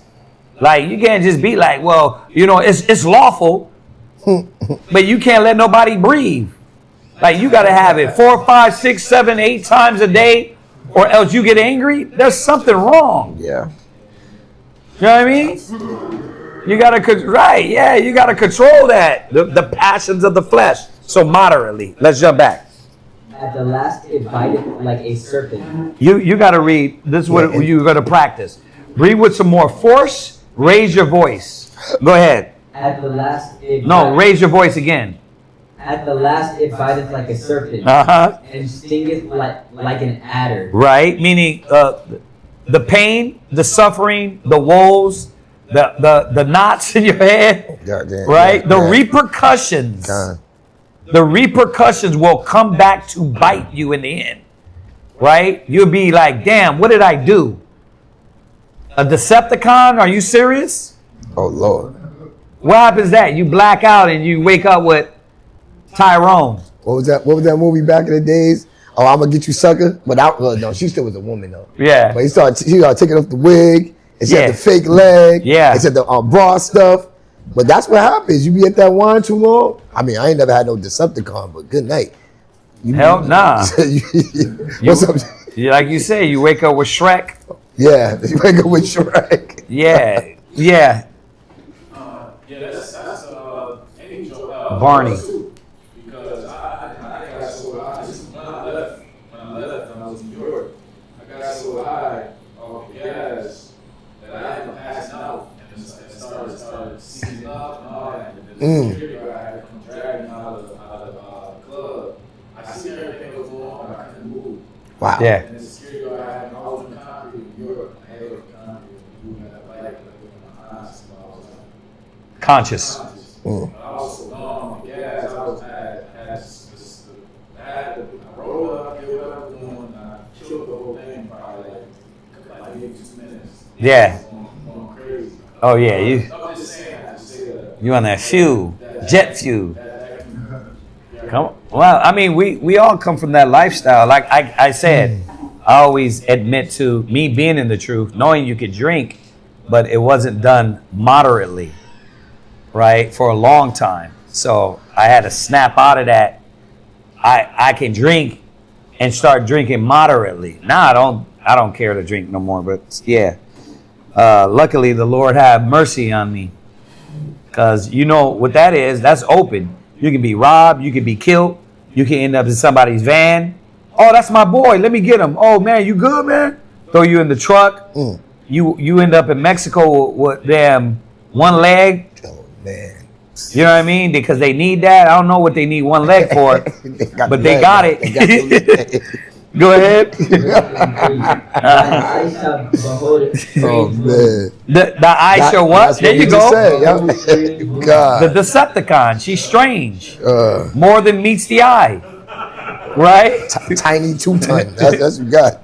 You got Barney now. Big. Right? Big draws. Go ahead. That's crazy. And thy heart shall utter perverse things. Uh-huh. Yea, thou shalt be as he that lieth down in the midst of the sea. You know what that feels like. You look up and the world just spinning. It's like, damn. You fall. You know that. Everybody that drinks knows that. God. That you just lay back and everything is just like the sea. It's like the world is turning, right? Yeah, the cylinder starts spinning. Yeah. I remember I went to this kickback with my homegirl, and I guess there was a female that was trying to jump her, and the female had a homegirl, and she was like, "Oh, that's her. She's trying to jump me," and I was like, "I got you. They're trying to jump you." And I looked over, and she got a big homegirl. I was like, "Damn, she a big one." Right. I started drinking. I'm like, nah. You thinking the strength is gonna give you. And then, I remember, I don't remember anything after that. I remember waking up and I had a big knot on my head. Oh wow. Like that. But that goes back to that Ecclesiasticus. It says 25. Yeah, 31:25. Yeah, show not thyself valiantness in wine, for wine hath destroyed many. You know how many people really think that, like, whoa, I'm gonna get stronger and faster when I drink? That'd be the mistake, right? Yeah. Drunken master, nah. No. Yeah, not head. Yeah. Come on, finish. Or as he that lieth upon the top of a mast. Mm-hmm. They that have stricken me, shalt thou say, and I was not sick, and they have beaten me, and I felt it not. Right. You know what's going on here? Contention. You get into this contention, and then you have what?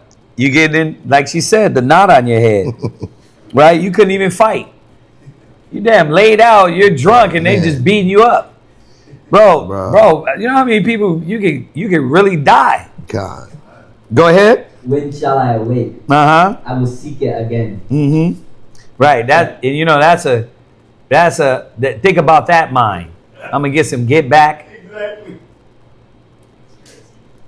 Drink in moderation, y'all. Like I tell my son, I'm like, look, you ain't even gotta drink.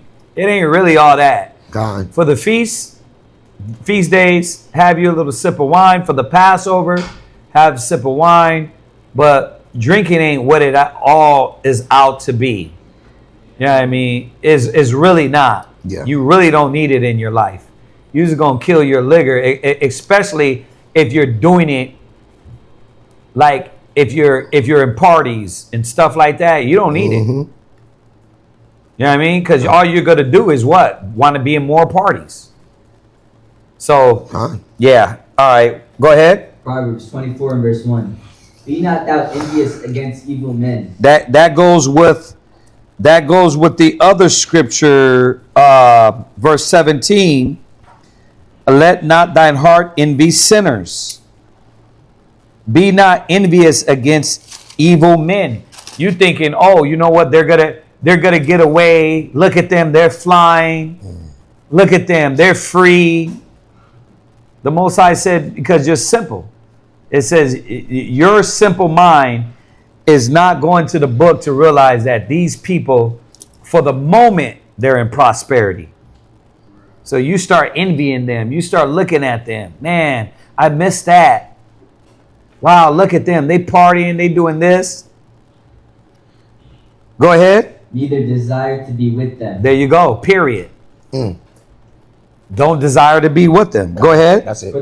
Oh, that's it? That's 24:1, right? Yeah. Okay. Good job. We ain't doing that.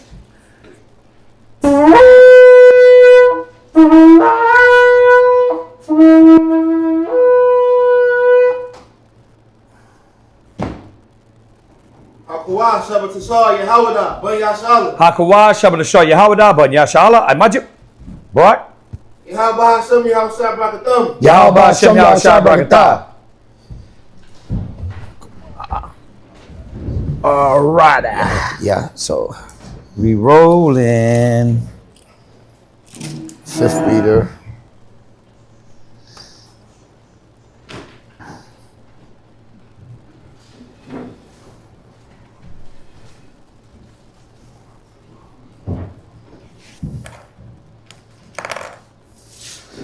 So he's gonna, the fifth reader is gonna continue Proverbs 24, verse 2, down to verse 10. Proverbs 24 and 2, down to verse 10. Proverbs chapter 24 and verse 2. For their heart studieth destruction, and their lips talk of mischief. Right. So it's telling you about the evil men, their mentality, their mind state. They study destruction. Like when you look at the wicked, when you look at people in this mind state, and we know, we go to the head beast. When you deal with the so-called white man, where's his mind at? Where's Trump's mind at? Like, if you're slow, you don't understand that Trump been wanting to start World War III. I know. All you Trumpalites, don't get at me like, no, Trump wants peace. Trump wants to stay in the power just like every other king. Yeah, they really like, no, Trump is like, he been trying to. Do you not know that the white man is the master of speech and twisting and making it seem? Go watch what he said about Epstein. First it was, yeah, Epstein, I don't really, yeah, we had a falling out. Then it came out, oh, but you guys were best buddies. Then it came out recently, what? You knew he was taking women from Mar-a-Lago. Wow. You don't see this demon's a liar? Yeah. But you still thinking he got your best interest. He gave me a stimulus check. Yeah, he gave me a stimulus check. Man, that's Trump. He been trying to fight against the pedophiles. Trump don't give a damn about that.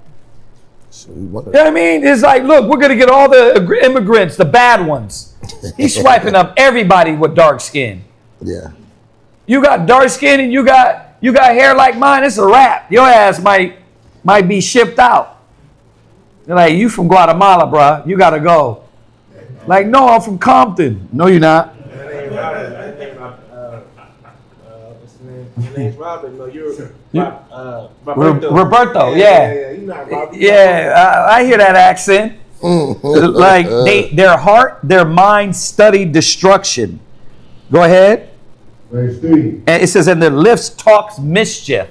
Like, do you see the warning that he just, like, first of all, the ex-Russian president said about nuclear war? Oh, yeah. And then Trump came back and he was like, you better watch what you say. Words have power. Now, you got to go get his actual words, but that was basically it. Like, words have power. Like, yeah, we're ready. You're ready. We all ready. He sent 2 submarines over there. He sent 2 subs over there. Yeah. Trump's a thug. He's the cat that pull up, you know, they be like, oh, okay, they talking all that mess. When he told Elon, he said, man, we're going to send Joe. We might have to send Doge to eat him up. Wow. I knew he was a mob boss, right? I was like, this cat is cold. He'll flip on you quick. He'll flip on you real quick. I told him if he don't stop, he's going to be in serious trouble. Yeah. They study destruction. You're over here thinking he got your best interests. You know what I mean? Look, he gave the rich more money and took it away from you. Right. Now, we don't give a damn about what king is in power. So don't you guys just dislike Trump. No, we dislike them all. Right. We dislike them all. Right. Go ahead. And their lips talk of mischief. Right. Through wisdom is in house building. Right. That goes with what we were saying earlier. Psalms 14:1. Proverbs, was it 14:1, right? A wise woman buildeth her house. Yeah, foolish And then woman. the Psalms 127. You can double check that. Is that Psalms 127? It also said wisdom. It also says wisdom buildeth a house. Psalms, right? Except the Lord build the house, they labor in vain. Right, that one too. That one too. All those go with it. But I was saying, I thought it was Psalms. Wait, is it 121? Is it 127 or 1? Because I quoted it earlier. It says, wisdom buildeth her house. Let me see. No, it ain't 120. It's at 120. It's one. Oh, yeah. It is 127. My bad. Yeah, Psalms 120, 127 and 1. Right? Yeah. See, that goes right with that. And then, of course, the Proverbs 14:1. That goes with the Ecclesiasticus. What is it? 20. Except a man hold himself diligently in the fear of the Lord. Yeah. Right. His house shall be soon overthrown, which was Ecclesiasticus 27:3. Right. Ecclesiasticus 27:3. Exactly. Right. And what you were saying? No, writing it down first. Right. 5, I think. So all those go with it, y'all. That goes right with it. Through wisdom and house is builded, and by understanding is established. We don't understand. If you're destroyed for the lack of knowledge and you don't even know how to build a house, you don't know how to build a marriage, you don't know how to build your kids, what is your house left to? The lack of knowledge, destruction, no wisdom. Or the faulty knowledge that you got from the world how to build the house. Come on. Verse 4. And by knowledge shall the chambers be filled. Yeah, all the things that actually support the house and that is going to establish the house. See, we're thinking about the chambers. We're thinking about the chambers, furniture, TVs. Right? Yeah. Nah. It's actually the one I'm thinking of that goes with this as well. We went over this recently too. It's Proverbs. Is it 9? It's Proverbs 9:1, right? Oh, yeah. Wisdom have built her house. Yeah, wisdom have built her house. It goes with that too. Yeah. Proverbs 9. Add that to it. Right? So we've been over those. Go ahead. Yeah, verse 4. And by knowledge shall the chambers be filled with all precious and pleasant riches. Verse 5. A wise man is strong. Yea, a man of knowledge increaseth strength. No, he decreaseth. Increases strength. No, he gets weaker. Increases strength. No, he gets more faithless. Increases strength. See, if the wisdom is filling you, then you are increasing in strength. You're not getting weaker. It says you shall shine brighter and brighter. So ask yourself, how long you been with the word of the Most High? If you've been really correctly applying the word of the Most High, you're supposed to be increasing. It don't supposed to be a stalemate. It's supposed to be increasing in wisdom, knowledge, and understanding and growth. Not a stalemate, huh? Job 17:9. Oh, the righteous shall hold his way. Yeah, go ahead. Pull that one. Job 17:9, somebody. They have clean hands. Job 17:9. Job chapter 17 and verse 9. The righteous also shall hold on his way, and he that hath clean hands shall be stronger and stronger. There you go. So he that have clean hands should be stronger and stronger. So we're supposed to be getting mightier and mightier. Time. Our faith is supposed to be getting stronger. Remember, stalemate means the tree is not bringing forth fruit. So it don't mean you're supposed to be in one position mentally, physically, spiritually. It's supposed to be growth. Right? All right. Go ahead. Verse 6. For by wise counsel thou shalt make thy war. Right. There you go. The Most High is a tactician. He's raising kings as well to be tacticians and to plot in righteousness with wise counsel. Make decisions based off of enough of evidence that you could at least go back and say, you know what? I made the proper decision because I had enough counsel to be able to go at this battle, this war. And what is that war for you? It could be a woman. It could be a man. It could be building something. So going to war ain't just the physical war. There's a spiritual battle. There's a spiritual war. Right? Go ahead. And in multitude of counselors, there is safety. Yeah. So when we counsel, you do what? Why do you think you have the Knights of the Round Table? Now, it's not saying, yeah, I know, I counsel with my cousin, my aunts, my mama. Like, first of all, I told you don't go to what? The foolish for counsel. So, scrap that off of your to-do list and understand it was saying that you're getting wise counsel. Right? Go ahead. Verse 7. Wisdom is too high for a fool. He openeth not his mouth in the gates. Right. What does that mean? Well, the other scripture said, wisdom crieth out in the streets at the gate. Meaning what? The ones that don't want wisdom, they not teaching. We know that because that goes with Ecclesiastes 37, 38. No, it's Ecclesiastes 38. It says the ones that give themselves to the plow, their voice won't be known in the gate. Right. You won't seek them for counsel. You won't seek them for counsel. You won't you won't deal with them in judgment. Yeah. Right? Go ahead. Verse 8. He that deviseth to do evil shall be called a mischievous person. Yeah, you over here plotting negative, evil eye, always surmising. You're going to be called a what? Mischievous person. Yeah, exactly. Go ahead. Verse 9.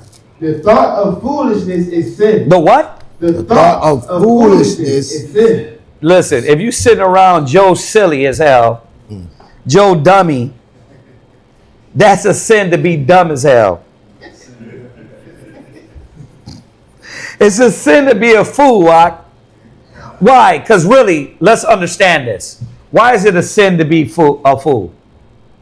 What's the first one? A fool does what? I'm a charades. Well, not charades. What's the, you add it? A fool rejects knowledge. Yeah, that's why it's a sin. Because he doesn't want to hear. So that's the first thing he'll do. It's a sin to be what? Stubborn and rebellious. It's a sin for that. So it's not just because he's slow, like everybody that's on the spectrum is a sinner. No, this fool rejects knowledge. Yeah. He doesn't want to hear. She doesn't want to change. So that's why they're sinning. Because all the things that come with rejecting, right? Stubborn, rebellious, stiff-necked. I don't want to hear. It's going to be my way, right? That's why it's a sin. Go ahead. And the scorner is an abomination to men. Yeah, a scorner. We went over what a scorner was a few Sabbaths back. A scorner is abomination to men, meaning that we don't want to deal with that. We don't want to deal with these scorners, someone that is constantly always what? You give them the word, they what? Playing games with it. Mocking. You tell them the scriptures, they want to what? Laugh at it. I guess I'm gonna have to get. I guess I'm wicked. Yeah. I guess I'm gonna get like it's a game. Yeah. Well, the Most High is gonna have to judge me. Yeah. It says, an arrogant and opinionated person who resents correction despises authority, or shows contempt for those things to teach or warn him. Yeah. Yeah. Yeah, you think it's a game. Like, here's you got the prescription and you got the medicine. Like, judge yourself. If you be in this mold, you got to say to yourself, damn, that's a mold that's off. That's a mind state that's off. Being a fool is off. Being a scorner is off. Damn, I do that. Every time somebody tells me something, what happens? I don't want to hear that. The scripture says if you judge yourself, you judge no man. God. What you got? It says biblical definition of scorner. A scorner is someone who mocks, ridicules, or shows contempt for truth, wisdom, correction, or the Most High. Yeah. That's what I'm saying. Like, what's the point of talking to these people that mock? I'm like, bro, you think this is a game? I ain't got time for that. Bye. Right? God. We want to get in an argument and convince them.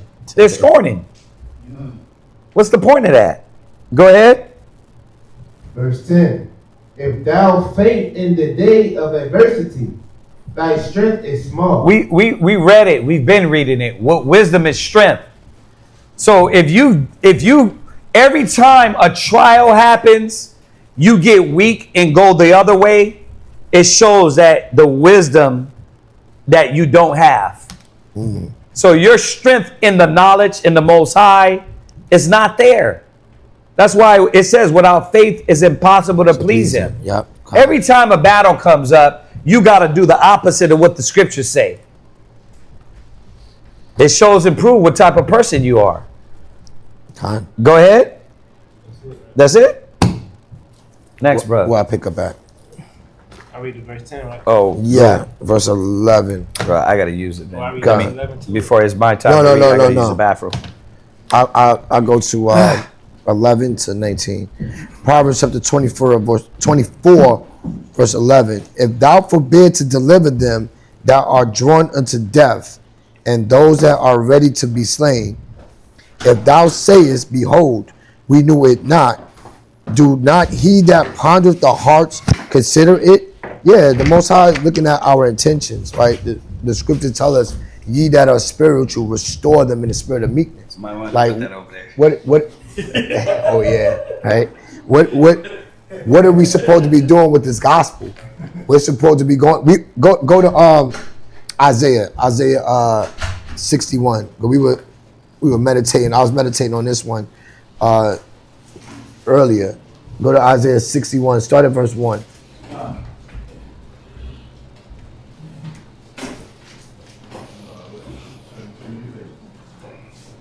Because it's talking about what we don't do with this work. That's why Yahweh Shah said that tree that doesn't bring forth fruit is going to be hewn down and cast into the fire. We've been given this wisdom, this understanding to do something with it. Not to just sit on it, not to just, pack up notes. Not for sisters to just be like, I'm collecting head wraps. But all of us, the men, the women, we have a job. We have a job to go out and teach, right? It starts with what?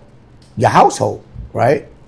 And then we got to go out there and wake up our people because our people are hurt. Read where you at. Isaiah chapter 61, verse 1. The Spirit of the Lord God is upon me. Right, the spirit meaning what? It ain't the feeling. It ain't the funky drummer. It ain't pastor with the hood and It ain't that. It's the word. Right? We going over these precepts. We're breaking it down, giving you the understanding, show you how it relates to you directly, showing you your life, not just your nationality, but your life, the chaos that's going on. You're like, damn, why do I keep losing? Well, what method are you choosing? Read. Because the Lord hath anointed me to preach good tidings unto the meek. Right. The Lord gave you this wisdom, gave us this understanding to fix our life so that we could go do what? It said what? Preach? Preach good tidings unto the meek. That's the definition of gospel. The good news. Gospel means good news, good tidings. So, but who needs to hear good news? Who needs to hear good tidings? Well, like it said in Proverbs, it said, if thou forbid to deliver them that are joined unto death. Our people are living a life that will lead them straight to the grave.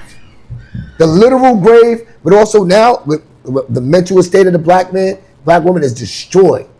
We're the ones that's dealing with anxiety and depression. We talk about it all the time. It's not just the so-called white man that's out there cutting themselves and biting themselves. And I'm an introvert. Why are you an introvert? Because you don't have no power. You feel powerless. That was by design of your enemy.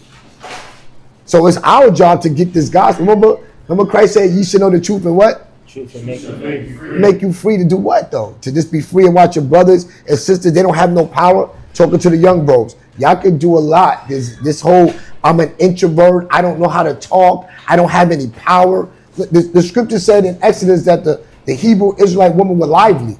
So how come the only time we're lively is when I'm raging? When you stole my med pack.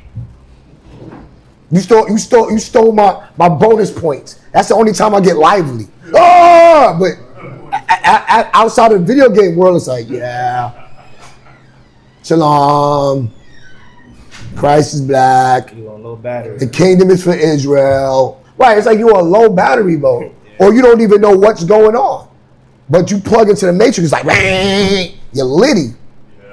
You gotta go help them out. Like, get out of there. It's going to destroy you because it's destroying the young ones. We know what it's doing to you. Watch it, what it's doing to our household. It's like the curses of Deuteronomy we still doing that with all this truth, with all this gospel being preached. We're supposed to be coming out of those curses. But if we, but it said if you forbear, you know what it means to forbear? Get the definition for forbear. That's that word back on Proverbs 24:11. Get the definition for forbear real quick. Who got a phone? Nobody got a phone. We going flip phones now. We started talking about Monkey app and Omegle. We all going to flip phones, right? Khan. Who got the definition? Forbear. Hold on, he got it. Oh yeah, definition 2. To pause, to delay. To do what? To pause, to delay. Our people out there dying. What are you waiting for? What are you waiting for? Oh no, we got Kazak. Look, he's going now. He's literally going. Like, so we put for the whole class. Wait till he come back. Okay, we're gonna take an intermission because Kazak's the one. Commercial break. All right. The scripture says the harvest is plenty, it's the labors are few. Our people are out there dying. Who wants to help them? Who's going to teach who's going to be the elder woman to teach the younger woman how to love their husbands, love their children? Oh, we got Shalamaya Shawashara. That's it. This too. Look at all these young sisters that's in here, the armors. I'm going to need somebody to teach her. She needs an example that she can relate to. Somebody close to her age. Now, that's not stopping Shalamaya Shawashana because they're going to do their job. They know why they got this truth. Not because their husband is a general. It's because they're Israelites. They were given this truth for a reason. Go back to where you at. The Spirit of the Lord God is upon me because the Lord God has anointed me. You've been selected. He said, before I formed thee, I knew thee. That's Jeremiah. And ordained thee. Not because your dad's son, you've been ordained. Because think about it, how many of your dad's children ain't around trying to hear this? All of my sons ain't around trying to hear this. So if your spirit is bearing witness, it's bearing witness for a reason. Not to just be like, hey, I'm part of a crew. I'm part of a team or school. It's to learn this, to go use it and help. Go ahead. To preach good tidings unto the meek. That means you got to open your mouth. But how do you, I know why a lot of times we don't want to open our mouth, because we don't really understand. We sit here, we just shake our heads, we just do the rituals of it, but we don't understand. So you can't talk about what you don't know. But that's okay. That's why we call it school. Raise your hand. Be able to be bold with what you believe in. Go ahead. He has sent me to bind up the brokenhearted. Come on. To proclaim liberty to the captives. It said the brokenhearted. Proverbs said the ones that's at death. You know how that feeling when you're so hurt, it's like, I don't want to live no more. That's our people. They have no hope. Suicide. Yeah, they dealing with these mental health issues and they feel like nobody can help them. Nobody cares. We go out the street speaking. We're not just going out there because it's yelling because the white man is that. No. No, we going out there because we care. We know you feel neglected. We know you've been abused. We know you feel like I don't have no answers.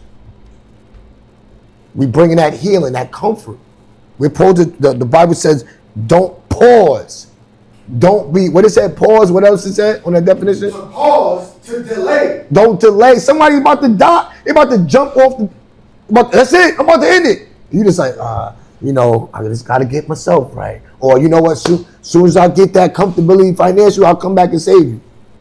It says, to refuse. You what? To refuse. You literally are refusing to help our people.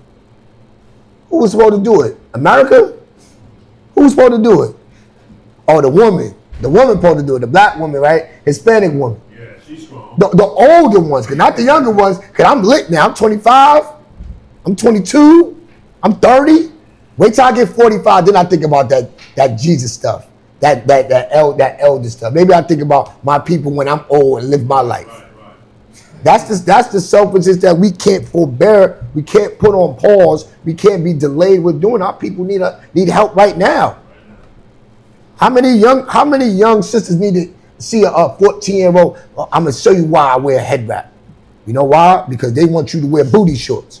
And guess what happens? You wear booty shorts, and somebody gonna hit you up on a monkey app, and you have you doing monkey business. Ain't no damn monkey. Like, that's crazy. That gotta be tight. I gotta be tight. There's a whole app that allowed the perverts and the predators, and our kids know about it. I'm just now found out about it. Our kids know about it because why? They trying to take them out. We're supposed to help save them from death. We can't be on slow mode, idle mode. Go ahead. And the opening of your prison to them that are bound. That are what? That are bound. We gotta free them. Free them so they don't get comfortable here. Remind them this is not what we're supposed to get comfortable here. It said it will destroy you with a sore destruction to where you don't even consider your people anymore. You so caught in a maze, you're so high off of all the distractions, you don't even realize this is captivity. You're like, no. I live here, 1500 Dundee Street. What are you talking about? I love it here. Get to eat, get to play games. You got Wi-Fi. Strong Wi-Fi. No. This is captivity. This is punishment. And if we don't wake up and tell people that, it'll lead to their death. Y'all see that? All right, go ahead. Go back. Oh, that's me. Go back. I always do that. Verse 12. Proverbs chapter 24 and verse 12. If thou sayest, behold, we knew it not, do not he that pondereth the heart consider it? And he that keepeth thy soul, do not he know it? Yeah, he's going to know if you being lazy. What Christ told us? Depart from me, I never knew you, you worker of iniquity. Because you was giving something to multiply, you was giving something to increase, and you didn't understand that your increase was for your brother and your sister. No, you selfish. The kingdom ain't for selfish people. It ain't going to be, like Kazak said, it ain't going to be, well, I need some time by myself in the kingdom. Nah. No, it's going to be about us enjoying us that sacrifice, that gave up, that endured to the end. But he's going to try, it says the Most High is going to try the soul to see why did you forbear? Why you was holding back?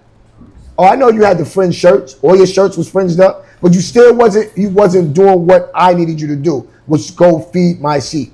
If you love me, feed my lambs. That's what Yahushua said. He was doing the Father's will. It says, and shall not he render to every man according to his works? But you ain't got no works. You slothful servant. You slothful, you lazy, you put it on pause. You didn't realize your people out there dying. We're in war. We're in war. They want you to be on, what is it? Omegle? What is it? Omegle? Omegle. They want you to be on Omegle. They want you to be on chat roulette. Roulette was the game. Y'all know roulette was the game. I know they got the roulette, the casino, but the roulette, the Russian roulette, you put the pistol in there, right? You put one bullet, spin the chamber, spin it around, you take it. That's how they doing with us spiritually. They want you to keep testing till it destroys you. Keep playing the game. Keep playing the game. I'm going to get him. I'm going to get her. I'm going to get him. I'm going to get her until you dead. And the death comes from disconnecting of this. Disconnecting that I'm supposed to be a warrior. I'm supposed to be a soldier. I'm supposed to be ready to go stand up and go help the 16-year-olds, the 15-year-olds. What are they teaching a 16-year-old, a 15-year-old right now? To do what do you call it? Drills? To do drills? So they out here like it's Call of Duty. They gave y'all the game. Y'all didn't even see that. That was a whole delusion. That was a whole setup. Let's give you a video game, yeah. And they make it look like New York. They make it look like Miami. They make it look like your neighborhood. Yeah, Grand Theft Auto. They make it look like your neighborhood. And you out there want to do the same thing. Or your peoples is doing the same thing and you not directing your friendship right. That's what y'all been called to do. Oh, her mom said she can't wear pants, but she got pants in her book bag. As soon as she get to school, she put on the leggings. You want to show her like, nah, that's being deceptive. Your mother, your father, they're showing you these things for a reason. You're supposed to be saving them from death. I'm talking to the kids because we got a lot of kids in here right now, youngsters. But I mean, us grown-ups, I mean, what else should we be living for? We should already know that America's dream is a nightmare. No matter how much money you make, it ain't going to be enough. You're going to be in that daggone rat race forever. Where we at? Verse what? Verse 13? 12. No, we finished verse 12. Verse 13. It says, my son, eat thou honey because it is good, and the honeycomb which is sweet to thy taste. So shall the knowledge of wisdom be unto thy soul. Yeah, the scripture talk about that. Like at first it's sweet. Right? It talks about it in the it's Ecclesiasticus 6. Right? It talks about it's like fetters. That's 6 and yeah. Go to 6 and 24. Read that.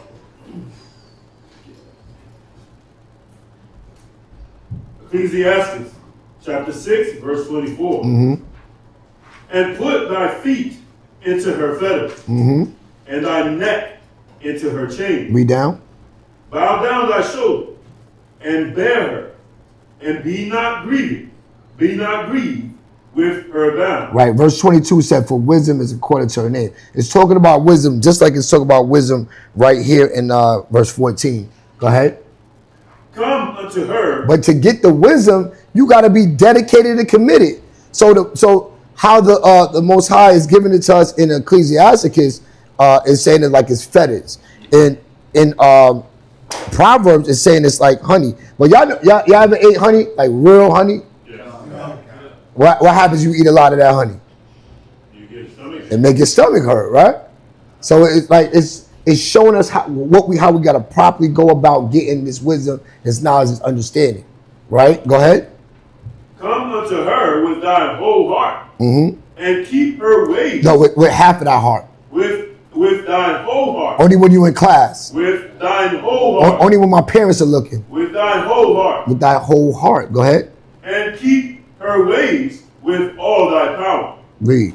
Search and seek, and she shall be made known unto thee. Yeah, y'all. How do the animals find the honey in the forest? They gotta go look for it.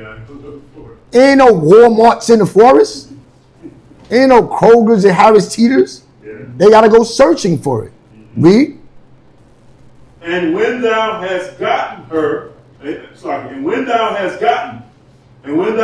got hold of her, That wisdom. Talking about the wisdom. Go ahead. let her not go. Right, because it's something of value. Right, it's something that's going to save your life. It's going to save the people around you. It's going to help them, save them from death. Read. For at the last thou shalt find her rest, and that shall be turned to thy joy. Right, something that you value, something that you appreciate. Right, and we can read down in that. But just going back to where we at, Proverbs, we good on that. Would you have something? Okay. Where we at? Verse 14. So yeah, you could have ran all the way down. You could have ran all the way down. Yeah. God. But where we at? Well, it's me and then it's Kazak. Okay. So shall the knowledge of wisdom be unto thy soul. When thou, did they say it will be joy? Yeah. At first it's going to be like shackles, but later on it's going to be like joy. When thou hast found it, then there shall be a reward, and thy expectations shall not be cut off. Being patient, waiting for the manifestation and seeing the value of what the Most High has for us, right? The reward. Verse 15, lay not wait, O wicked man, against the dwelling of the righteous. Spoil not his resting place. For a just man falleth 7 times. We go to this scripture all the time. We went there, what was it, last night? When the person asked a question about, last night somebody asked a question about how did they word it? Y'all remember? What are you talking about? How do I fight my battle? Or they said, how do I keep going when it feels like I'm losing? Yeah. How do I keep going when I feel like I'm losing? Well, I mean, you got to put the perspective on it. A lot of ways. We talked about it. What is the reason that you're losing? What methods are? Because you're not using the Most High's methods. You're losing because you're choosing your methods, and He's showing you that there's only one way. You got to choose His way. Yeah, go ahead. Yeah, there's this sister at work, but she was telling me about past relationship and how they failed, right? Yeah. And again, conversation started. Just giving you a short backstory. Conversation started because she saw my fringes. So she asked me, what those are. I told her what they represent. To remember the commandments, to keep them. And she was like, "What church you go to?" And I told her everything. And I started talking about, why. She asked the question, why we need to do all that. And I took her to Deuteronomy, just basically looking at how we dealt with each other, the honor that we have, and Deuteronomy showing how the curses came upon us to where we no longer live like that. We no longer think that way because we're now under these curses. And the relationship that we put ourselves in, we don't choose the Father's ways when we go into these relationships. We're not honoring our father and our mothers to go to them and say, "Hey, you've been together, right? How did you do it?" Right? We're going about our mothers and fathers. We're raising our children without the help of others that has raised their children successfully. So I was showing her how we're not using the method that God has given to us. And so we're destroyed. Our men, women, children, we're all destroyed. So when you look at your relationship, and I was telling her, I said, it's not coming from that you're just an evil person. We don't know, right? I said, Hosea 4:6, we're destroyed for a lack of knowledge. She said, yeah, I know that scripture. I said, yeah, that pertains to us. So I was just showing her how, yes, if we remove ourselves from this wisdom, knowledge, and understanding, we'll be a destroyed people. And you can see that's on us now. So when we try to go into a relationship being destroyed, it's not going to turn out well. There goes what's the word that she said? The person said, I think it was a she. Loss? Yeah, loss. There goes a loss. Yeah. Another relationship lost. Exactly. Another relationship destroyed. If you keep with the same pattern, never seeking the knowledge and the wisdom, what do you think the next relationship is going to turn out to be? The same outcome. You're going to find something that you don't like about this person, and you're never going to communicate the right way about it. You're never going to work through it. You're never going to try to see how I can triumph over this thing, how I can get through it by communicating, by keeping the commandments of God, by doing it the right way. You're not going to revert to that because that's not your way of thinking. And I was just showing her that, and she's like, yeah, that makes sense. I said, it makes sense because it's the Father's words. I said, this is the Father showing me the wisdom, knowledge, and understanding to show you the wisdom, knowledge, and understanding that we have stepped away from. And we don't see any benefits in it because we were never taught it to see the benefit in it. And that's the whole thing. It just like, how many times do you have to fall in order for you to see that? Right. It says, for a just man falleth 7 times and riseth up again. Because in that falling, it has to be going back up. For by wise counsel thou shalt make thy war. If you continue to be unsuccessful at what you're dealing with, shouldn't you go get advice? Yeah, shouldn't you go ask, hey, you know what? I can see like my relationships don't be working out. Or I can see me and my husband, we don't be communicating the right way. Whatever it is, you should go get advice. But what happens with our people? Well, I can do it on my own. I don't need nobody's help. And you see the way y'all looking at it, y'all want me to do it Yahweh? No. We wanted to do it Yahweh. You want it Yahweh's way, not our way. Right? One brother quoted, okay. But you quoted too, yeah. But that's what that's the perspective that has that person continuously losing and feeling like I can never get it right. Well, it's your method. Because we've all had stumbles and mistakes, and we openly talk about it. I just talked about the junk things. And I know I don't have to be that fool anymore because the scripture I was given about my wine drunk immeasurably. I didn't know that. I was taught, here, drink that. Tap the bottle. That's what we do. Here, you ain't tap the bottle? Like, that's the law. Tap the bottle ain't save me from being for drinking too much. Pour a little bit out. That didn't help me. Like, that didn't help me. That said, we need more because you wasting some. See? So, but when the scriptures, when the practical wisdom, knowledge, understanding of the scriptures, say, slow down. You drinking that too fast. Do you got to drink every day? Do you got a problem? What's the problem? Let's talk about it. Then you can free yourself from that. So you can not, like it said in the other scripture, deliver somebody from death. Deliver yourself first. Because you made the mistake, but you don't repeatedly keep doing the same thing over and over again. Y'all see that? But it says, verse 16, for a just man falleth 7 times and rises up again, but the wicked shall fall into mischief. Right? Because they don't want to hear. So they're going to be their own wickedness shall correct them. Right? Where I go to? 19? Verse 17. Rejoice not when thy enemy falleth, and let not thy heart be glad when he stumbleth. Verse 18. Least the Most High see it, and it displease him, and he turn away his wrath from him. Yeah, a just man falls 7 times. You don't know why.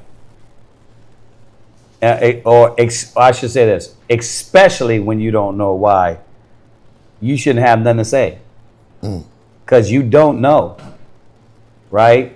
So you're over here laughing. Moses like, you don't know what I'm doing with him. You don't know what I'm doing with her. And he what? Okay, let me focus on what you're doing now. Let me focus. Let me show you how this fire can feel. So the Most High is telling you, remember, thou that judges not thyself. It's always a reminder for us to stay humble, because you don't know why the Most High is putting fire on who. Right? All right. Go ahead. Verse 18. What you got, Ak? Job chapter 31, 28 and 29. Right. Yeah, just read it. Job chapter 31, verse 28. This also were an iniquity to be punished by the judge, for I should have denied the Most High that is above, if I rejoiced at the destruction of him that hated me, or lifted up myself when evil found him.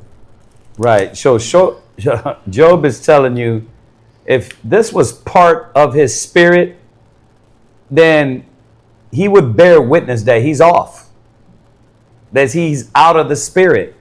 Like, we got to really, really take another look at ourselves and understand how righteous men and righteous women think. You know, you don't know. Yeah. I'm trying to understand it. And when it's talking about enemy, it's not talking about the wicked.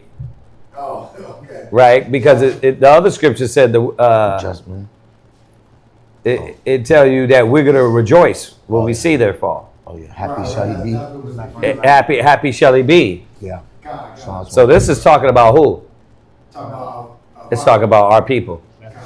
Like David and Saul, basically. Yeah, like David and Saul, exactly. Right? This is talking about our people, not talking about the wicked. Because we're going to rejoice when they fall. We're definitely going to say Barakatah Yahweh. Absolutely. Absolutely. Go ahead. Go ahead. Say it. Verse 19. Fret not thyself because of evil men. Neither be thou envious at the wicked. Right. Remember, that goes back to the first verse, 24 and 1, and that goes back to 3 and 17. Go ahead. Verse. The fret is that you start to second question what you're doing. You start to fear because now you're remember, our lifestyle is adversity. You were chosen in the furnace of affliction, right? Your lifestyle is totally different from theirs. So you literally stepped out. You stepped out of that lifestyle, which wickedness was destroying you, into the burden of righteousness. So you can't shake and shiver.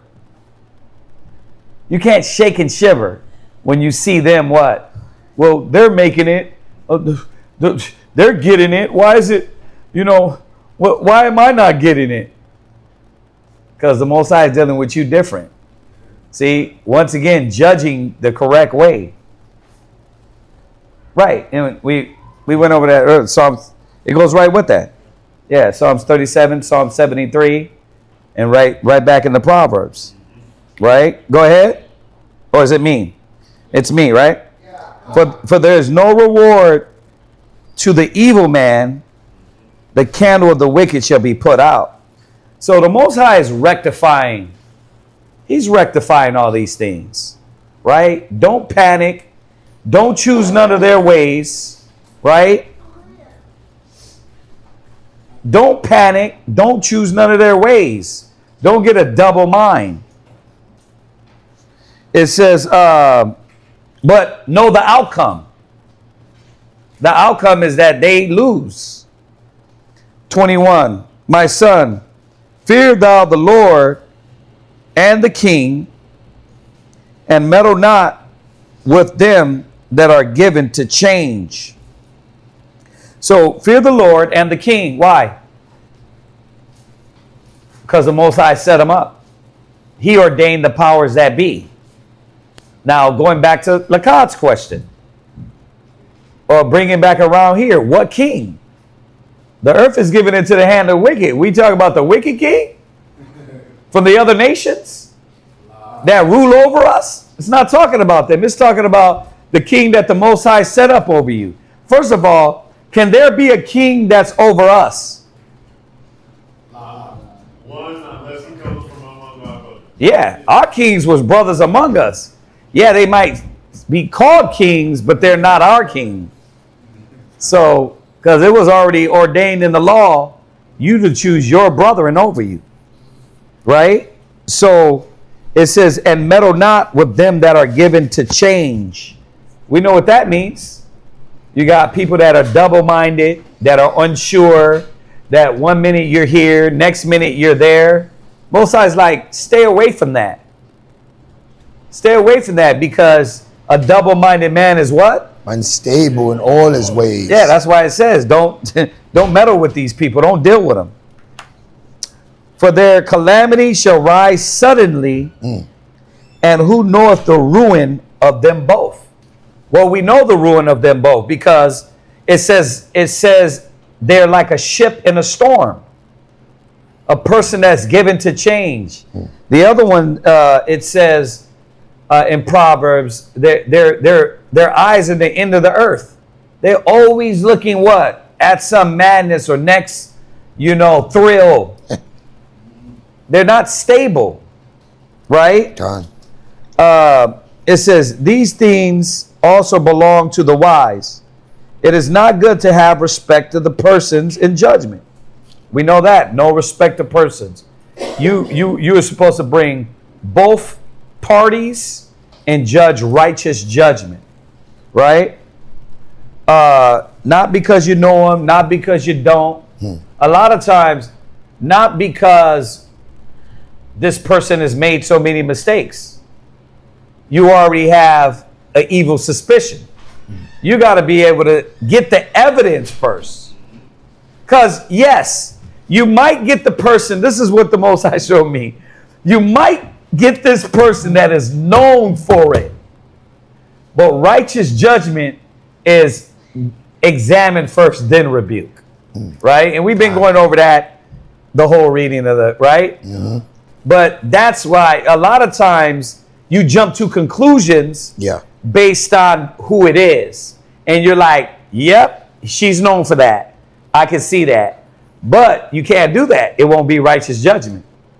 you got to find the matter, because it might be the one time she didn't do it. She might not have did it, right? Yeah. But you would never know that if you don't get the full information. Yeah. I was just going to ask you to repeat your first statement. Yeah, it said something. I was getting it. I was trying to get it. I want we're talking about now? Yes, sir. Right. So it says, what verse am I in? 20. Verse 21. 21. No, I'm wait. No. Yeah, I'm all the way down in 23.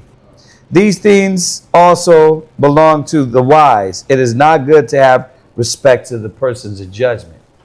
So I'm talking about a lot of times you'll get a person that's known for something. And because you still don't stick to the formula, which is examine first, then rebuke, then what happens is you already prejudge the individual.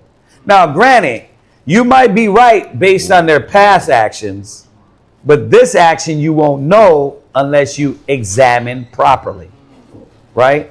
Yeah. Oh, no, I was just going to say, I'm glad you brought that up, because you might have some scenarios, like you said, someone's known for something. Yeah. And let's say someone else is lifetime you deal with, and they know that you'll believe them, they might try to point out, like, oh, yeah, that person did this. Yeah. Because they're known for that. Yeah. Yeah, exactly. Y'all got that? That makes sense? He that saith unto the wicked, thou art righteous, him shall the people curse. Nations shall abhor him. Yeah. When you try to really lift up Trump, you lift up these politicians, you lift up these kings and be like, man, he's good. He's good to us. Master's good. You're going to be hated. That's exactly what's happening to them online. Yep. Yeah, they're all, bro, the whole Republican Party, they're losing it over this Epstein thing. Trump, you lied to us. You should have known his tongue was as a fork. It was a fork. Snake tongue. Yeah, there's this Edomite online female, and she ain't baiting. She's really saying any Trump supporters that really want to debate or argue their point of why Trump should be president or why he's the better president, right? She's like, come to my podcast and state your cause. And she tears them down each time. Really? I was like, dang, this is crazy. Yeah, I got to hear that. Yeah, she tears them down each time. All right, verse 26. Mm-hmm. No? Verse 25. But to them that rebuke him shall be delight. Right, because we're supposed to rebuke that, right? And a good blessing shall come upon them.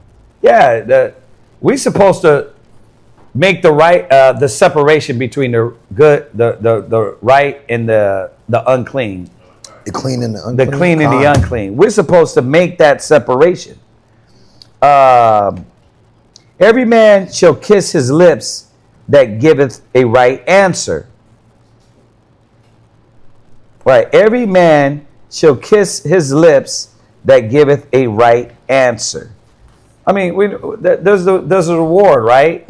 For saying the right thing, right?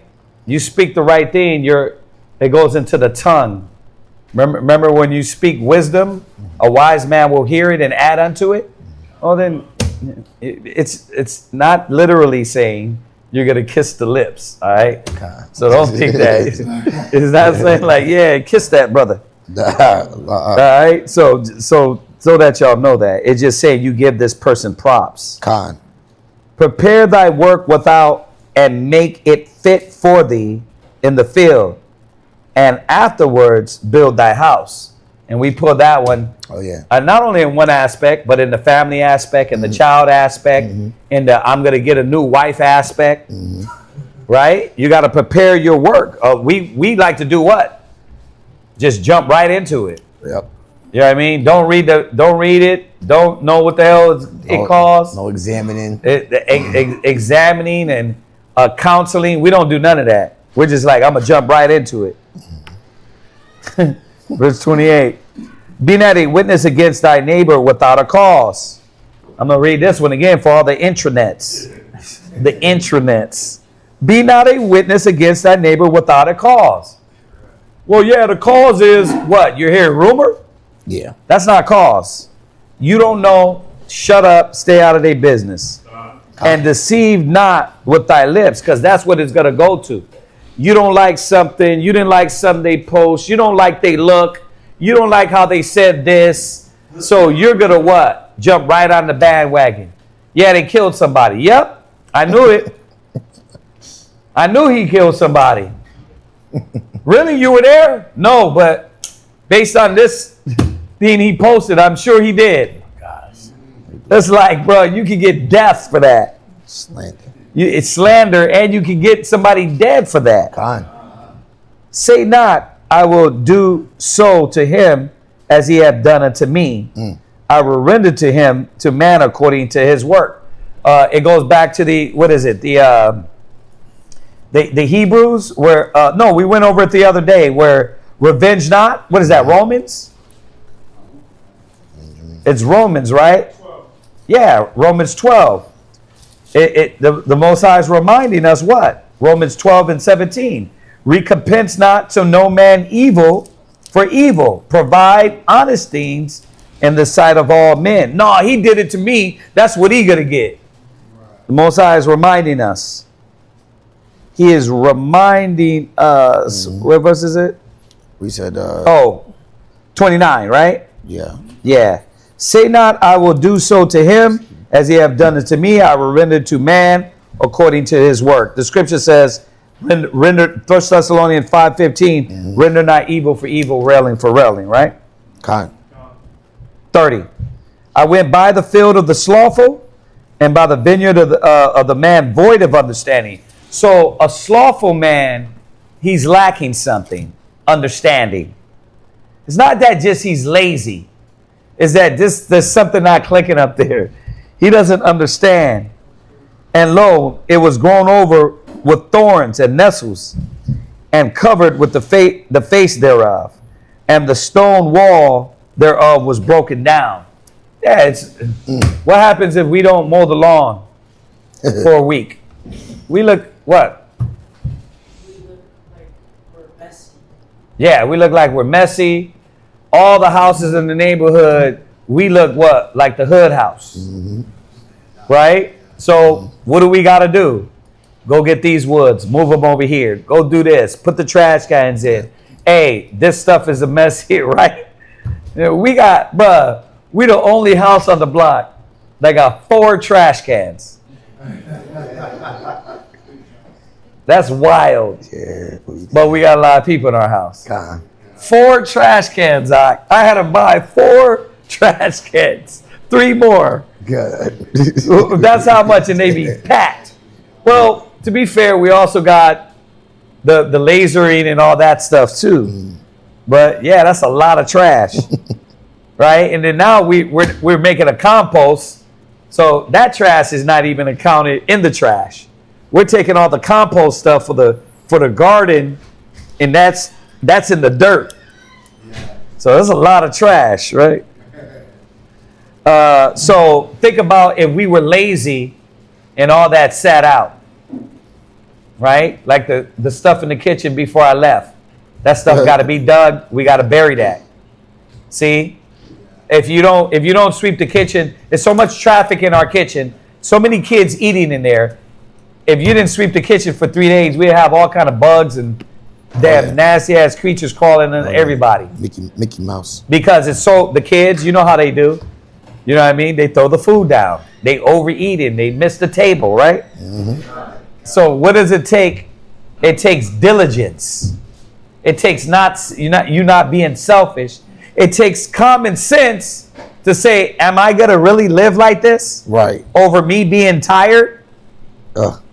Like, but you got me up at 12 a.m. Well, you're supposed to do it before you lay down. Or else the bugs will get it.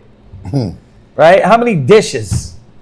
It's like you're going to be good when they ask you, hey, have you ever worked in a restaurant? You're going to be good. You ever watched this? Yeah. Bro, this dude's watched dishes more than any day. Bro, because there's so many people and they dish after dish. Dinner, then after dinner, right? And then after dinner, God. it's wild. Got you. You know what I mean? Yeah, they're like when I used to work at Village Inn, and that's what I used to do, bro. All those dishes, you throw them in there, throw them through the thing, right? It was exactly like our house. But what does it take? A person that has understanding to know this is necessary. Foolishness is bound in the heart of the child. If you left it up to you, it'd be what? Can we get it next week? Damn, next week? What? Huh? They broke the dishwasher, so it could have been easy. They broke that mug. That dishwasher was like, yes, Samsung dishwasher. Got you. God. We'll talk about that later. Then I saw and considered it well. I looked upon it and received instruction. Yet a little sleep, a little slumber, a little folding of the hands to sleep. Just a little. Right? So shall thy poverty come as one that travaileth. And we read this. This is the same. Yeah, in the other verse.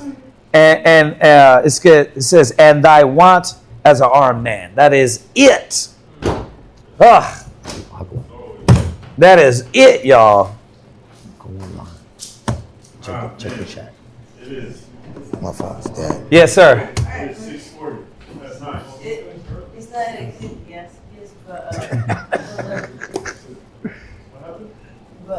You got a question? so I know how people like are allergic to certain meats. Uh-huh.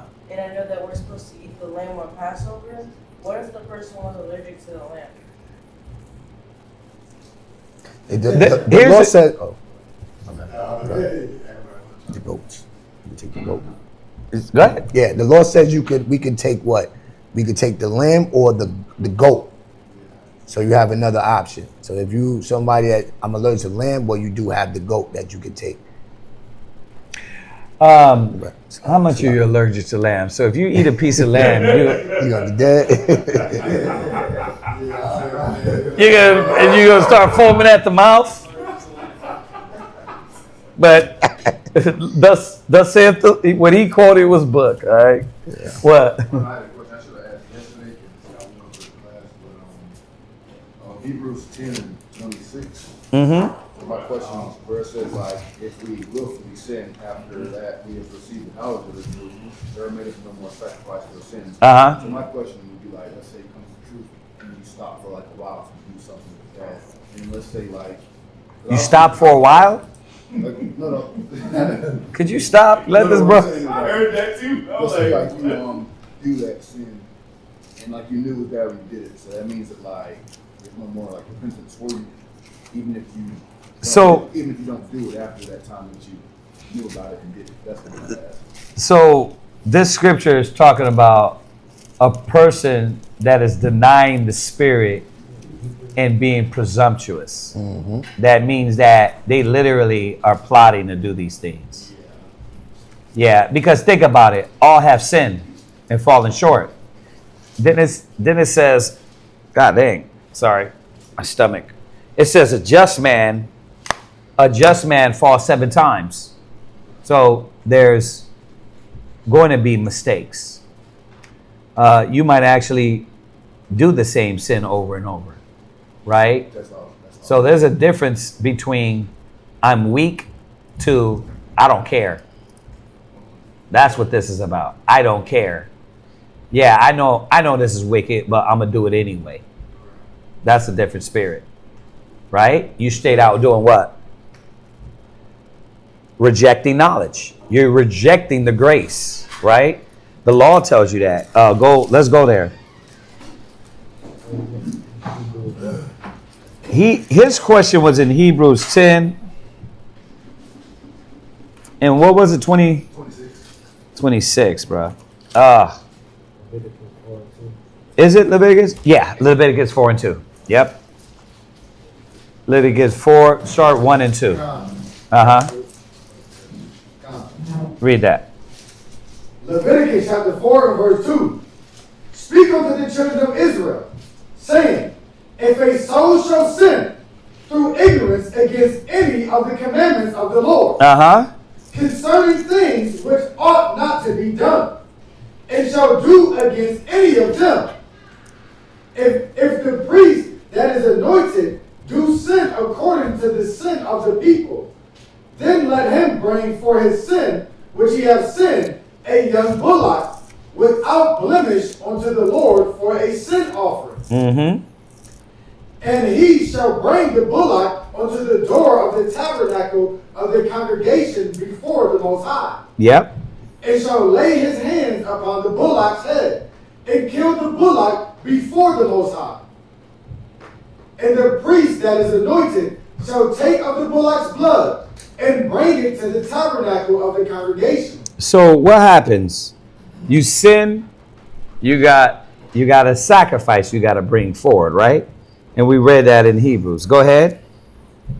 And the priest shall dip his finger in the blood, and sprinkle the blood 7 times before the Most High, before the veil of the sanctuary. And the priest shall put some of the blood upon the horns of the altar of a sweet incense before the Most High, which is in the tabernacle of the congregation. And shall pour all the blood of the bullock at the bottom of the altar of the burnt offering. Right, so this is a sin of ignorance, right? All right, let's jump over to the other side, though. Because we know the sin of ignorance, what happens? Right? Sin of ignorance, but we want the presumptuous. Go ahead. Now let him get it. Numbers 15 and 30. Numbers chapter 15 and verse 30. Right. Get the chat GPT one. Okay, go ahead, read that. Numbers chapter 15 and verse 30. But the soul that doeth ought presumptuously. Now, what is presumptuous? Biblical definition of presumptuous. To act presumptuously in the Bible means to act arrogantly, rebelliously, and willful disregard for the Most High's commandments, knowing it's wrong but doing it anyway. Right. You see, it's a whole willful. The willful is a presumptuous person that's straight out rebellious, stiff-necked, and stubborn. Like, yeah, I know it said don't eat pepperoni, but I'm gonna eat this anyway. Right? Nom nom nom nom nom nom nom. You got people like that straight out reject. Right? So go ahead. But the soul that doeth aught presumptuously, whether he be born in the land or a stranger, the same reproacheth the Most High, and that soul shall be cut off from among his people. So Paul wasn't saying nothing no different than the scriptures were saying. It was just reiterating how severity, like, think about it. The Most High is going to cut your soul off. Why? Because the fact is, the truth is, you want to know the truth?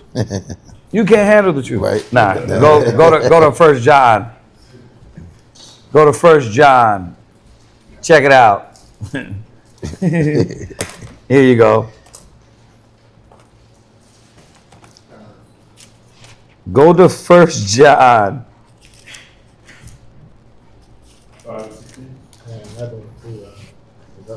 Is it? Hold on a second. Hold on a second. I want to.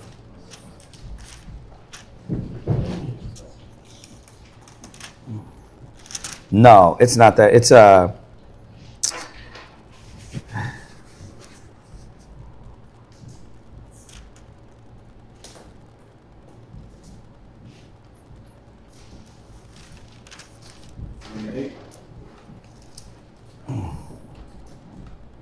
yeah, 3 and 8.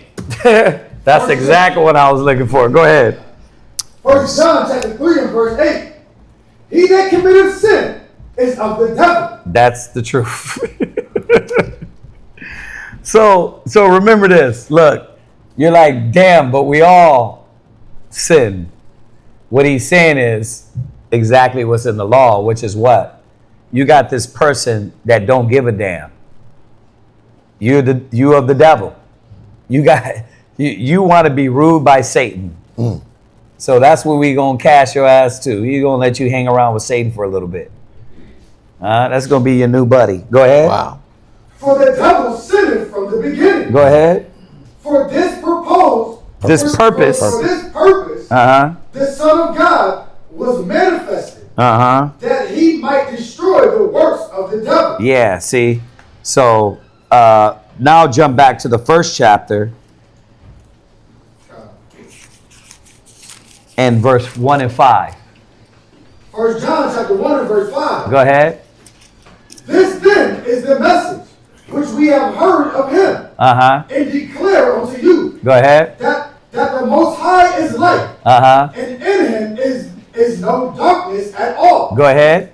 If we say that we have fellowship with him and walk in darkness, we lie and do not the truth. So there you go.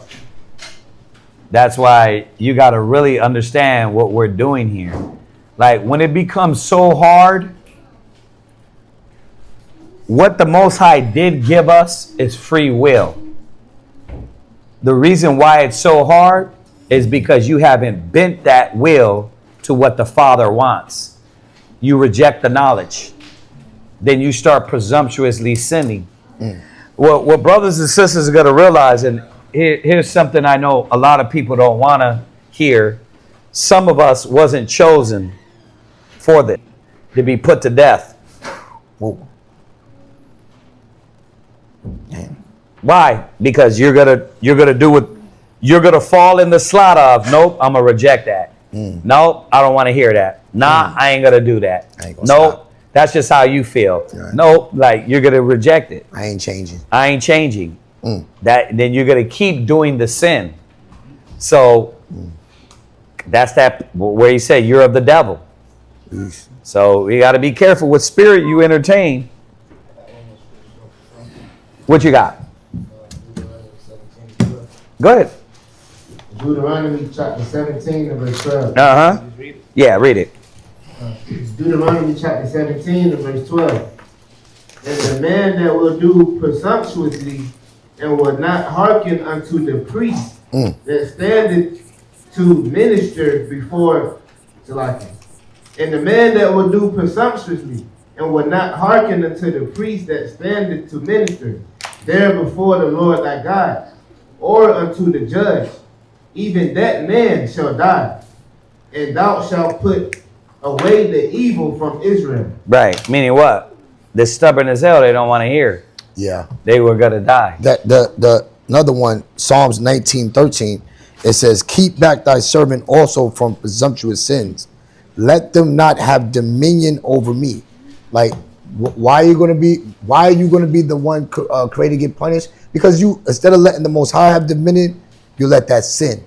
No matter how many councils, no matter how many fasts, it's like the scripture says, what good is the fast if you're going to go back to it? Yep. What good is the council if you're going to go back to it? So it's manifesting, it's showing that what man of man you are. It's not the one that say, damn, you know what, I messed up. It's literally like there's no fight in you. Yeah. You yield to it. You allow it to have dominion over you, right? Because we know that because it said, and we read it, a just man falls 7 times, but he rises back up. To not do the same things, but to say, I got to get stronger. Yeah. It says, let them not have dominion over me. Then I shall be upright and I shall be innocent from the great transgression. There's got to be a goal. That was it the Corinthians we always go to. There's got to be a goal and a desire to say, nah, I gotta get stronger than this godly sorrow. Yeah. Godly sorrow. Yeah. I haven't and I chosen 12 of you, and one of you are a devil. Mm-hmm. Meaning are called, but few are chosen. Everybody, somebody's got to play that part. And the funny thing is, they want to. Oh yeah. They want to be the villain. Yeah. It's more fun. You know what I mean? So they get to hang around with their buddy for a little bit. Oh damn. Hashatan.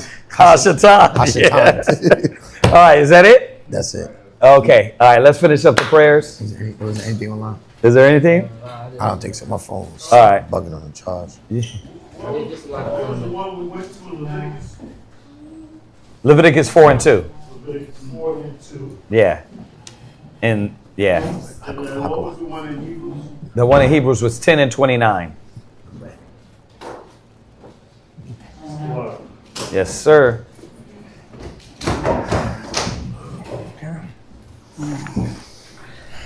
Bruh.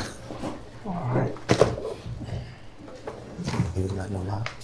You got No. no lie? It's coming. Okay. Okay. It's Aqua. Back a while. We gotta do, bro. What? I hate It's something going on with my. I'm I'm sorry. No, that's cool. I'm trying to fight this little illness. I got you. Alright. Oh, so you gotta do the breakdown. Yeah.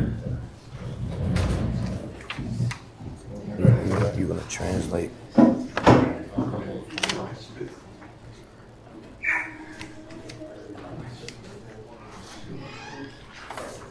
Find this.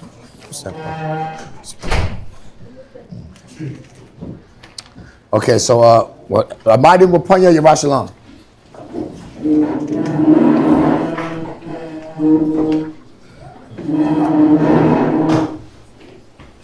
Is that everybody from up?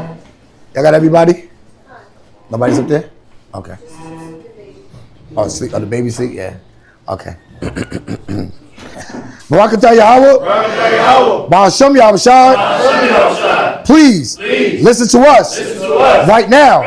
Send Michael and the righteous angels to watch over, bless, heal, protect, and make strong all the people of Yasharallah.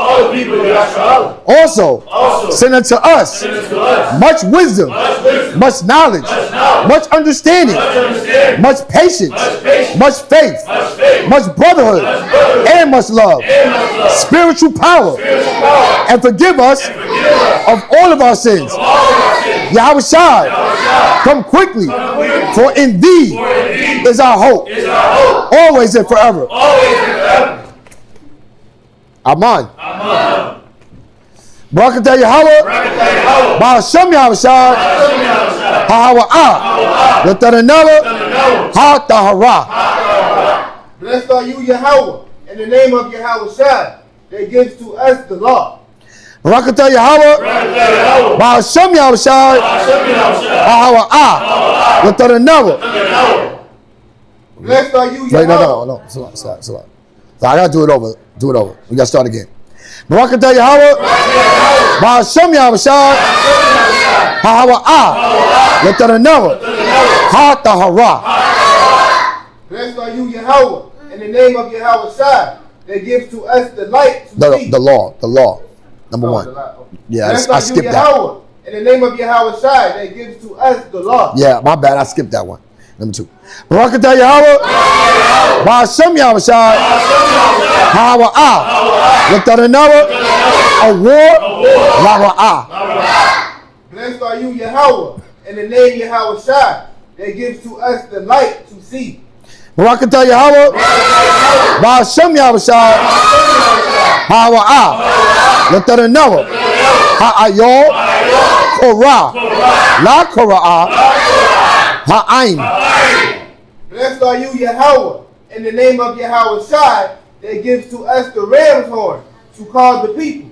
Barakatah Yahweh, Ba'ashem Yahushua, Ha'awa'ah, L'taranela, Shaman, Zayath, La Mashab, Yasharallah.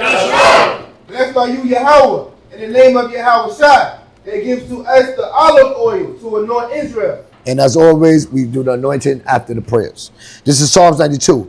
It is a good thing to give thanks unto Yahweh and to sing praises unto thy name, O Most High, to show forth thy loving kindness in the morning and thy faithfulness every night upon an instrument of 10 strings and upon the psaltery, upon the harp with a solemn sound.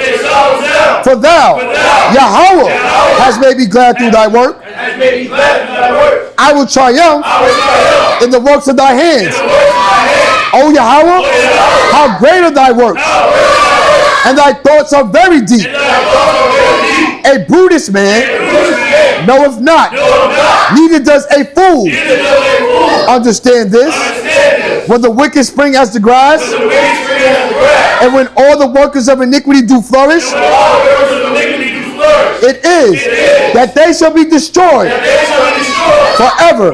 But thou, Yahweh, art most high forevermore.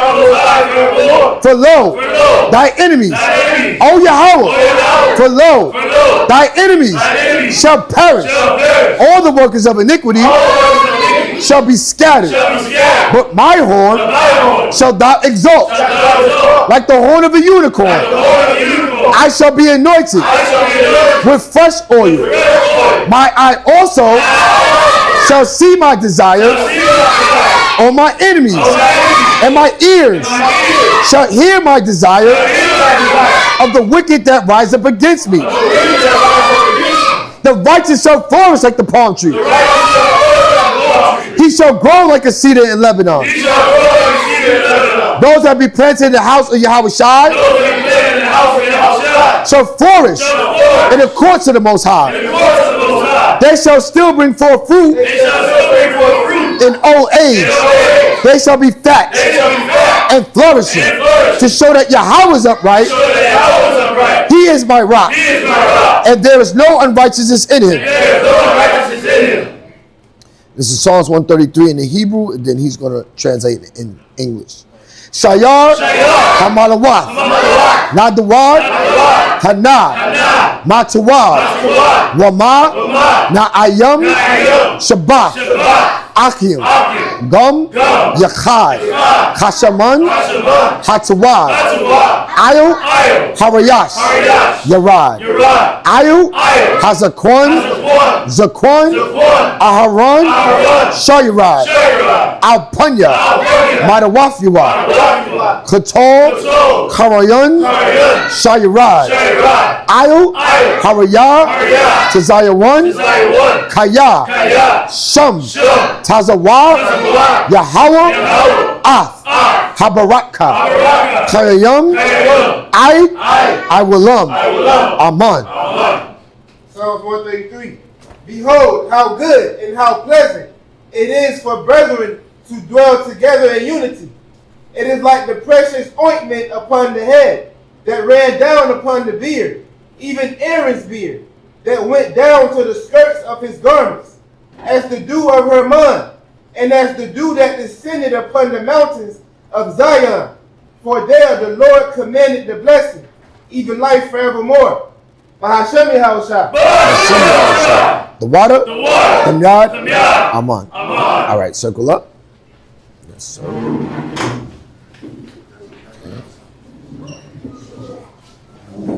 Calm. All right, pull it down right there. Okay. We gotta get a new one of these. Okay. All right. Okay. Men of Israel, Martin. What? Yahweh show you how to start fucking talk. Cool your shoulder. Get him tired, turn to face the sisters.